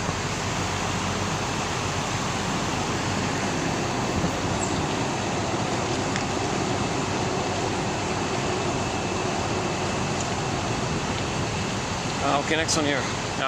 Okay, we give up a lot of things in the mistaken belief that we must do so in order to ensure our survival. Living or interacting with a person with a narcissistic pattern requires certain skills. Unfortunately, one skill that may develop is the giving up of one's self in order to ensure survival. Mother, do I have to give up me to have a connection with you? The child will give himself up to have an attachment to the mother, trying to survive. Have you given up joy in your life because you believe you need to be on guard and living in fear in order to survive? So you're hypervigilant, watching the mother. What do you want, mother? What do you want, mother? Have you given up taking care of yourself so you can do for others in the hopes of continuing your survival? How can I please you, mother? How can I please you? What will save you? What's your supply? Have you given up bits and pieces of yourself along the way so others would tolerate you better and thus again be assured in some way of survival? Did I please you? Did I not trigger you? Have you given up your own needs so you can be indispensable to others, increasing the odds of your survival? I wonder what you have given up in order to, quote, survive. Okay, conclusion. As we learn and grow, we come to the awareness that our true survival depends on retrieving those parts of ourselves that we once gave up. So we got to get back our soul. Look in the bag and reclaim. Robert Blythe. Rapunzel, pull up the rampions. Look in the mirror. Shadow work. Retrieving your projections, withdrawing your projections. Those with the narcissistic pattern are not trustworthy, obviously. They lie, they hide, they blame, etc. However, because they so consistently use these behaviors, we can begin to trust the narcissist to act in this predictable manner. So you know they're always going to lie, so that's kind of predictable, right? And even if you think they're changing their ways, so that's part of the trick, they're still lying, right? Only if they don't weep and mourn and do some kind of analytic process, if they never look in the mirror, and then it's just another trick. Now, by trusting the narcissist to act as expected, we move from shock and surprise to proactive preparation. So now you're in preparation, right? Okay, last one here. That's part 2. When two circles partially overlap, the famous, what's his name, Ben or something, John Benner. Actually, in Germany, this overlapping circle is the middle one, like two circles that partially overlap in the middle portion that looks like a lemon or like an oval or something. That was discovered a long time ago, 1700 something. When two circles partially overlap, the portion in the center is called a fascia pessis. Wikipedia is something about the fish blubber, the overlapping.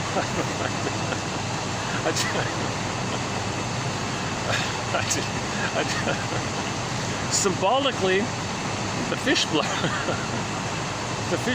the fascia. It's not Pisces, right? It's Pisces represents the balance between union and separation.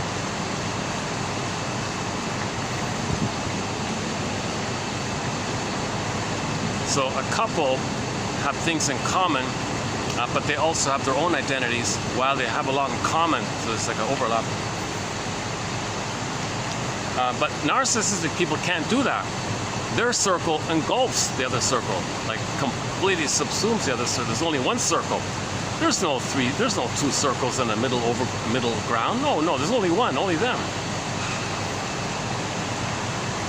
A narcissist circle consumes yours. Yeah, so you don't see two circles anymore. You only see one. Yours is submerged underneath it.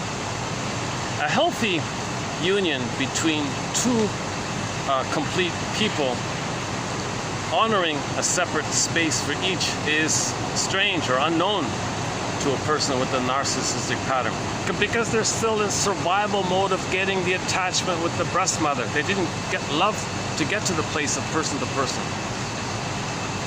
A person with a narcissistic pattern sees no one or no thing existing outside of him or herself. Again, everything's about them, their little bubble. Thus, they see no issue with taking over your life. They are claiming what is theirs in the first place. So the partner's the breast. Well, the breast was mine and to begin with. You're the breast, you're mine. They're very possessive like that. And all or nothing. One lady said, if the man doesn't give me everything, he gives me nothing.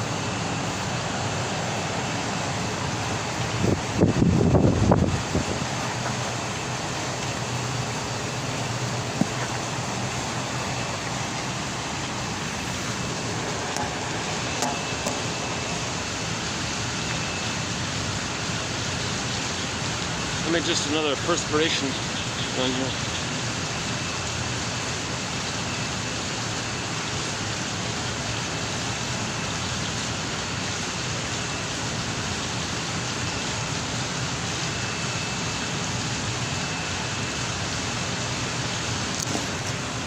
If I were feeling more energized, I'd walk down the road and talk a little more, visit some other place, but let me just wind it down here in the next minute or two. Okay, so I just did a preview of parts 1 and parts 1 and 2 of Miss Kimberly Harding's book, a little tiny mini book called You and the Narcissist. I can't believe that's not a bestseller. I can't believe that's not everywhere. And if you join some club, you can get it for free, but you got to cancel before the month is up, kind of thing. And there's an audio version of it, but you got to cancel before the month is up. But so there's one way to get it for free, but you got to remember to cancel.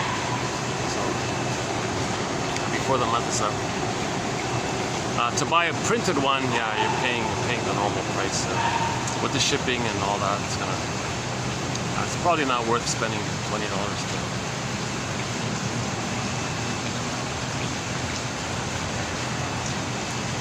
Yeah, okay, so we'll get part 3. In part 3, it's stronger. Then she goes on the rant. The part 3 is, she gets more about the sadism part and using people as things, and the plug and play one.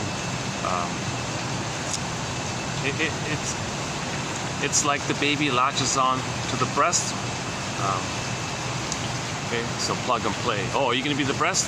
Fine. Next, breast, fine. So they're not really into that normal person to person. Now, they may act it, like they may put on a good fake.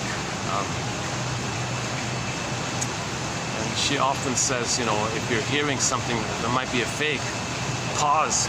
There's some agenda underneath, right? Like look underneath kind of thing.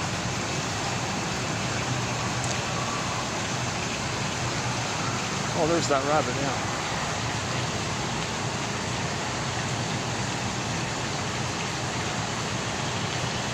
Well, what do you say, rabbit?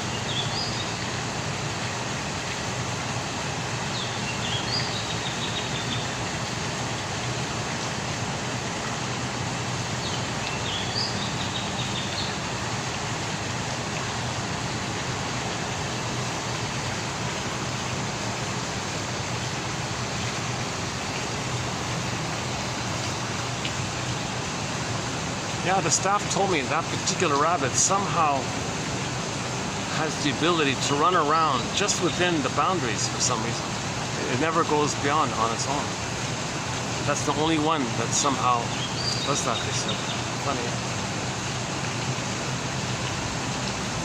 Did you train it? That's one smart rabbit, huh?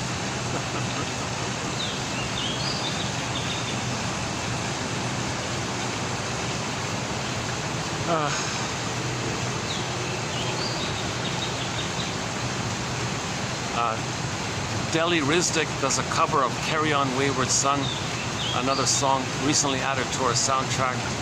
It's just her and a guitar, very nice cover of it. The conclusion of the song is, and now you no longer feel empty. Now your life is there. The death of unreal hope is the birth of new life. Yeah, she makes a good point about how many people with the narcissistic pattern are very invested to be excellent with language. Because the more you control the language, she said, the more they want to control others. So they're not using the language to heal. They're using the language to deceive. That implies an immense amount of pain. If you don't even want to use your own healing tool, i.e. being able to put words to things for your own soul, you just want to deceive others in your rage and your entitlement to deceive others, to not be aware that your mother deceived you. If someone deceives others, it's meant for them to know that the mother deceived them. Oh yeah, back to that one about the example Miss Morgan gave was some woman had a sad story. She gave stillbirth or something. The baby didn't make it, and this woman in her 20s, whatever, was feeling sad about it. So she actually called her mother about it to announce this news. And you know what the mother said? And now I don't have a grandchild. She made it all about her. Totally ignored the daughter, her feelings. Just made it all about her. I thought, yeah, that's a pretty good example. Her example is pretty catchy, like how somebody just twists things to make it about them. Didn't care or have empathy for her own daughter. Only thought about the effect on her. No, like that.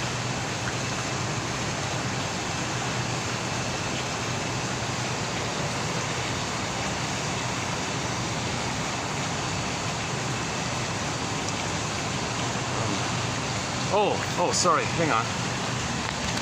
And the other one's from 90. Hold on a second. Yeah, okay, the other ones. So there were a couple I haven't mentioned yet. So in this one here, 2890. So which ones didn't we say? Okay, we did the first one. Very good one, the first one, the Nunberg and Hendrick. By means of free association to his transference feelings, the client may arrive at the unconscious sources of them. That summarizes the whole analytic journey. You transfer the past into the present. You got feelings about it. Free associate, you might know the source. Then you have bad reaction. I did the Groves one already about the importance to self-reflection. So it's Plato, Aristotle, all these guys, Socrates. This metaphor as well, just like it's easy enough to realize that we can get satisfaction from our own automobile only as we know how to handle it. The same principle operates in human behavior. So know yourself and you'll have satisfaction. Many people with the narcissistic pattern may be engaged in perfectionism or all or nothing thinking. All or nothing attitudes are a prominent feature of those with the stinger personality pattern, including BPD, narcissism, bully, etc. Extreme polarities surge forth.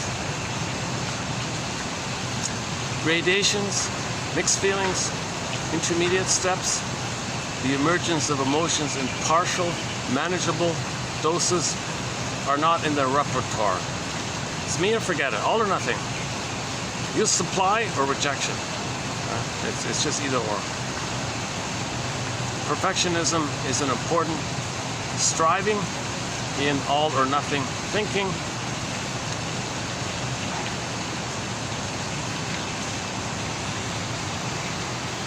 Okay, so there's a famous book called Addiction to Perfection. It's obviously linked to this. Perfection is the heaven, right? So you're looking for the heaven. It's heaven or hell, perfection or it's hell. You want perfection so you don't feel hell, either or. You can't do middle.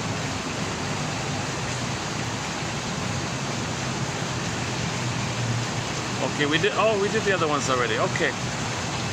Okay, for a brief discussion of the other ones, we did them yesterday as well. Okay, good. Okay, so we did it. All right. So we're sort of caught up. Yeah, so I finally caught up. I've had an overlap the past 2 weeks of quotes, so we finally caught up. So that's 2890. All right, so tomorrow we'll do 91 and then 2 and 3. That'll be the 3-part run on Miss Harding's book, You and a Narcissist. And she has these little mantras she gives herself, so I'll run through her little mantras as well. It's one of the better self-help books in that topic, in that area. But Miss Morgan's was pretty good. It's called It's Not You, It's Your Mother.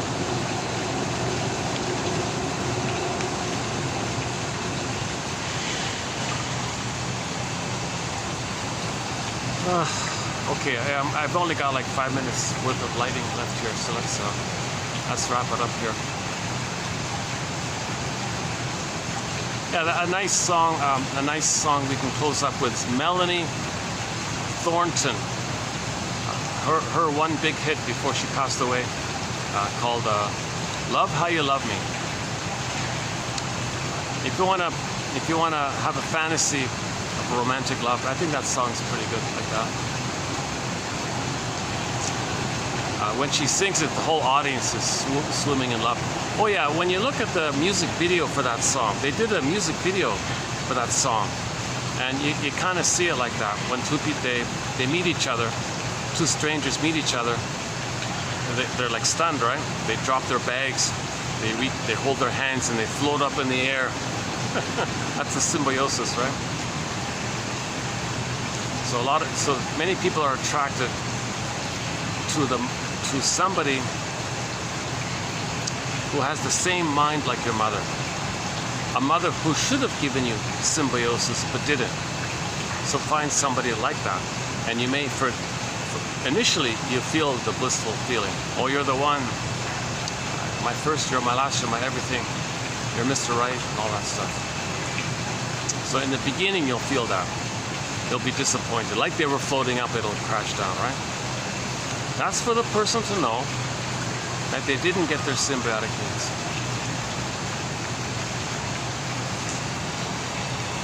So we recreate with others the interaction that we originally had, the prototype, but forgot how we felt about it. Recreate it to find how we felt about it. Ideally, to feel how we felt about it, because we can now know what we couldn't have known. Then we stop repeating.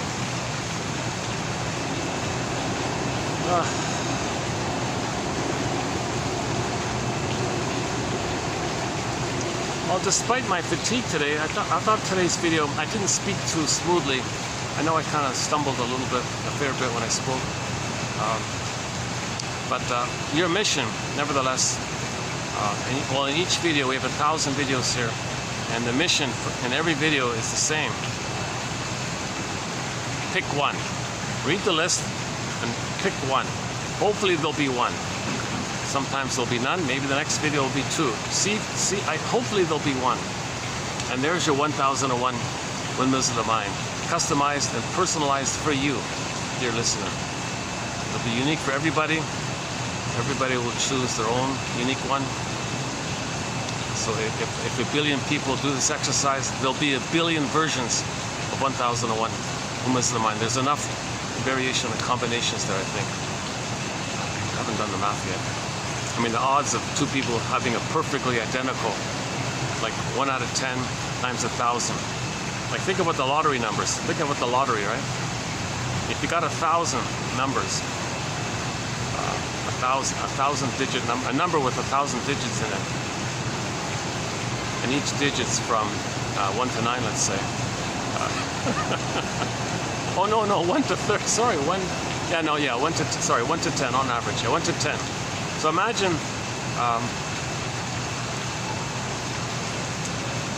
a number that's 1,000 digits long, right? And each digit, it's going to be like whatever you picked in that 1 to 10. What are the odds of there being a perfect carbon copy. If there's 1,000 times 10.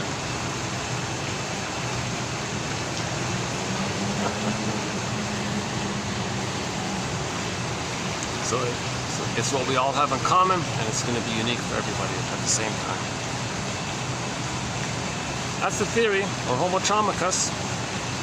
10,000 years ago, we traumatized ourselves, and we're repeating it symbolically, so to know our inner state, so we can stop repeating. But if we, so that's why that's why there's a great appreciation for the Mastersons and burglars and Karen Horneys of the world, and shrinks that didn't sell out and go to Madison Avenue, that kind of thing. People who stayed on the healing path because they got in touch with their feelings. If you get in touch with your feelings, you can't go back to deceiving people. You're kind of Odysseus now. You kind of went to the undersea, and you want to go up and you want to find home. You don't go back to hurting yourself once you realize you were hurt. Once you realize that your mother hurt you and you feel that pain, now you're healing forward like that. Back to 2822 by the journalist Lucy Freeman. She's also not a shrink, but she reported in her book called Fight Against Fears, 1951, her experience with her shrink, John Thurot, who said to her, "Oh, Miss Freeman, you're a very good journalist. You ask a lot of good why questions, but you're missing the most important why question. That's at the root of it all." Oh, really? Shrinker Man, Shrinker Man. They play the song Shrinker Man by Katie Lee. What's this most important why question that I'm missing? Why didn't my mother love me? Click, click, click, free associate, free hop on the broccoli boat. Okay, on the broccoli boat, ride the stream of consciousness, free association, admit it, you feel safe, and then okay, the feelings come back, and she stopped, her symptom went away. So she first went in for a psychosomatic symptom, then it went away. Psychosomatic symptoms are telling you this emotional problem, 99% of them. When you heal the emotional problem, many symptoms may go away or get better.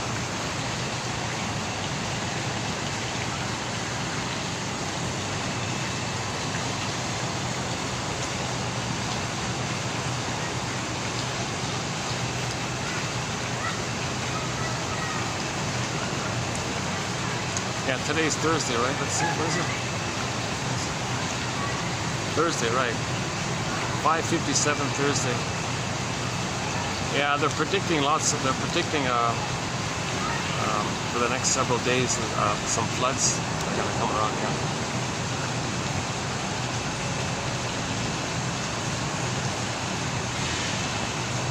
Oh, if there's going to be a flood, that means there'll be fewer people. If I can make it here, I might still be able to do it. And I'll sit on the patio part. It'll be cool if it's raining. Yeah, maybe the next one will be done in the rain. Let's give it a try. I've never done a video in the rain.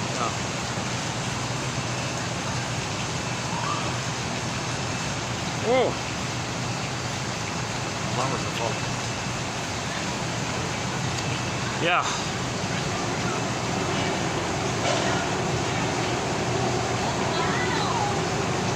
Okay, some kids want to check out the swans. Maybe just wrap it up here for today. Okay, let's just wrap it up here for the moment. Let this family here enjoy the swans here. Or let me just walk down. All right, hold on a second.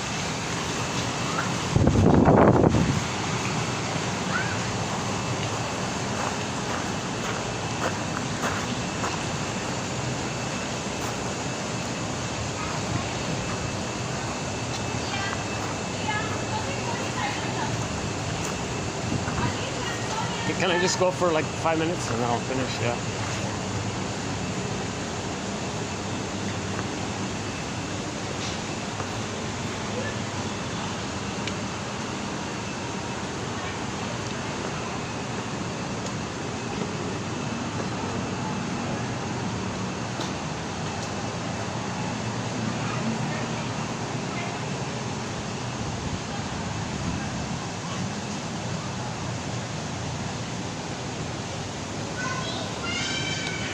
Oh, let's speak of the doves. Oh yeah, they got the doves. White bird. Oh yeah, white bird. White bird in the golden.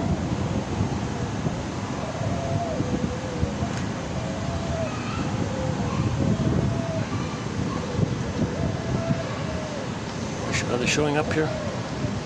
I don't know if you can see them, how well you can see them, but there's a bunch of white birds on the cable there.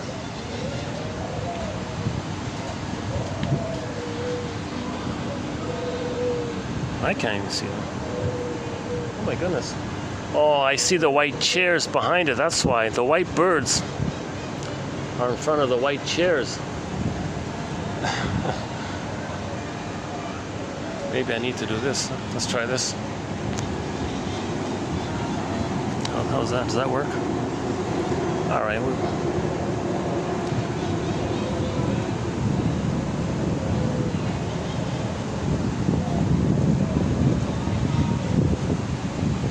There's the nest. Oh, look at that guy.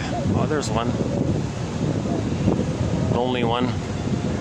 Sitting all by him, lonesome.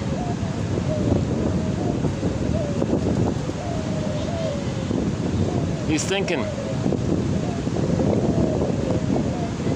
He's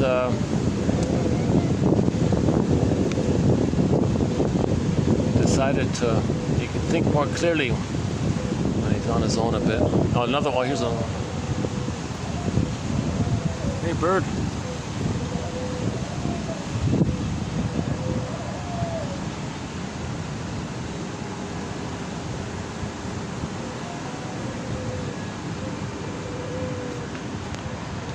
Can we just wrap it up here? Aha! Just wrap it up here. Okay, any final thoughts here? Let's close it up here.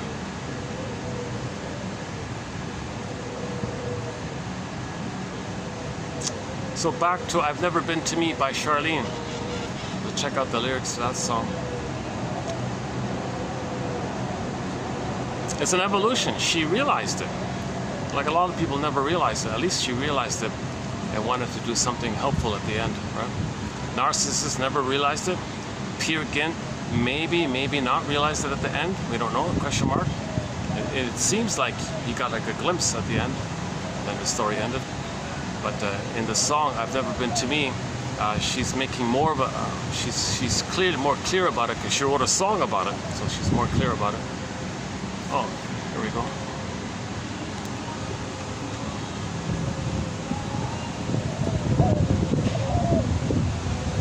White bird.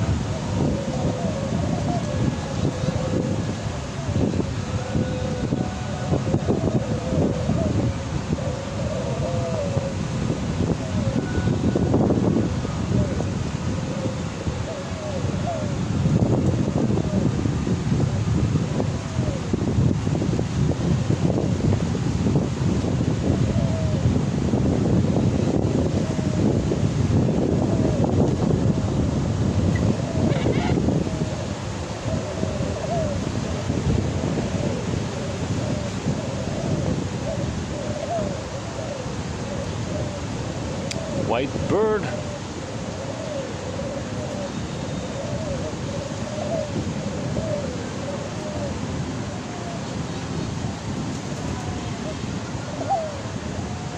I think that song 1970, I think, or 71 by the band It's a Beautiful Day.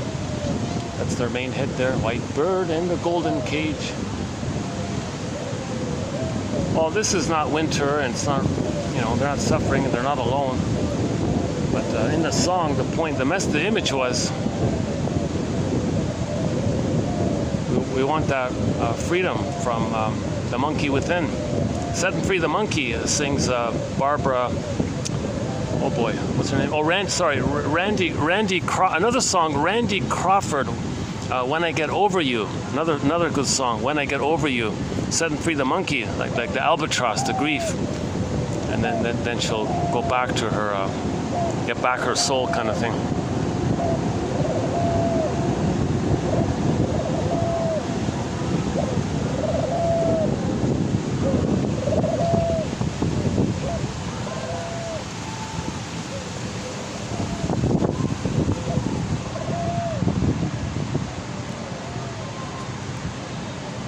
Oh wow.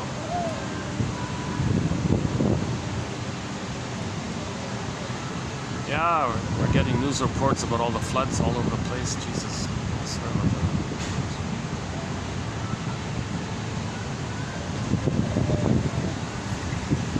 Well, maybe, yeah, well, one theory is if we stop dumping plastic into the ocean, somebody said the plastic into the ocean gets like a fever trying to process these chemicals. Even though the bags disperse the chemicals spread around, it heats things up. So there's like steam like that maybe. So somebody called it the water vapor syndrome. So there's too much, things are disrupted somehow. Anyways, the conclusion of that book was treat the earth at least as well as you treat yourself. Treat the earth at least as well as you treat yourself. Oh, the family's here. Oh, I can go back. Okay, let's just wrap it up. Nice little, really, what a nice venue, eh? A nice little place. All these little sections here.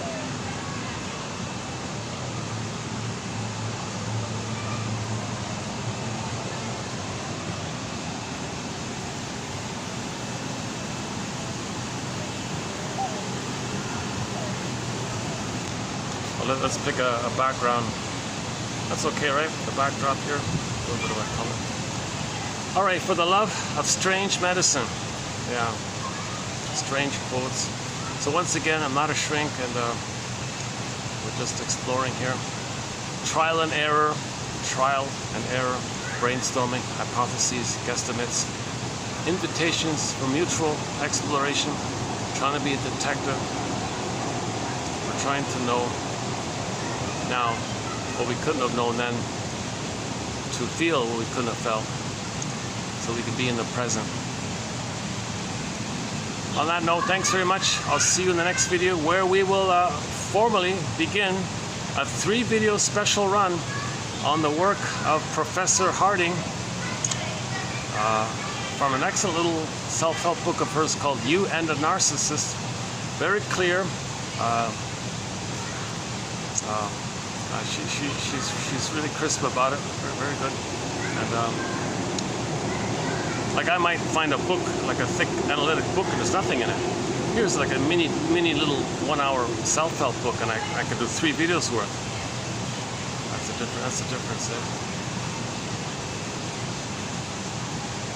So yeah. So the point is, I'm trying to find quotes that are clear, informative, with the hopes that 1 out of 10 will be of value. So 1 out of 10. So today, click the more link, you'll find roughly 10. Pick one. The first one for me is the best one. The first one. If we repeat the past and the present, and transfer the past to the present, and your feelings about it as well, and then from that place, free associate, then you can find the source of why you're transferring. We transfer because of the pain, so you want to find that pain.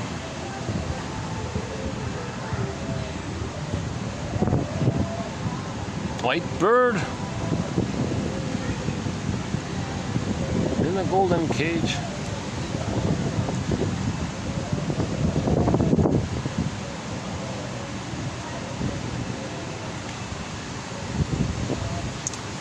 We're just closing up here with the white birds. Can we get a white bird in? Down there. Can we get that one in the closing? Oh, there's a white bird. That's him there. That's him there, right? Hey, little white bird. Do you wanna join me in this closing snapshot here? I can hardly see him here.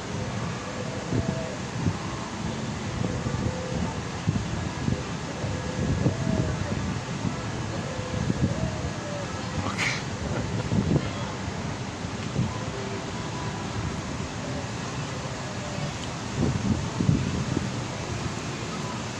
I've been told by somebody that these guys make the best tiramisu. I don't know. I was thinking on my birthday, maybe one day I'll give it a try. It's not ridiculous. It's normal prices. It's not ridiculously overpriced, considering the location and the facilities here. It's very nice.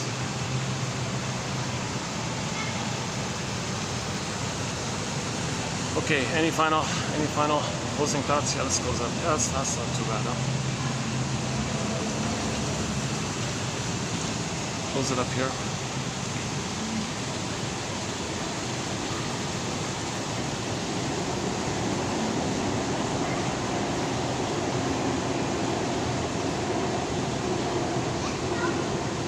So of course there's empathy once you know what's going on, that they're grasping for the nipple all the time. Unmet symbiosis, narcissist called narcissistic supply. So it can take the form of see me, like see them, look at them, respond to them, make them the center of attention, and that's considered like a supply like that. So whatever attention, so you might call them an energy vampire or something like that, but you know, I don't know how helpful that is, but it's not the narcissistic supply. Okay? It's this constant sense that the breast can be there, and that the mother's supposed to feed them, but it was failed. So you're looping it around like this. So you want this constant supply. Now, when the supply is unavailable, the rage comes. Now, some people orchestrate their lives, like they design their lives specifically to have a constant supply there. Like that. So one, she said one, Miss Harding said one playgirl type had like dozens of men she was flirting with. So she always had a supply. So if there's any kind of stress, she could bounce around to any one of them, and all of them will take care of her, be nice to her. Doesn't work. Doesn't change the past.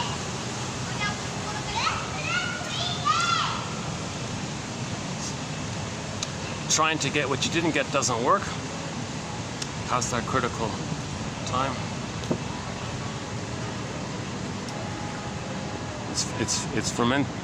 It's meant for you to know that you didn't get it. So one of Janov's main line is, you didn't get it, you're not going to get it. It's the death of unreal hope as the birth of life. Psychoanalysis looks for an egg. But this way, if I do it this way, can you see them? No, I guess, never mind. Okay, we see. Yeah, it was nice to see the swan. It was nice to get a close-up of the two new swans today. They have a real like pure, like innocent kind of look to them, don't they, right? Like the youthfulness of it all, yeah. And also the innocence of it all, right?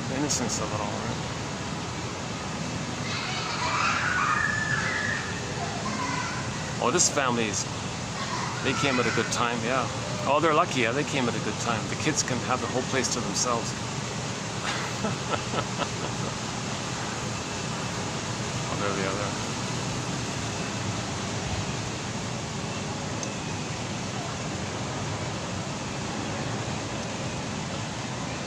Very expensive to rent in these areas here.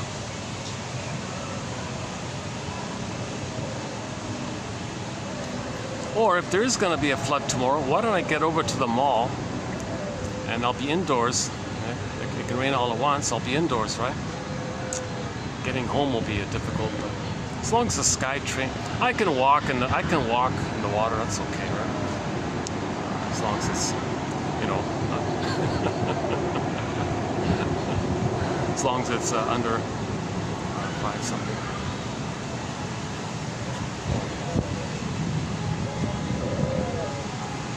Oh, some more guests just arrived.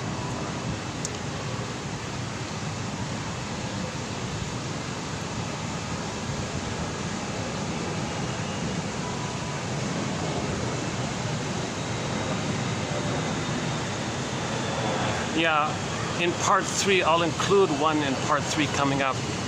She says, just as a way to help you face the reality, she puts it in bold letters.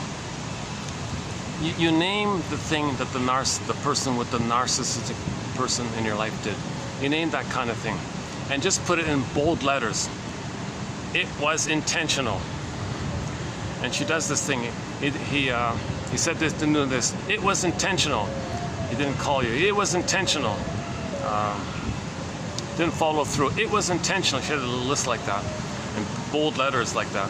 So it was to help her not take responsibility or feel guilty that you're supposed to always be supply for them. Just say, well, it was intentional, just to help you to balance the scale of how you're heartstrings are always pulled. Well, just say to yourself, the shaming thing, the rejecting thing, the manipulation, the lie, all that stuff, using you, just say it was intentional. Now, it may be unconsciously intentional, but just say it was intentional, just to help you be free from that kind of thing. Put like a, some kind of boundary like that. A lot of her quotes are about trying not to get swept in to the whirlpool or the quicksand of the narcissistic stuff.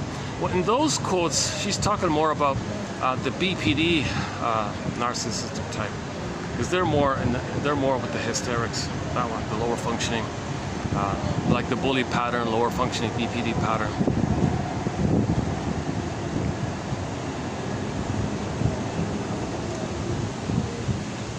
The lower functioning BPD, and Grotstein considers it to be a fusion between the narcissistic pattern and the bully pattern.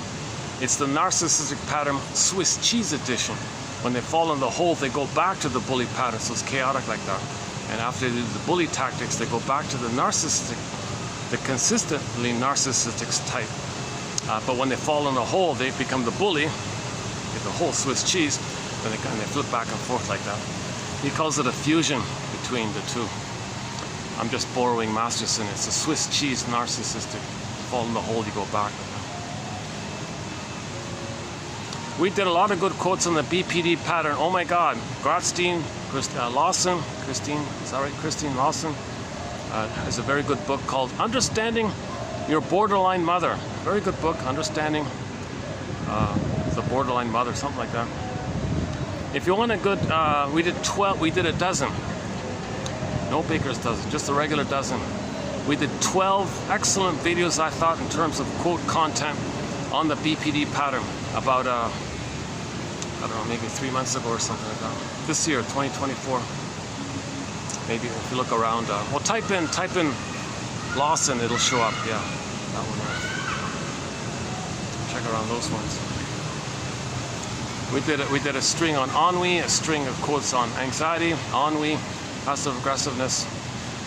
Oh boy, timelessness. Another one. Ab reaction, key one. The Janoff material, I always highlight the Janoff quotes, 2745 to 70, 26 videos. It's a good 101, almost like a self-contained psychology lesson, I think. He's a blend between self-help and psychoanalysis, sort of like that.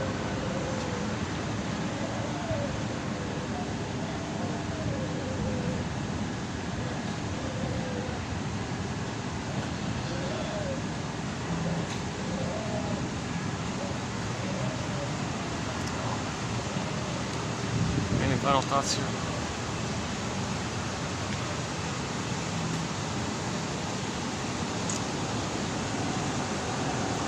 Yeah, I'm glad I came here today.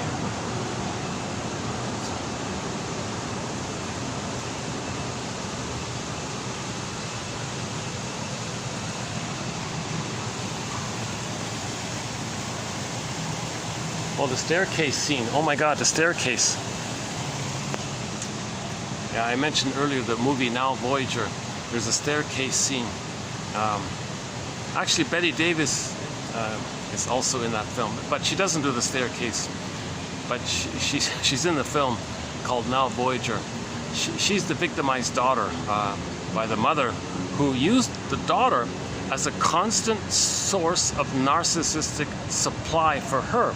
The shrink came, what are you doing to your poor daughter? Mother's rights, I'm entitled. She made this pompous speech like this. So the shrink had to intervene, put a wedge between the abusive mother and the daughter, Charlotte, played by Bette Davis. And the staircase scene is when the shrink is about to approach the mother, Mrs. Vale, I remember. Now, and then she says to Charlotte, played by Bette Davis, "Now, Voyager, seek thou forth and find yourself your friend." The rest of the film is a bit of a snooze, but that scene, that key scene, so I would watch the film up until then, yeah. The rest of it almost counteracts the message. But that key scene about mother's rights, that's a great scene. That's an important scene. The mother's saying, I have a right to have one of my children serve me, take care of me, do what I want, respond to me, respect to me, do everything I want, be there for me, supply. I have a right like this. I'm entitled. I was traumatized, you know, before 18 months. I'm in that entitlement place. So she was traumatized before 18 months. That's where that entitlement comes from. So the slogan, the cloak, we tell ourselves to make it sound reasonable. Well, I have a right. I give her life. It's my right. Oh, whoa. Your daughter's a human being with human rights of her own. She's meant to be loved and be herself. Now avoid find yourself. Get out of here. Go. Take off. Flee. Which she did, right?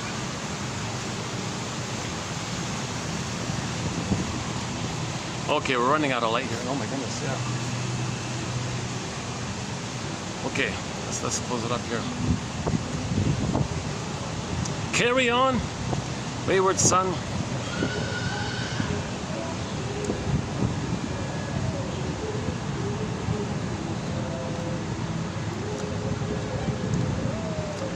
For the love of strange narrative medicine, I'll see you in the next video.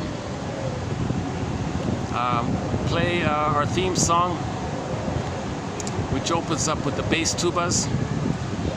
Katja Epstein's German cover of the song Windmills of the Mind, our theme song.